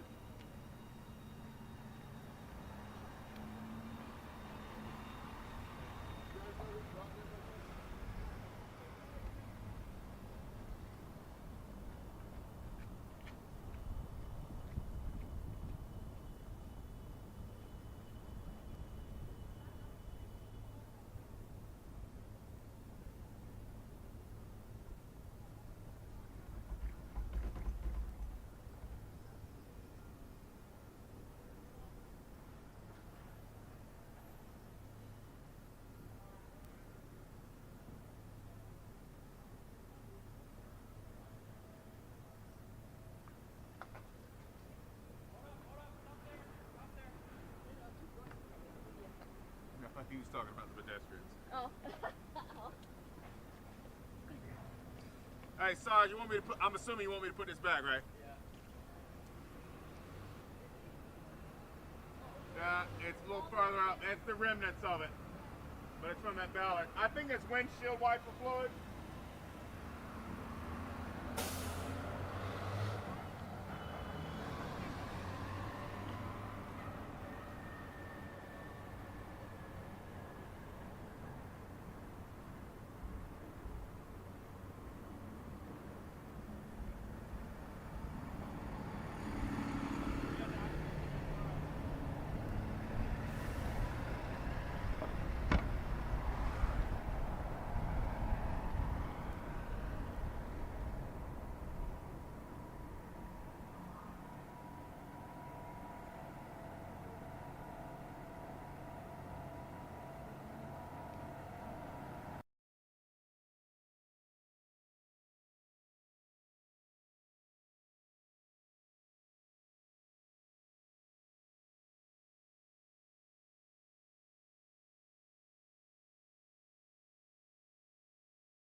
Is it?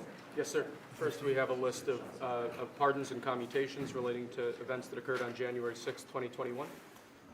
Okay, and how many people is this? I think this order will apply to approximately 1,500 people, sir. So this is January 6th. These are the hostages. Approximately 1,500 for a pardon. Yes. Full pardon. Full pardon or commutations? Full pardon. We have about 6 commutations in there where we're doing further research. Nice to see you again.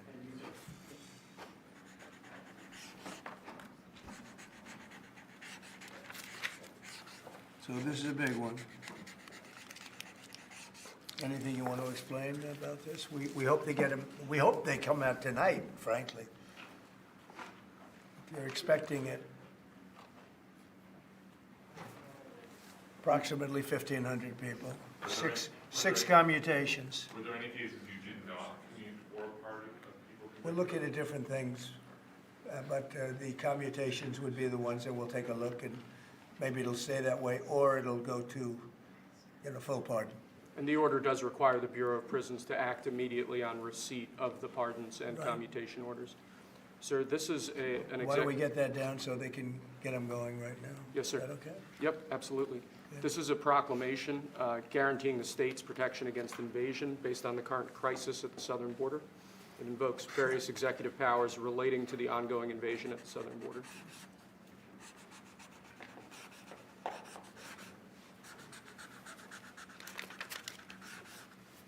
Mr. President, what makes you confident that those are not going to be blocked by the courts? I don't think they will. I don't think they can be. They're very straight up. Why don't you take that and go over here? Could you get him over here, not on the side angle? Do you mind? Just go right over here with your friends. Okay? Sir, this is an executive order realigning the United States refugee admission program to better align with American principles and American interests.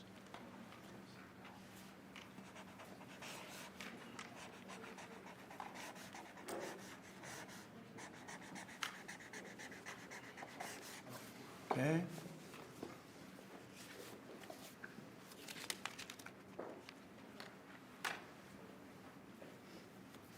Thank you, sir.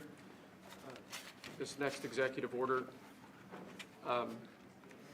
is about protecting America from foreign terrorists and other national security and public safety threats. Again, crisis at the border, but it goes beyond that and it implicates other executive powers as well. Okay.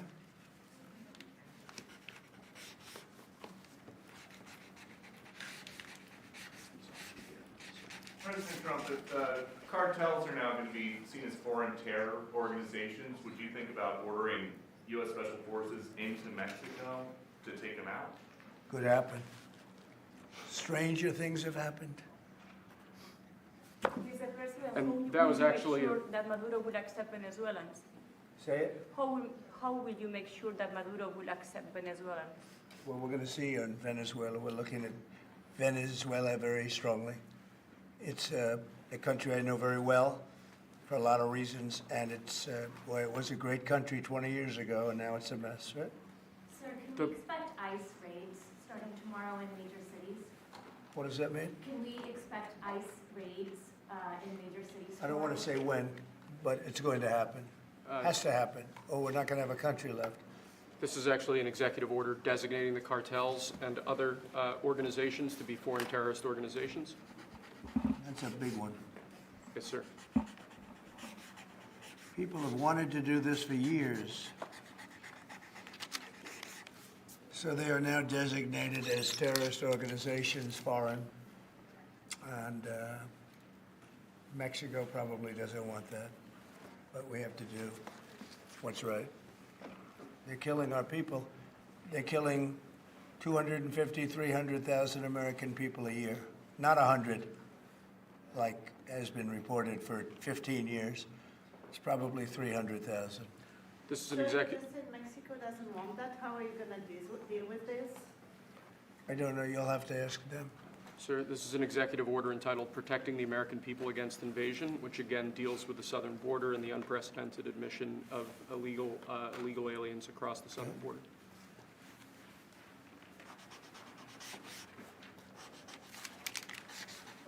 the biggest national security threat to the U.S., Mr. President? What's going to be your priority on foreign policy? Say?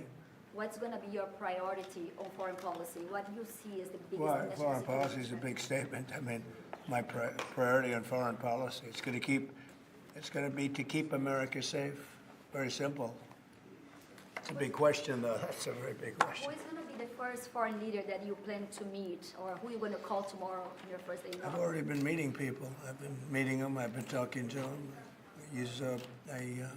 I met with Prime Minister Trudeau, like all Governor Trudeau. I met with numerous foreign leaders. Go ahead. Sir, this next order relates to the definition of birthright citizenship under the 14th Amendment of the United States. Good. That's a good one. Birthright. That's a big one.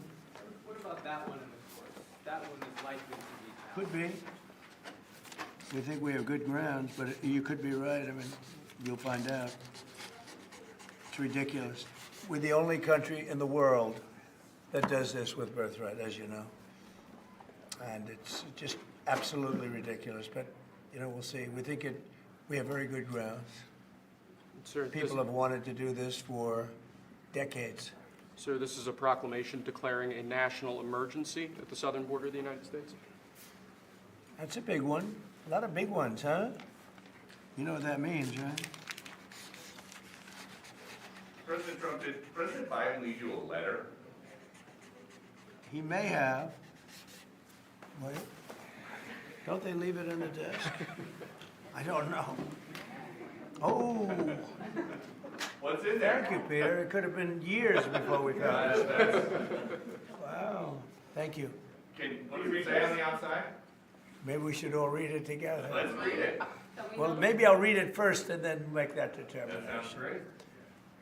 Peter, thank you very much. I may not have seen this for months. Happy to help with the passing of the torch. I did. I left him one in the desk just like this.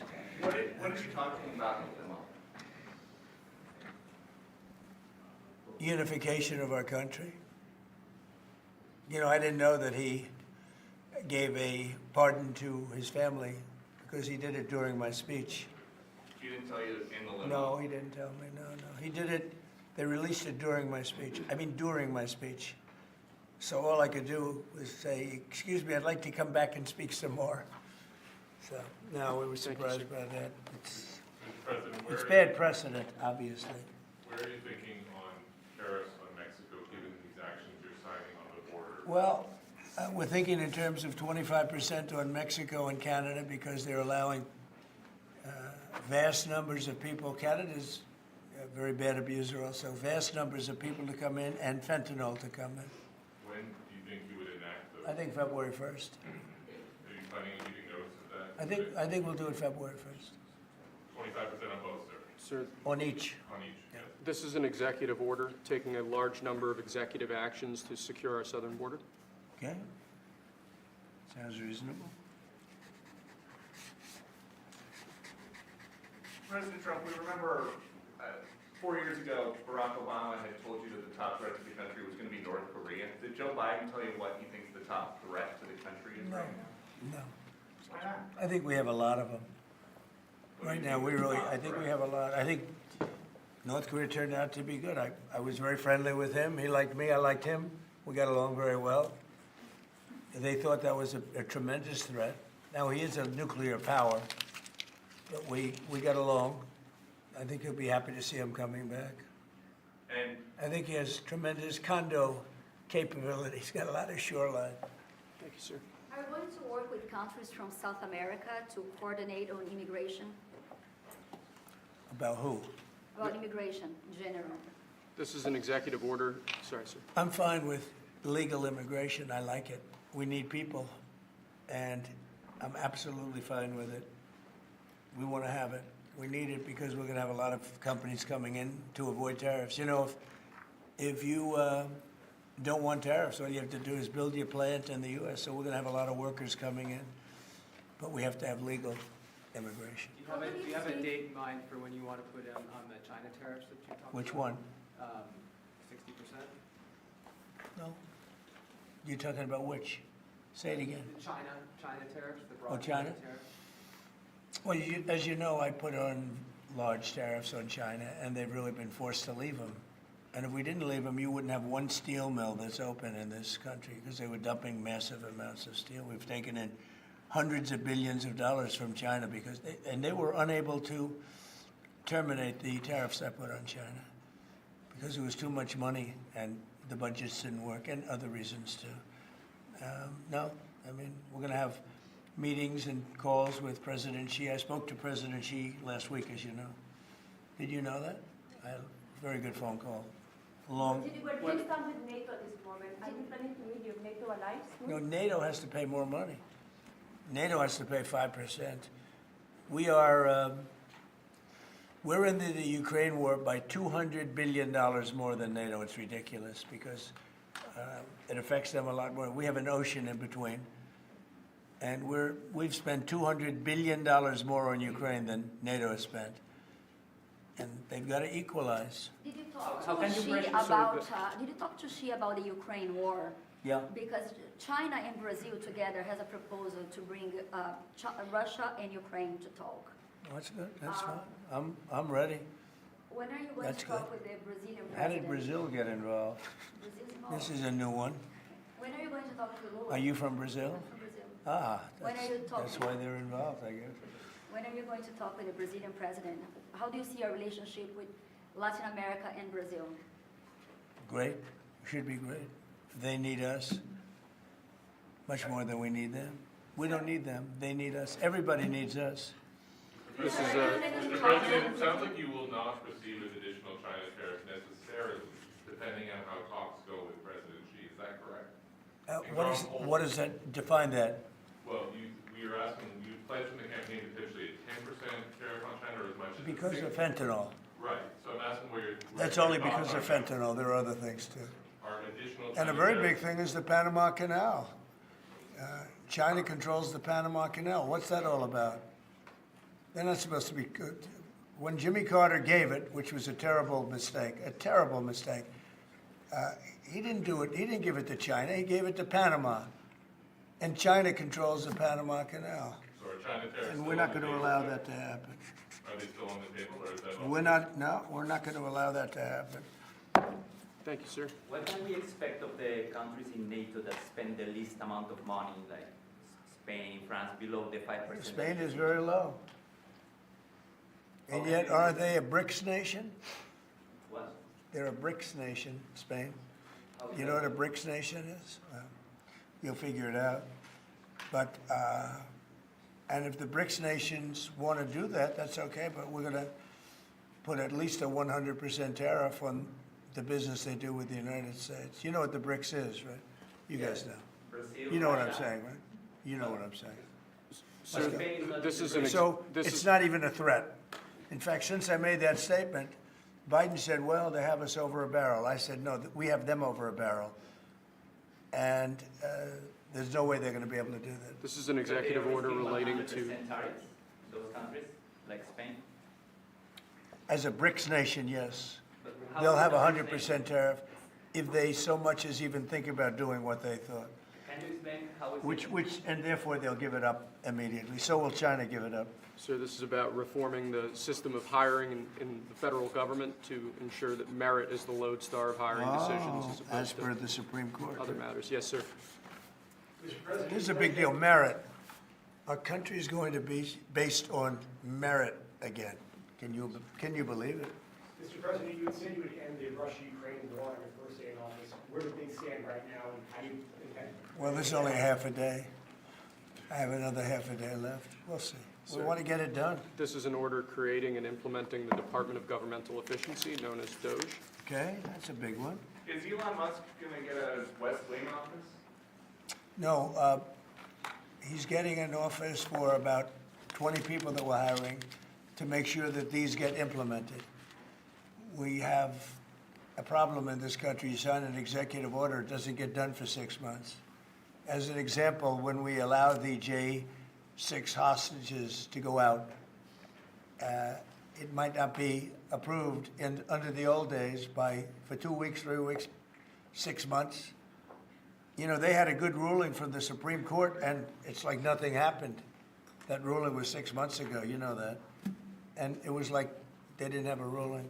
They've been treated very unfair. The judges have been absolutely brutal. The prosecutors have been brutal. Nobody's ever treated people in this country like that. Mr. President, are you commuting the sentences of anyone who assaulted a police officer on January 6th?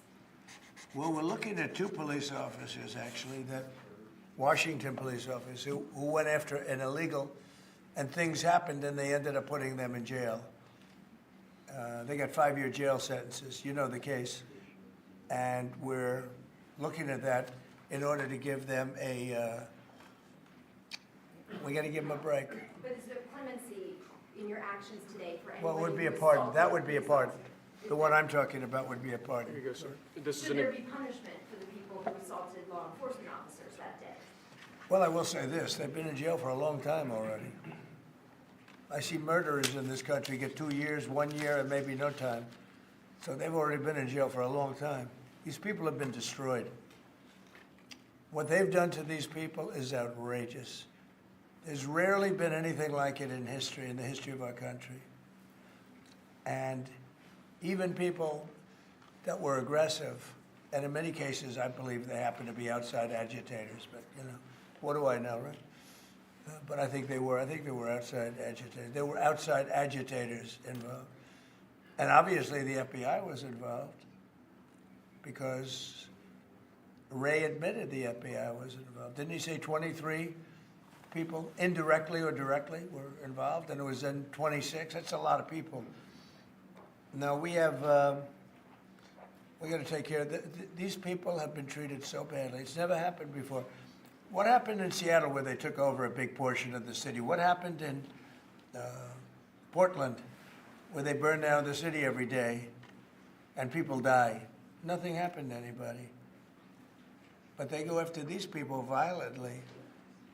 I mean, they're still going after brand new people. They found somebody else with a picture. There's never been anything like this. And you know, it's almost 100%. Think of this. Almost 100% of the people are convicted. 100%. It's Washington, D.C. People go into a trial and they say, oh, I have a wonderful lawyer and I didn't do anything wrong. And they end up in shackles almost immediately and jail. No, we're not going to let it happen. About Greenland, you have shown interest in buying it, but is there any other option that would satisfy you? About what? Greenland, instead of buying it. Finland? Greenland. Oh, Greenland. Greenland is a wonderful place. We need it for international security. And I'm sure that Denmark will come along. I think it's costing them a lot of money to maintain it, to keep it. The people of Greenland are not happy with Denmark, as you know. I think they're happy with us. We had representatives, my son and representatives went up there 2 weeks ago, and they like us. So we'll see what happens. But Greenland is necessary, not for us, it's necessary for international security. You have Russian boats all over the place. You have China boats all over the place, warships. And they can't maintain it. When are you going to be talking to Vladimir Putin? Who? Do you plan to meet President Putin, sir? I'll be meeting with President Putin. When do you plan? I don't know. I can't. It's being set up. Your first trip, foreign trip might be, sir. So the first foreign trip typically has been with UK, but I did it with Saudi Arabia last time because they agreed to buy $450 billion worth of our product. I said, I'll do it, but you have to buy American product, and they agreed to do that.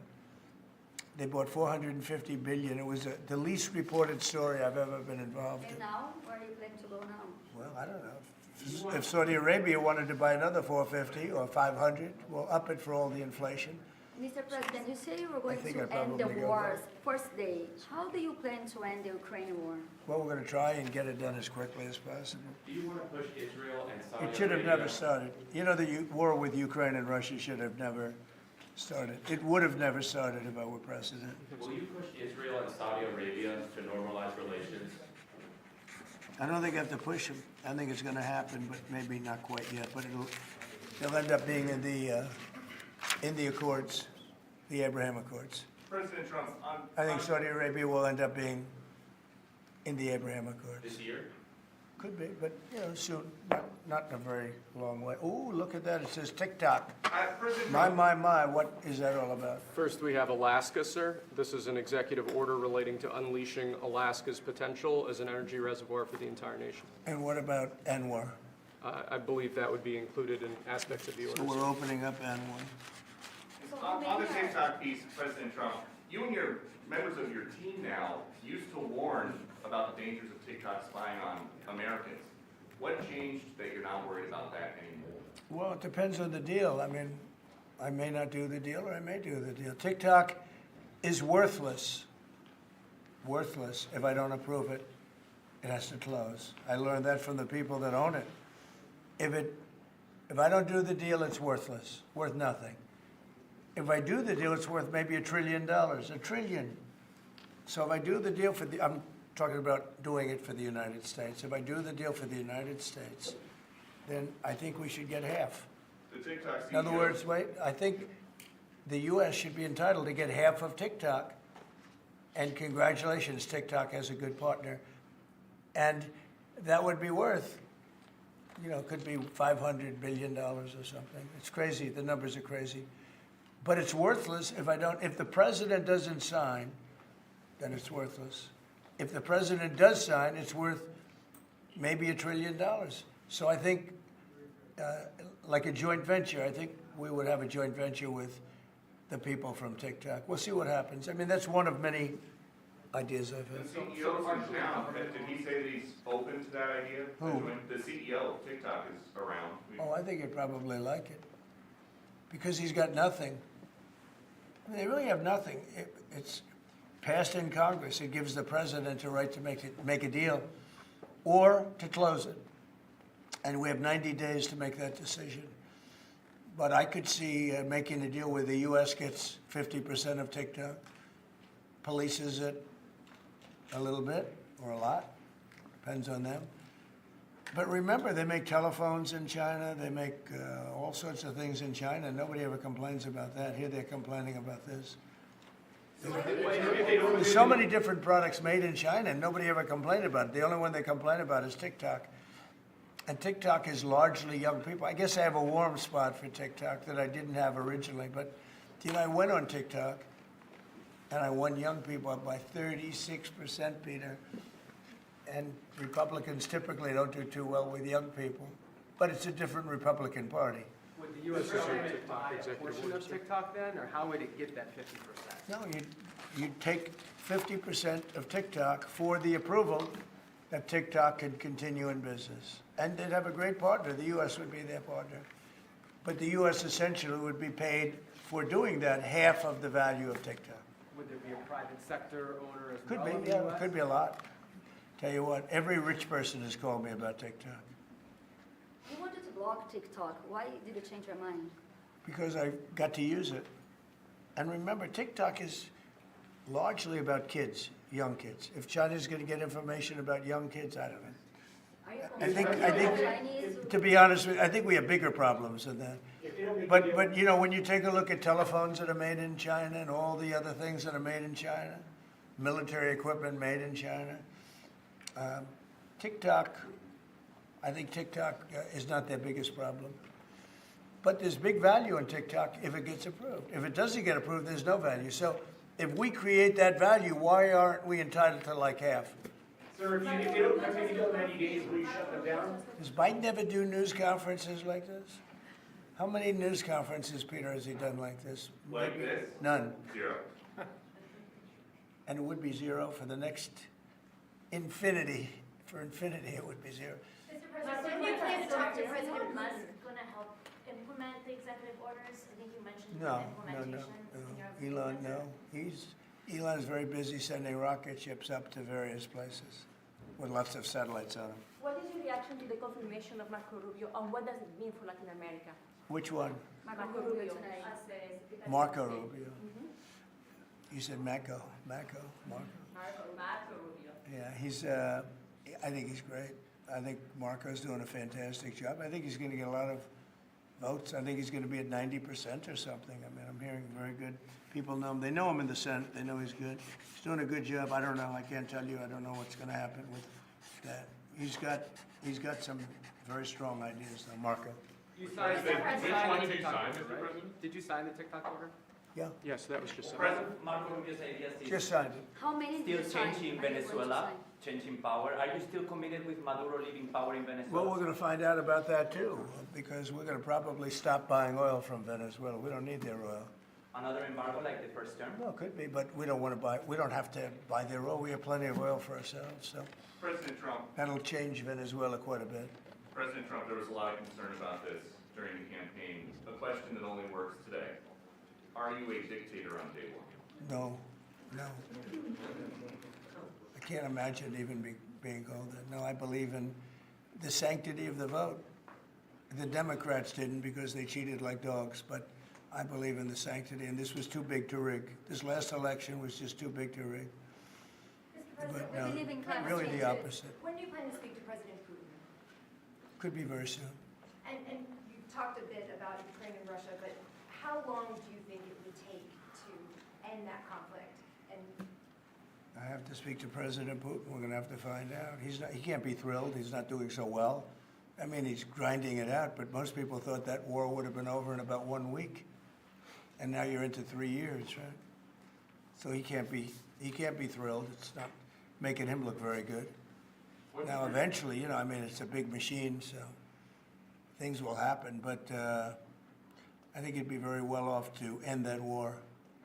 We have numbers that almost 1 million Russian soldiers have been killed. About 700,000 Ukrainian soldiers are killed. Russia's bigger. They have more soldiers to lose. But that's no way to run a country. What did your TikTok order do, Mr. President? Just gave me the right to sell it or close it. Essentially with TikTok, I have the right to either sell it or close it. And we'll make that determination. And we may have to get an approval from China too, I'm not sure. But I'm sure they'll approve it. And if they don't approve it, it would be somewhat of a hostile act, I think. But it's good for China if it gets approved. Mr. President, so you're not guaranteeing that TikTok will be around after 90 days from today? No, but it could very well be. It makes sense for it to be, because it's got tremendous value. But if we create the value by approving, you know, in other words, that approval gives it tremendous value. If that's the case, then we should be entitled to 50% as a country. You understand? You haven't heard that one before, right? That's called a joint venture. And nobody ever thought that way before. Well, I don't know. I think you have a lot of people that would be interested in TikTok with the United States as a partner. Mr. President, what was it like walking into the Oval Office this evening? Oh, what a great feeling. One of the better feelings I've ever had. Do you like this town better now than in 2017? Well, we're very experienced now. You would say nobody's ever had experience like I have. I've dealt with some very good people. I've dealt with some very bad people, and I know who the bad ones are and the good ones are. You know, don't forget, I was very successful in primarily the real estate business. And people used to say, who's worse, a politician or a vicious real estate developer? And I'd always say, you know, the real estate developer is far worse. But after about 3 months and getting to know scum like Adam Schiff and other people like that, I said, no, actually, real estate people are quite nice by comparison. You said you plan to speak with President Putin soon. What about President Zelensky, and what's your message? Yeah, I would, but he's told me he wants to make a deal. I mean, he wants to make, Zelensky wants to make a deal. I don't know if Putin does, he might not, I don't know. He should make a deal. I think he's destroying Russia by not making a deal. I think Russia's going to be in big trouble. You take a look at their economy, you take a look at the inflation in Russia. So I would hope, I got along with him great, and, you know, I would hope he wants to make a deal. Mr. President, are you keeping U.S. sanctions on Russia until he makes a deal? Well, sanctions or tariffs. I think the word tariff is much better because it keeps your dollar stronger. I think tariffs are more effective. I mean, I use sanctions on Iran. Iran was broke. When I left office, Iran was broke. They had no money for Hamas or Hezbollah, none. They were flat broke, and October 7th would have never happened. And I think you all know that. It would have never happened. They had no money. Now they're rich, but, you know, they're weakened in a different way. I would say that the one attack by Israel really set them back. It really set them back. The Pages, and others. You know, the attack on air defense was a bad attack for Iran. What are you signing now, sir? It's an executive order relating to reforms to the federal workforce, including to the senior executive service. We're getting rid of all of the cancer. I call it cancer. The cancer caused by the Biden administration. How confident are you, Mr. President, that you can keep the ceasefire in Gaza and conclude the 3 phases of this deal? I'm not confident. That's not our war, it's their war, but I'm not confident. But I think they're very weakened on the other side. Do you support the 2-state Gaza, solution? boy, I looked at a picture of Gaza. Gaza is like a massive demolition site. That place it's really got to be rebuilt in a different way. Do you plan to help rebuilding Gaza? I might. You know, Gaza is interesting. It's a phenomenal location. On the sea, best weather. You know, everything's good. It's like some beautiful things could be done with it, but it's very interesting. But some fantastic things could be done with Gaza. How do you see the future in governance for Gaza? Well, it depends. I can't imagine you could have, well, you certainly can't have the people that were there. Most of them are dead, by the way, right? Most of them are dead. But they didn't exactly run it well. Run viciously and badly. So you can't have that. Mr. President, on TikTok, sir, do you pause any decision on Chinese tariffs until you know what the resolution on TikTok will be? Are those things No, connected if at all? China didn't approve it, we could put tariffs on China. Don't forget, China charges us tariffs, and we charge them very little, except for what I did. I put a lot of, we took in hundreds of billions of dollars. But until I came along, China never paid 10 cents to this country. They ripped us off, and they never paid anything. But like, if we wanted to make a deal with TikTok, and it was a good deal, and China wouldn't approve it, then I think ultimately they'd approve it, because we'd put tariffs on China. Maybe. I'm not saying I would, but you certainly could do that. And if we said, well, if you're not going to approve it, then that's a certain hostility, and we'll put tariffs of 25, 30, 40, 50%, even 100%. And if we did that, I think they'd approve it. President Trump, you've seen the other living presidents a couple times in the last few months. If you ever had to call on one of them for advice about anything that's going on here, which one would you call? It's an interesting. Well, I thought Bill Clinton was a very good politician. I don't think he was used properly. I think they disrespected him. When Hillary was running, he came back and he said, you know, you better get up to Michigan and Wisconsin. You remember that, Peter. Every house has a Trump sign on it. And they all laughed at him because the Republicans hadn't won Michigan or Wisconsin for decades, long time. And they all laughed at Bill Clinton. Like, the hell does he know? And he turned out to be right, because I won both of them. And then we just won both in this election, too. We won Wisconsin and Michigan and every other swing state. We won all the swing states, all 7. They talked about 7 swing states. We won them all. So, but Bill Clinton he had a great political sense, I think. You looked like you were having a good conversation with President Obama at President I Carter's was. funeral. And you'd like to know what it was? Everybody wants to know. I know, I wouldn't want to, but we were having some crazy conversation.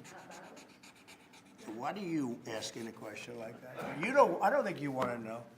You might not. Tell us what you just signed. You might be insulted. It's an executive order relating to holding former government officials accountable for unlawful disclosure of sensitive information. This next one, sir, is a declaration of a national energy emergency. So you also That's a big one. You know what that allows you to do? That means you can do whatever you have to do to get out of that problem. And we do have that kind of an emergency.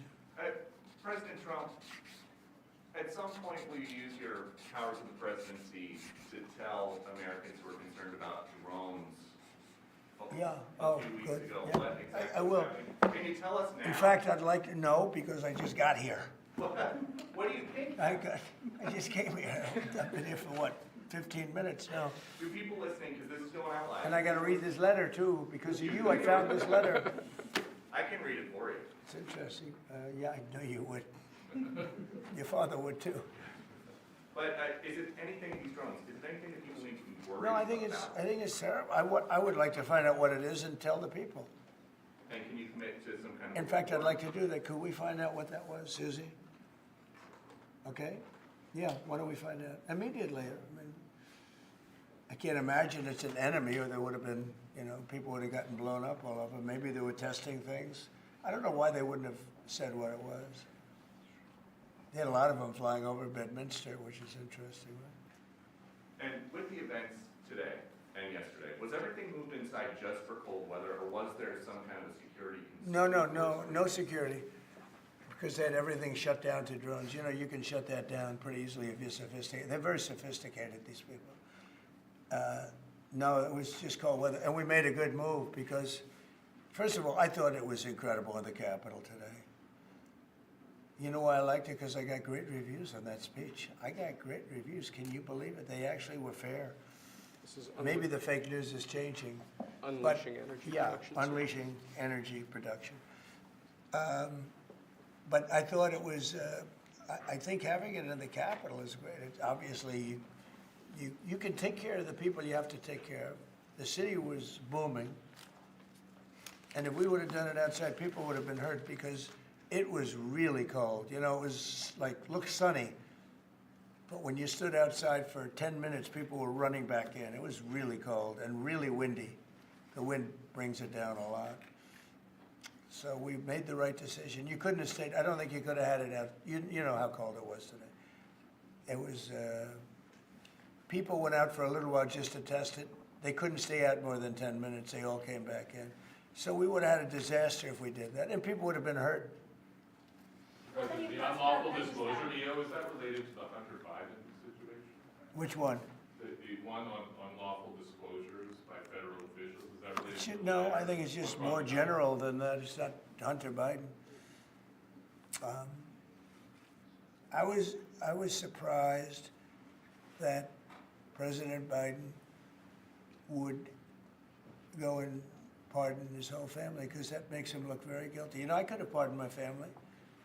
I could have pardoned myself, my family. I said, if I do that, it's going to make me look very guilty. I don't think I'd be sitting here, frankly. If I did that, I don't think I'd be sitting here right now because I would have shown that you're guilty. But by pardoning his brother or brothers, by pardoning all of those people that he pardoned, by pardoning J6, the Unselect Committee, they destroyed all of the documents. They deleted all of the information. There's no information. And a lot of the information pertains to Nancy Pelosi because she was given 100, I mean, you know this, it's on tape with her daughter. Nancy Pelosi was responsible for not taking advantage of 10,000 soldiers or 1,000. You wouldn't have you could have used 400. It was a relatively small crowd. It wasn't the crowd that was at the mall. It was a small crowd.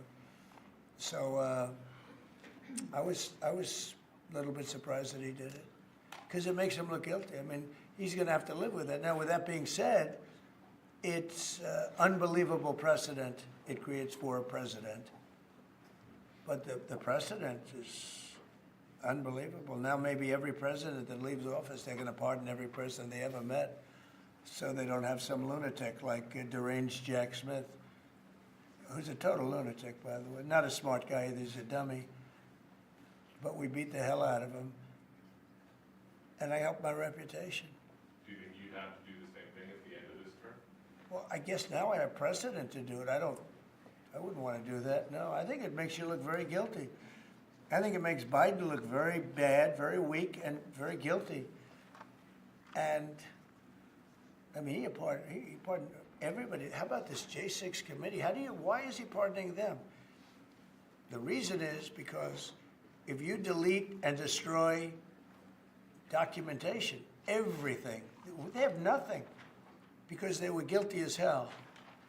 They rigged it. It was a rigged deal.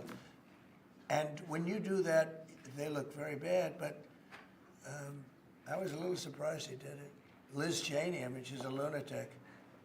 And she lost by the greatest margin in the history of a politician running for Congress, like 40 points.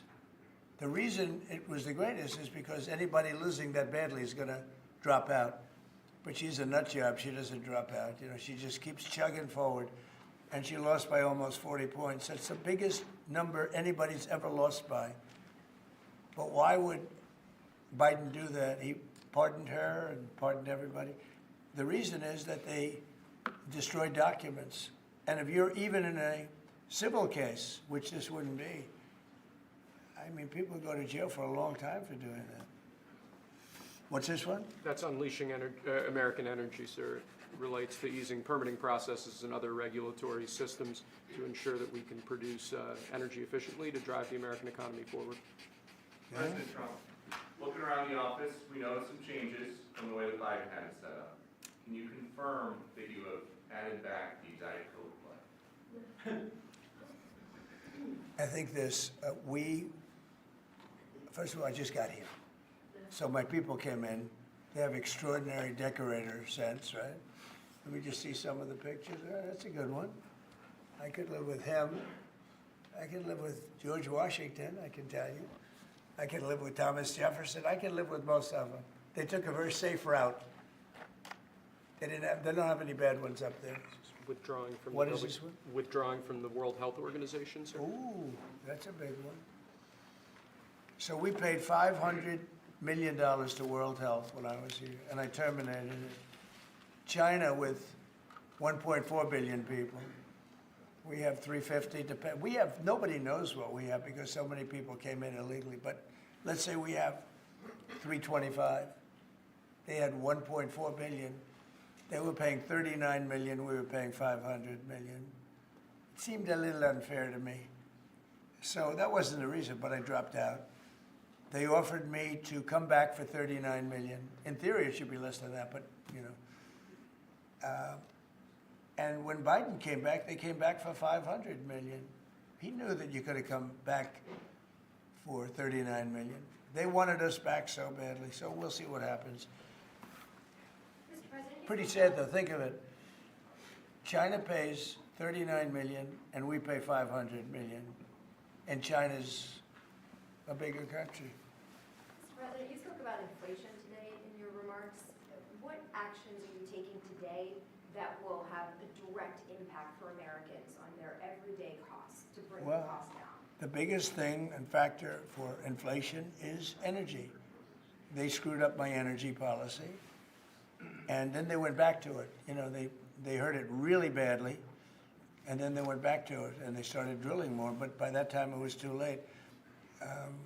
Many of these things that we're signing and that Doug Burgum is going to be signing, and Chris Wright, who's phenomenal, you know, Energy, Department of Energy, we're going to be taking a lot, we're going to make a lot of money from energy. We have more than anybody else. We're going to make a lot of money from energy. We're going to make a lot of money from tariffs. You know, European Union charges us, they have a VAT tax of 20%, but it's really much higher than that. And that's the equivalent, almost the equivalent of a tariff. And they're tough. They're very tough. They don't take our cars. They don't take our farm product. They don't take almost anything. And yet we take their cars and we take their farm product. We take a lot from them. So, you know, we have like a $300 billion deficit with the European Union. So we'll straighten that out with either tariffs or they have to buy our oil. The one thing they can do, our oil and gas, the one thing they can do to catch up quickly, buy our oil and gas. Will you travel, And they should do that. Will you travel to China this year? Yeah, it could be. I've had the invite. Mr. President, she's President, invited I would you do it, to yeah. come this year. I would do it. talking about the European Union and the tariffs, like, what do you mean when you say that European Union country like Spain is part of BRICS? That are what? BRICS. Oh, BRICS. No, I was talking about BRICS. BRICS is 6 nations. I think it's 7 nations. and they were looking to do a number in the United States. And if they do that, they won't be happy about what's going to happen to them. Are you still considering a universal tariff, Mr. President, on all countries? I may, yeah, but we're not ready for that yet. We may wrap it, because essentially all countries take advantage of the U.S. We don't make any good deals in the U.S. It's amazing in a way that we exist. We don't make good deals. We don't have any good deals. We have a deficit with almost, not all, there are a couple, I won't tell you their names because I don't want them to find out about it because they'll feel stupid. But there are a couple of countries that actually don't make money with us. But I don't want to let you know because they'll immediately change that. But we're gonna do. I tell you what, our country has an amazing economic future. I really believe that. What kind of universal tariff if you did do one? Well, you'd put a universal tariff on anybody doing business in the United States because they're coming in and they're stealing our wealth, they're stealing our jobs, they're stealing our companies, they're hurting our companies. So you put a tariff on to keep them from doing that. Mr. President, you surround yourself with a whole bunch of billionaires today. President Biden, in his farewell address, warned about oligarchy. I was wondering if you could respond to that. Well, he had a lot of guys, and then they found out that he didn't know what the hell he was talking about, and I think they deserted him. They deserted him, those same guys. Look, I don't make pretenses, smart guys, but there are a lot of smart people around, but they did desert him. They were all with him, every one of them. Now they're all with me. I don't know. It's not going to get anything from me. I don't need money. But I do want the nation to do well, and they're smart people, and they have, they create a lot of jobs. And if they don't do it, China's going to do it. What they've done is they've taken industries and they've taken it away. They outsmarted China. And, we sort of like that. It's okay. They've done a great job. A lot of them, not all of them. Protecting women from radical gender ideologies. Ooh. Mr. President, going back to the World Health Organization, you were the president during COVID. Don't you see the importance of organization like that to coordinate a global response?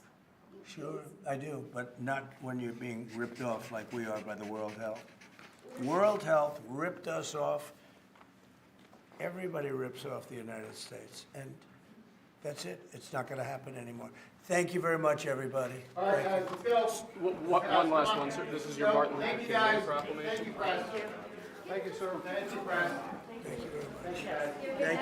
Thank you. Let's go. Thanks, Press. Thank you, guys. This is Martin. Let's go, guys. What are we doing on this stuff? All right, guys, let's go. Thank you very much. Thanks. All right, thank you. Yeah. Recording? Is this off? Recording? Don't do it. Yeah, we'll come back. We'll come back. Make it shake. Come on over. Oh, a lot of shake going on. Oh, let's go.